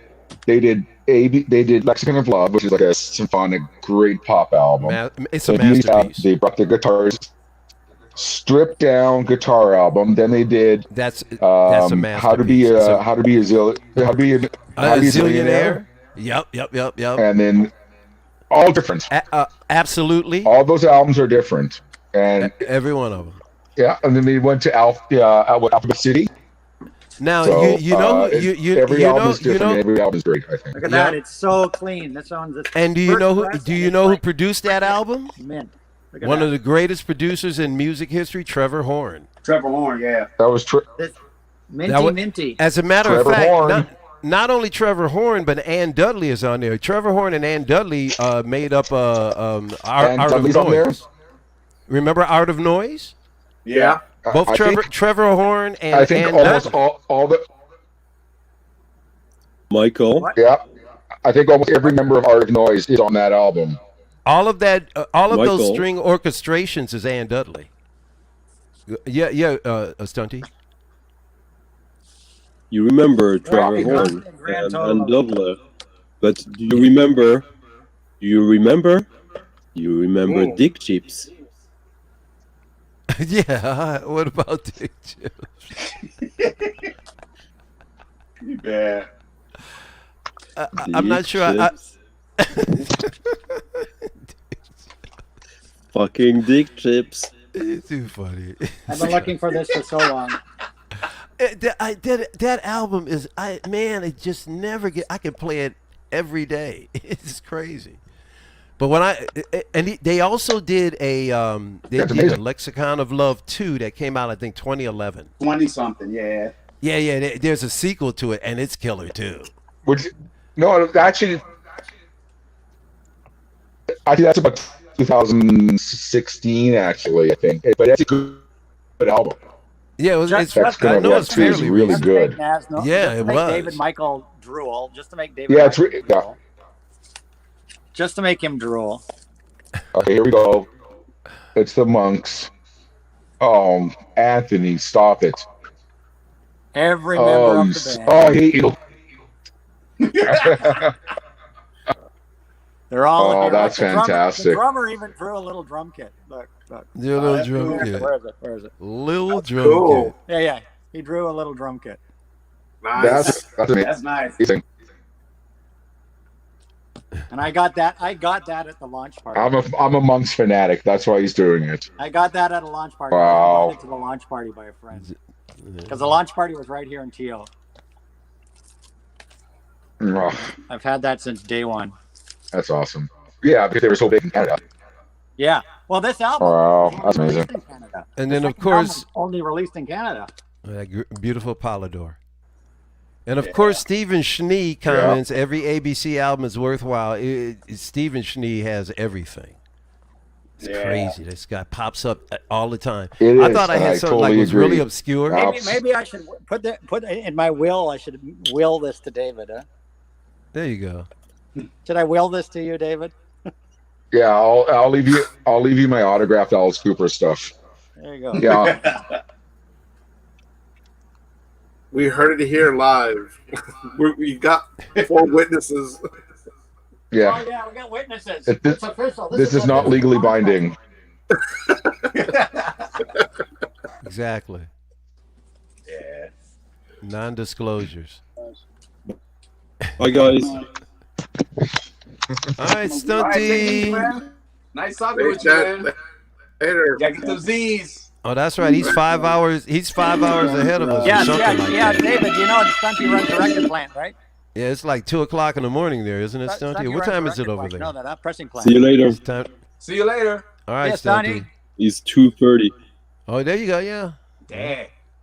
In the morning. In the morning. There goes Stunt Rock Confusion. Stunty, of course, owns a record plant, pressing plant. Yep. The other night on another stream, I think it was Captain Spaulding's stream, he took us through the entire record plant and showed all the machinery and everything for pressing records. Mm-hmm. And did a big long tour of the record plant. No way. Because he owns a record plant. He's a presser in Sweden. He has a pressing plant. Wow. Damn. I didn't know that. So yeah, your internet's working now. That's good. Yeah, man, it's so smooth. What happened? We'll see. For so long, they were doing some work outside. But I think you were gone at that point. But I was telling the guys how earlier this week, for the last month or so, Toronto Mississauga Hydro has been replacing all the underground cables in our neighborhood because they're so old. And of course, they're buried under the sidewalk, so they dig up the sidewalk to get to the cable, and then they pull the new cable through. And they'd done our house about a week ago, and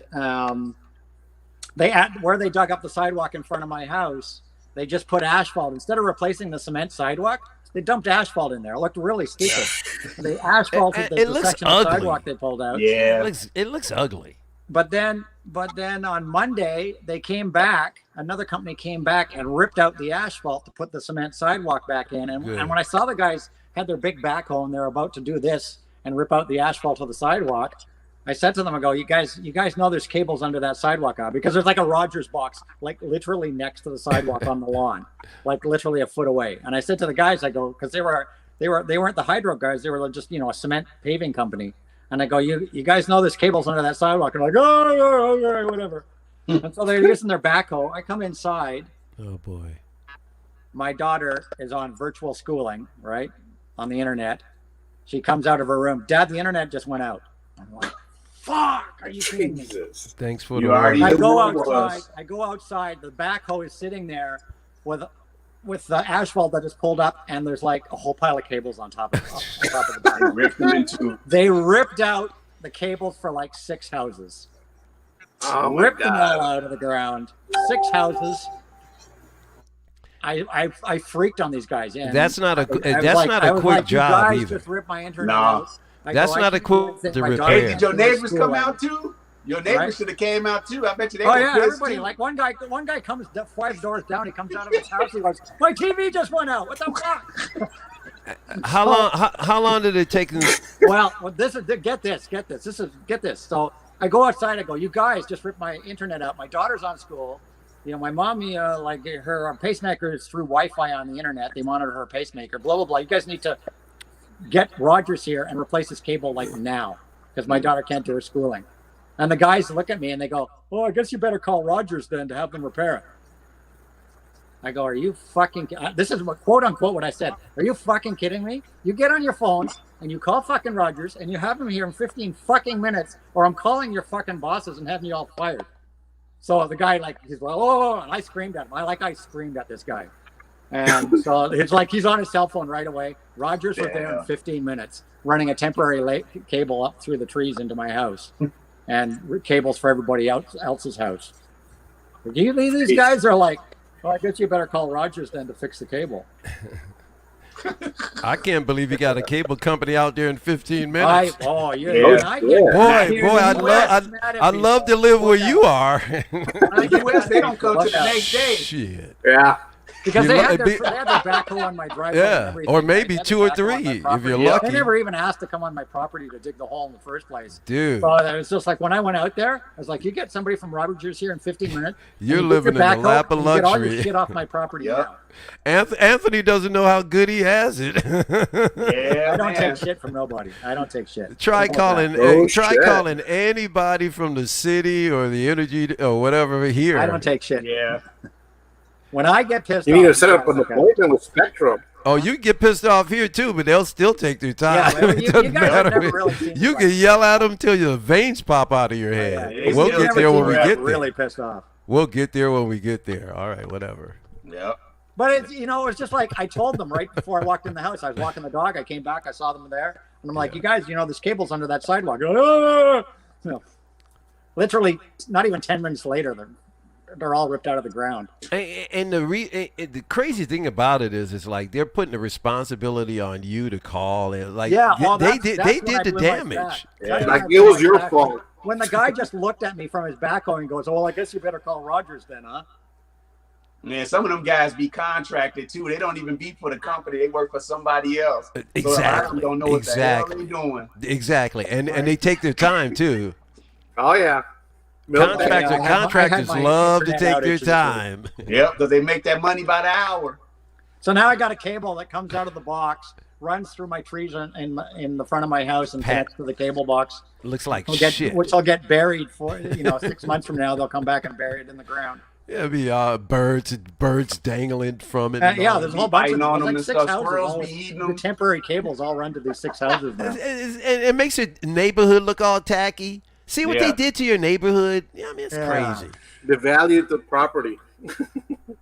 I mean, Yeah, like I drive around it some could be areas.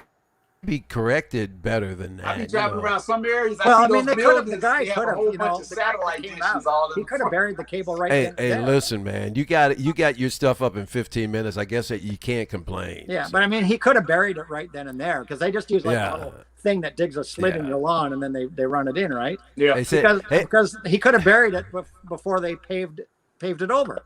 So now the guy's going to have to come over and fish under the new pavement and fish the cables all under the pavement. yep. Where if the guy that came out to repair it had just run all the cables then, right? It's a make work project, you know. Just like when they came and did the hydro cable, they buried the hydro cable, then asphalted over it, and come back a week later and rip the asphalt out. Why didn't you just cement over it in the first place?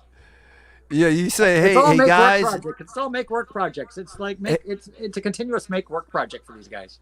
It's like, hey You're guys, a half-ass I can job, tolerate come the back and fishnet cables, so I just thank you for getting out here in 15 minutes. I would be able to tolerate that.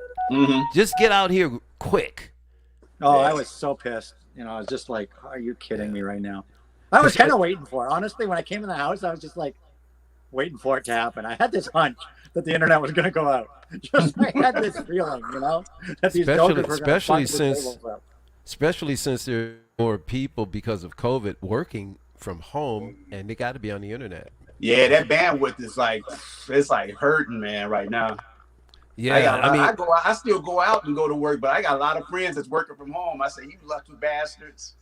They be at home working. They hate it though. They want to get out too. Me, I can dip off and listen to some music. I'll be able to make it work. Oh, Have y'all been hit? Have y'all been? Did you have some other COVID pretty things you bad? wanted to show us today before you had all your internet problems? What'd you say, Ed? Have y'all been hit by COVID pretty bad in wherever you all are at? Well, it spiked. It spiked here in Michigan for sure. They're kind of, you know, cutting things back. But there's not a total lockdown. But they had to cut things back. Yeah. Yeah, it spiked here really badly in the last week, and that's why I postponed having the Playmate come on today and postponed it for 2 weeks until the 28th of November.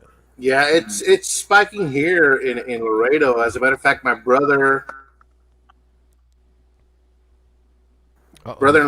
my sister-in-law, his mother-in-law just got admitted to the hospital this week. So they're in there just for observation. They were starting to have issues with breathing. So I'm pretty sure Texas is probably going to a lockdown, or at least Laredo. I know Texas in general, they let the cities decide for themselves. El Paso just went into a lockdown because their cases were spiking pretty bad. But I'm pretty sure we should be going that direction pretty soon. Mm-hmm. It's bad. Getting bad again. They loosen. I've had people in my circle up a little bit, and all of a sudden things started getting. Yeah. I had people in my circle pass away. I know quite a few people since this has started. If I did know them personally, you know, there's 6 degrees of separation. Yeah. And I know many that have died from it. Many. Well, changing the subject a little bit, I don't know if y'all are familiar with the Record Safari documentary. Yeah, but I've never seen. I love documentaries, especially on music. I could watch them all day, but I haven't seen that one yet. Yeah, I never seen that one either. I heard about it. This was a Record Store Day release recently, and the whole documentary's on this guy here. His name is Alex Rodriguez. Yes. And his job is to curate the record store at Coachella every year. So the whole documentary is about his travels all over the U.S. Buying records and meeting other record collectors. I've met the cat a couple of times at the Austin Record Convention. Cool dude. Very knowledgeable about music. It's just cool to see, you know, how he lives. You know, just buying records for a living. You know, it's pretty good to see different record stores in parts of the country. Hey, almost like and a very interesting one. Definitely veer into vinyl. Almost like the vinyl guy. You up on him? Familiar with him? The vinyl guy. Yeah. The vinyl guy. Yeah. He's another guy too. He goes all over. That dude was like even here in the States, in Australia, the UK. What a job, huh? Yeah, I wish I do a job like that. That'd be fun. Getting paid to go buy records. Oh, man. And I think it's the guy who he also runs a record store in LA. But one of the guys who coordinates or is in charge of Coachella is his boss and gives him a credit card to go shop for records. Wow. Oh, man. That's insane. I forgot how many records he stocks up. Ridiculous, but yeah, he's a pretty cool dude, real down to earth. Well, now the other night on the chat, well, last night I think on the stream, Stunty told us that he has 15,000 albums. Damn. And I think Ron said that he purchased every one of them. Like none of the albums that he has was ever like donated to him. Oh shit! Like he acquired every album on his own. I'm like, whoa. That's How is that? I think this guy Alex said he owns like 23,000. He's got to the point where he actually sleeps on top of it. He put like a futon foam thing on top of it, and he sleeps on top of his albums. Shoot, Captain Spaulding has 7,000. Yeah, you look at see that when the guys getting that much, I start thinking like those DJs like Jazzy Jeff, D-Rock, like those hip hop DJs, and Lord Finesse, he's another one. Listen. I'm a Those guys musician. got some sick collection. They listen to everything too. That's what's so funny about it. I'm a musician and a DJ, but I got just so many 12 inches. You know what I mean? Yeah. I actually, I do most of my DJ. I have a controller, because I could just carry so much more music. Which one's nicer, Silver Marble or Blue Ice? I like the Blue Ice. The Blue Ice is. I like them both. I like them both though. That silver one look cool though. Yeah. The Silver Marble, that was That looks like you just pulled it out of the freezer. Yep. That one was an Urban Outfitters exclusive, and this was That's- actually an Amazon exclusive. Yeah. Or not Amazon exclusive. That's Well, I a definitely that's go a with the 7-inch, silver. right? 7 I go inch. with the silver. Yeah. There you go. I go with the silver. And because it's James Bond, I had to get both. Yeah, which James Bond was it? This is from the new film, No Time to Die. This is the Okay. Billie Eilish, the theme. This is Billie Man, Eilish. Billie Eilish doing the theme song. She's a force to be reckoned with. Yeah, she's making her Is rounds, she? man. Does anybody? I really like this theme.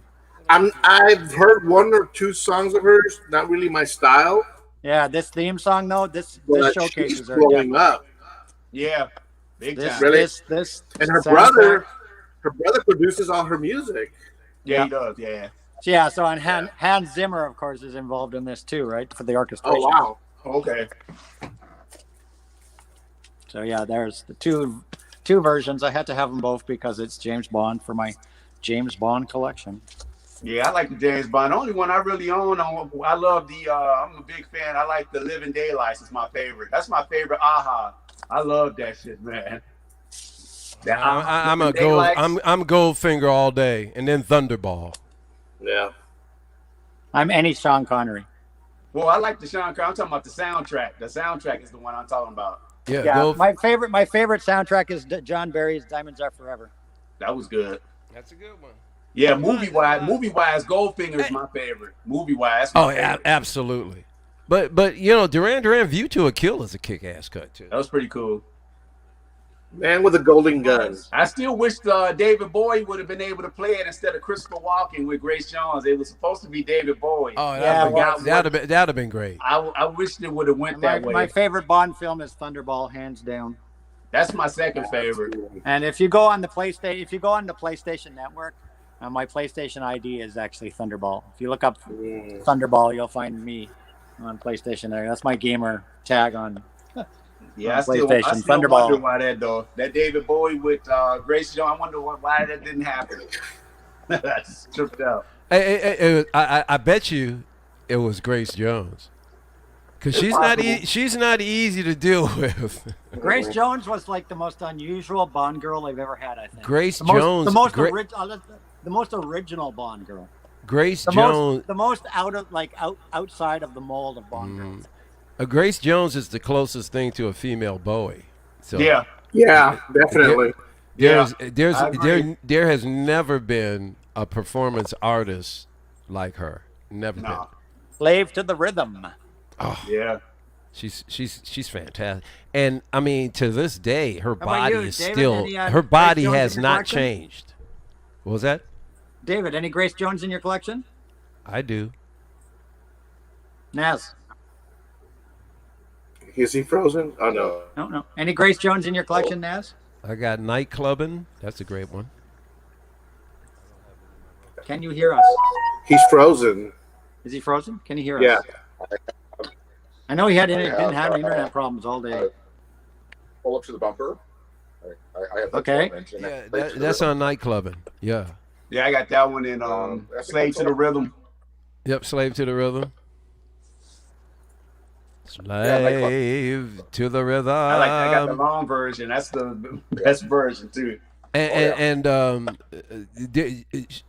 a documentary about her came out about 3 years ago. Yeah. And it's raw. It's her in her full rawness. It's great. She put out an album in the I want to say the late 2000, maybe 2006 or 7 Hurricane. No, she's come out with something within the last thing I album think called A Hurricane. That album is really good. Yeah, it is. But I think she came out with something not that long ago, maybe 5 years ago or something, not too far, past. But yeah, man, she's a powerhouse. Yeah. Very few like her. Yeah, she's from Jamaica, born in Kingston. And in that documentary, she gives Sly and Robbie such grief. Yeah. There you go. She's bad. That's a bad chick, boy. Grace is great. Yeah. Damn, Anthony, what don't you have, man? No, everything. Lots. It's ridiculous. It's absolutely insane. It's mind blowing. But see, I don't. But see, that's the problem. It's mind blowing. I don't know who has more because Anthony. But then Eddie. I mean, Slouch either, and then Lavelle. I mean, gee whiz. Yeah, I'm kind of picky on stuff, but I don't know. It's still a lot of stuff I want to get, but you just can't get it all. Yeah. I focus on when I went to that crowd rock stuff. I just focused on that. Oh man, you could be crowd rock all day, baby. You could be there a couple of years for sure. Oh man. Here's a person I always sort of considered like Grace Jones. I always looked at this guy as kind of the male counterpart to Grace Jones. All right. Who's that? Oh, dude. Yeah. Dude. Yellow. I wouldn't. I don't know if I would. I don't know if I would. I don't know if I would say that. But they got a new album. Their style of music was very, very similar. Oh, it's very, very electronic. Oh, that's for sure. Yeah. Dude, yeah. Dude, they just dropped a new album. That they've been showing videos, clips of their new album on YouTube. Just dropped. How is it? Yeah, they got new music out right now. Oh, Yellow? Yep, just dropped. Yeah, they got something new. Within the last, couple of weeks. Yep. You can find it on YouTube.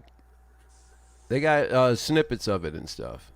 I think Slave to the Rhythm and Yellow and this one, came out. I think they were in the same year. I think all the music was kind of like getting into the that's Art of Noise was big then. Art of Noise, Gun. Yeah, Art of Noise was big too. Yellow is Boris Blank and Dieter Meyer. Yeah. You still into that kraut rock, Lavelle? Yeah, I just haven't bought anything in a while now. I had a couple of guys. I was lucky. I met a couple of guys. I was able to get some BCRT a while back. But yeah, I still listen to it. I go back into and listen to it. I've been listening to some of the Brazilian stuff too. I've been trying to get into a lot of different stuff. Once you go into that Brazilian rabbit hole. This is a killer album right here, ladies and gents. Gotta say yes to Another Excess. Oh yeah. One of the great electronic albums of all time. Yes. Yellow. I like the new stuff that I was hearing. And then they came out with something, I think it was 2010, with the trumpet guy, the guy that plays trumpet. To answer MZ's question, she said, "Do I have a Farrah Fawcett Funko?" Oh, MZ's here? Wait a minute. Why isn't my chat? I got to refresh somewhere here. I haven't been able to see any new. Oh, there. Oh, I see it right here. Oh, yeah, of course he's got a Funko for everything. He's probably got Funkos of Eddie Perez, and Eddie doesn't even fucking know. I didn't even know. I swear, yo, can we see a Funko of Eddie Perez? Yeah, well, I'll show you in a second. Actually. Jeez, this guy is crazy with these. There you go. There's Farrah Fawcett for MZ. Look how she's posing on that blanket too. Her classic poster pose. And then might as well put Marilyn Monroe in there too. Oh yeah. Too bad they don't have a Veronica Lake. And then for Eddie, we'll get an Eddie Perez. How's that, Ms. Mayhem? Drum roll. Drum roll. Does that float? There you go. Does that float your boat, Which Eddie Perez do you want? Which Eddie Perez do you want? It doesn't matter. That looks just like Eddie. I'm a killer Eddie Perez. That looks just like Eddie Perez. That was me, man. Or do you want the Iron Maiden Eddie? There you go. That's Eddie. That's Eddie Perez. That's the I was in the store. Coffee version. I was in the store and I saw a whole bunch of those. Killer Eddie. Those Funko. I saw an Iggy Pop one. I was tempted to buy that one. They had an Iggy Pop one. I know. I was like, damn, I'm tempted. Hey, I want to get the Morrissey. They got a Funko Pop of Morrissey. Oh yeah, definitely, yeah. I wouldn't mind getting the Lemmy one. There's a Lemmy out there. Yeah, there's a Lemmy. I would like to get the Lemmy too.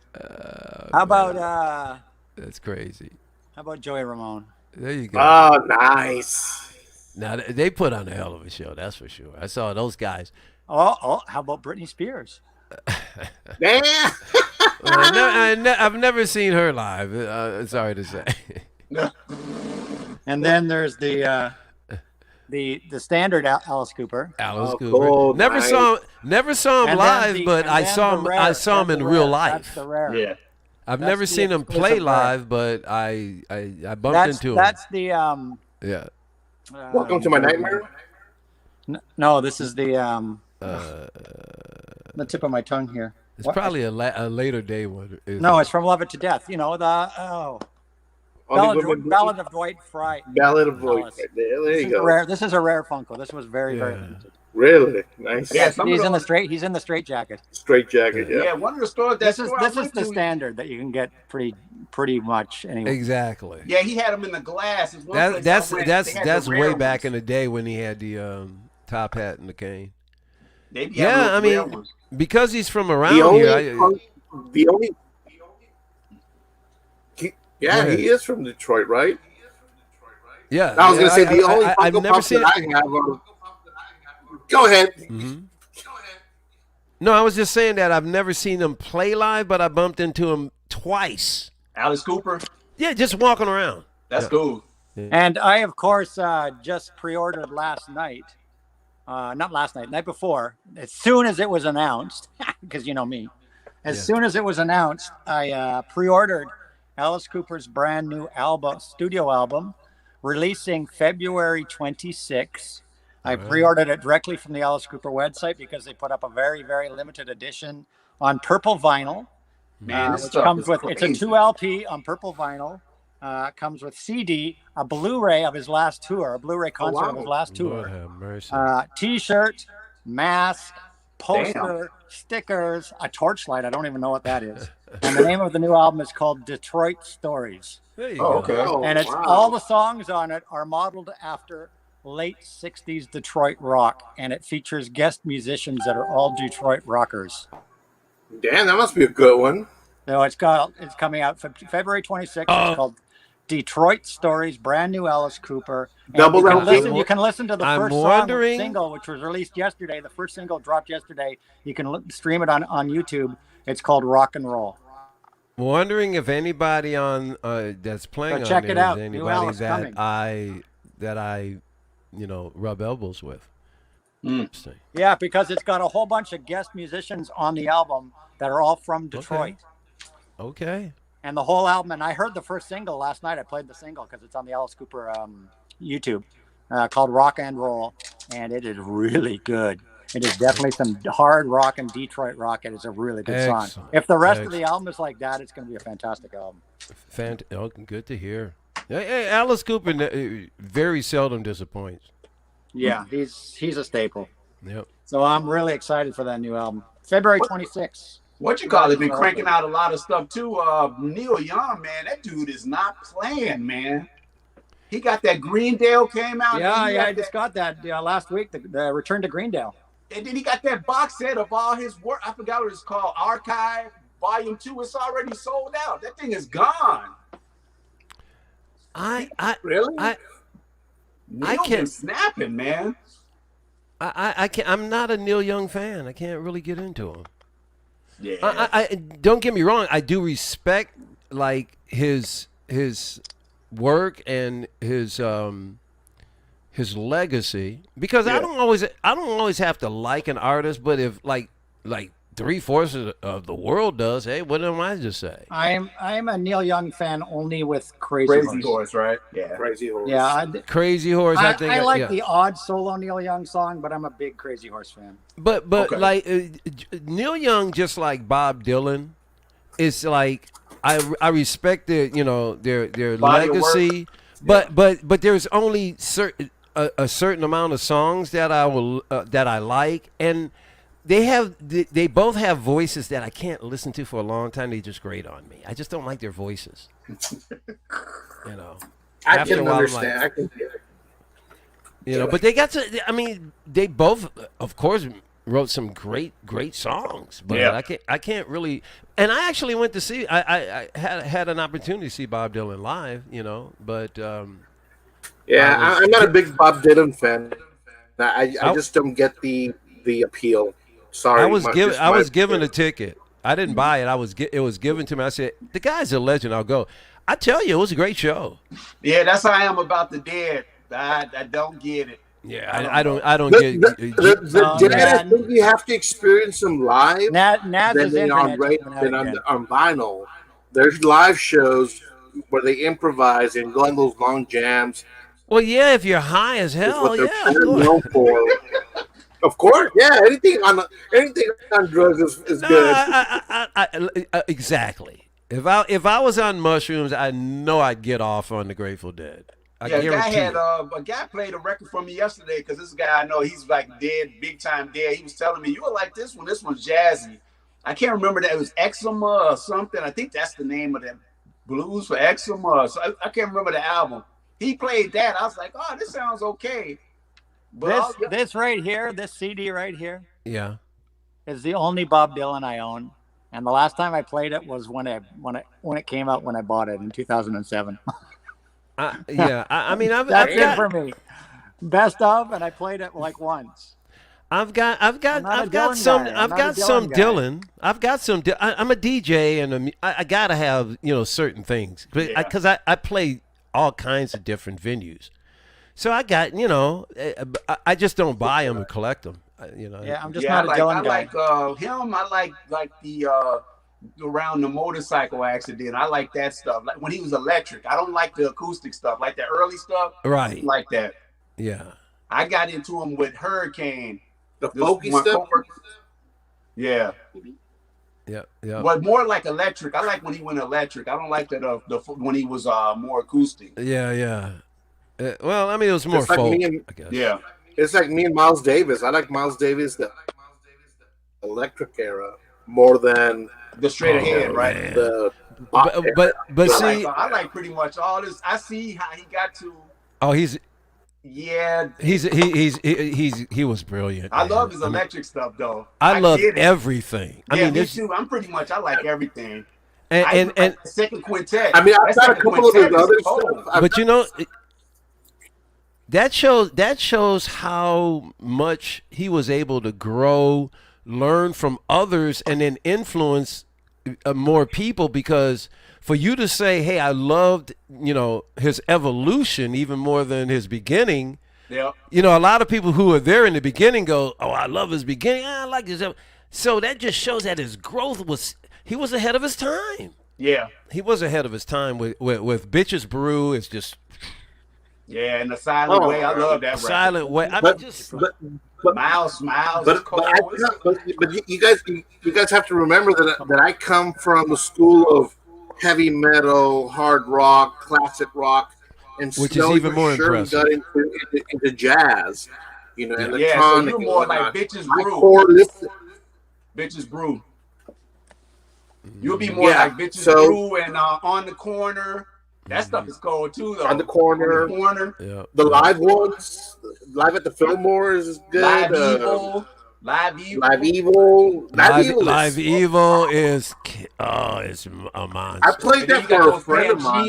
Pangea and Argata. Yeah, Pangea. Yeah, man. It's just I played Live Evil for a friend. We were actually driving to San Antonio, and you know he likes to play the bass. You know that's his instrument. yeah. And we're talking about music, and I'm like, "You are familiar with Miles Davis?" He's like, "I heard the name, but not familiar." Okay, you gotta listen to this. And it was one of those songs where they just like took off, and each individual musician was just doing their thing. And he's like, "Dude, how can these guys just keep going and know where to go?" I go, "That's the magic of it, and that's the genius." Yeah, like that Get Up With It. Get Up With It is good. That they just take the ball and run. The great thing about Miles, man, is that like he was like the president of jazz. It's like if he said, Paul Chambers, I need you. Okay, I'll be there. Oh yeah. Nobody turned him down. They don't know. They'd be like, whatever they doing this stuff. He's I'm getting a surgery. No, I'm gonna go play for Miles. We finish the surgery tomorrow. And they would do that whether or not when they got into that room, man. That asshole, man. He didn't. You know who had that same appeal that recently, around? in my opinion, Prince. Yep. I think Prince was like when that. Prince, like Miles, when like, Prince, when he asked you to do something, Prince called you to go jam. You go. You showed up. You know. You showed up. Yeah. Like, I showed a friend of mine a performance where they did "My Guitar Gently Weeps," and it was like Tom Petty, dude. Like all man, start fast, and then Prince took the lead. That's when the rock guys really realized Prince, because I used to always say Prince could play his ass off, but when he got that Hall of Fame. Did you? And who's the young kid like on stage with him? George Harrison's son. When you, dude, when you see how elated, I bet you if you ask him today, say, what's your number one greatest moment? I was on stage with Prince, and he destroyed my father's. Because he looked so elated. He was smiling. He was like, and then Tom Petty was like, I'll just strum away. And then all of a sudden he was like, yeah, because it starts off as like a typical, like just from the White Album. Yeah. And then Prince just like turned it up like 5 notches. He's like, oh no, boom, go. Now, can you tell me what happened to the guitar? Because he throws it up in the air. You didn't see it no more. It didn't land behind him. What happened to that guitar? His tech must have got it out of the air or something. But you could tell everyone could not follow up because he would look around to see if somebody else was winning, and everyone just kind of like, keep going. You got this. You know, it's hard. I would feel sorry for whoever would want to take the challenge and play after Prince after that performance. 3-minute warning, guys. Funny? 3-minute warning. 3-minute warning. All right. Well, we're closing out on a tough one here. 3-minute warning. Man. Wow. Just an amazing performer. And he played it on the guitar he started with. It's like it's not even a Fender Tele. It's a Horner or a Horn. It's with an H. I can't remember. That was his guitar he used. He would play all of the instruments and bring everybody. Oh, the album's done. It's completed now. I just need you guys to play it when we go on stage. Yeah. Lenny Kravitz is like that also. Yeah, he's bad, dude. Lenny Kravitz is. I saw Lenny. I think he does all the album before all the instruments. Yeah, Lenny's. Check out his fire, man. Check out Lenny Kravitz too much anymore. I haven't seen anything from Lenny in a long time. He came out with something about 5-6 years ago because I got this. Yeah, I got the single of it. I kind of Hunger Games. I like it, but I kind of like it. I like his earlier stuff. Yeah, I like it. Lenny's earlier stuff was great. Oh yeah, of course. Hey, you need to check out his review. Rick Rubin. Rick Rubin did a thing with him. It's on. You can see it on YouTube. The interview is so interesting. Check it out. I Okay. can't remember it's Rick Rubin interviewing Lenny Kravitz. You should be able to find it. Listen to that. That dude, Lenny Kravitz, has some story. That guy been everywhere, man. Oh, I bet. Well, he grew up in New York, dude. But he lived in Cali. He grew up in New York, and his mom was an actress. Yep, he got to see everything. He was talked around about that the circle. Dogtown. He talked about the lords of Dogtown. The you know what they started the skateboarding came from. He talked about all his experience, all of that stuff. in the 90s, he ruled, man. Yeah. He ruled. I bet you he was getting laid left and right. That's why what's that? Lisa Bonet was like, I can't do nothing with you no more. I know. Yeah, he was a tail. Well, hey, Anthony, this was a great one, man. Oh, this was cool, man. Yeah, it was good. I want to thank everybody that came. We had Nazz Nomad here with all his technical problems. Yeah. We had Vinyl Archivist was here. We had Beetle Boy. We had Michael. We had Lovell. We had Elliot. We had Eddie. Who else have I missed? You had an all-star cast. We had a pile of people join. You had this is Vinyl Intelligentsia. This was my first time here, and I had a good time. I try to do these every other Saturday. I had to do it again, man. Yeah, I try to do these every other Saturday. That's my plan. Every other Saturday. All right, cool, man. I try to do these. So yeah, come back. Every other Saturday. The next time is November 28th. 2 Saturdays from Oh now. yeah. That's what the 2 Saturdays model. from now, November 28th. Hopefully, today I had a special guest that we had to cancel at last minute because of COVID. But hopefully, November 28th, she will be here. 3 p.m. November 28th. Playboys Playmate Ellie Claire will be with me in the studio right here. Look at you. To come on stream and talk to you guys about whatever you want to talk to her about. All right. So fingers crossed that the rescheduling. Thank you very much, Anthony. Have a nice evening, guys. Thanks, guys. Take care. Evening, guys. Thanks for coming, everybody. It was fun. See ya. See you. Take care. Bye.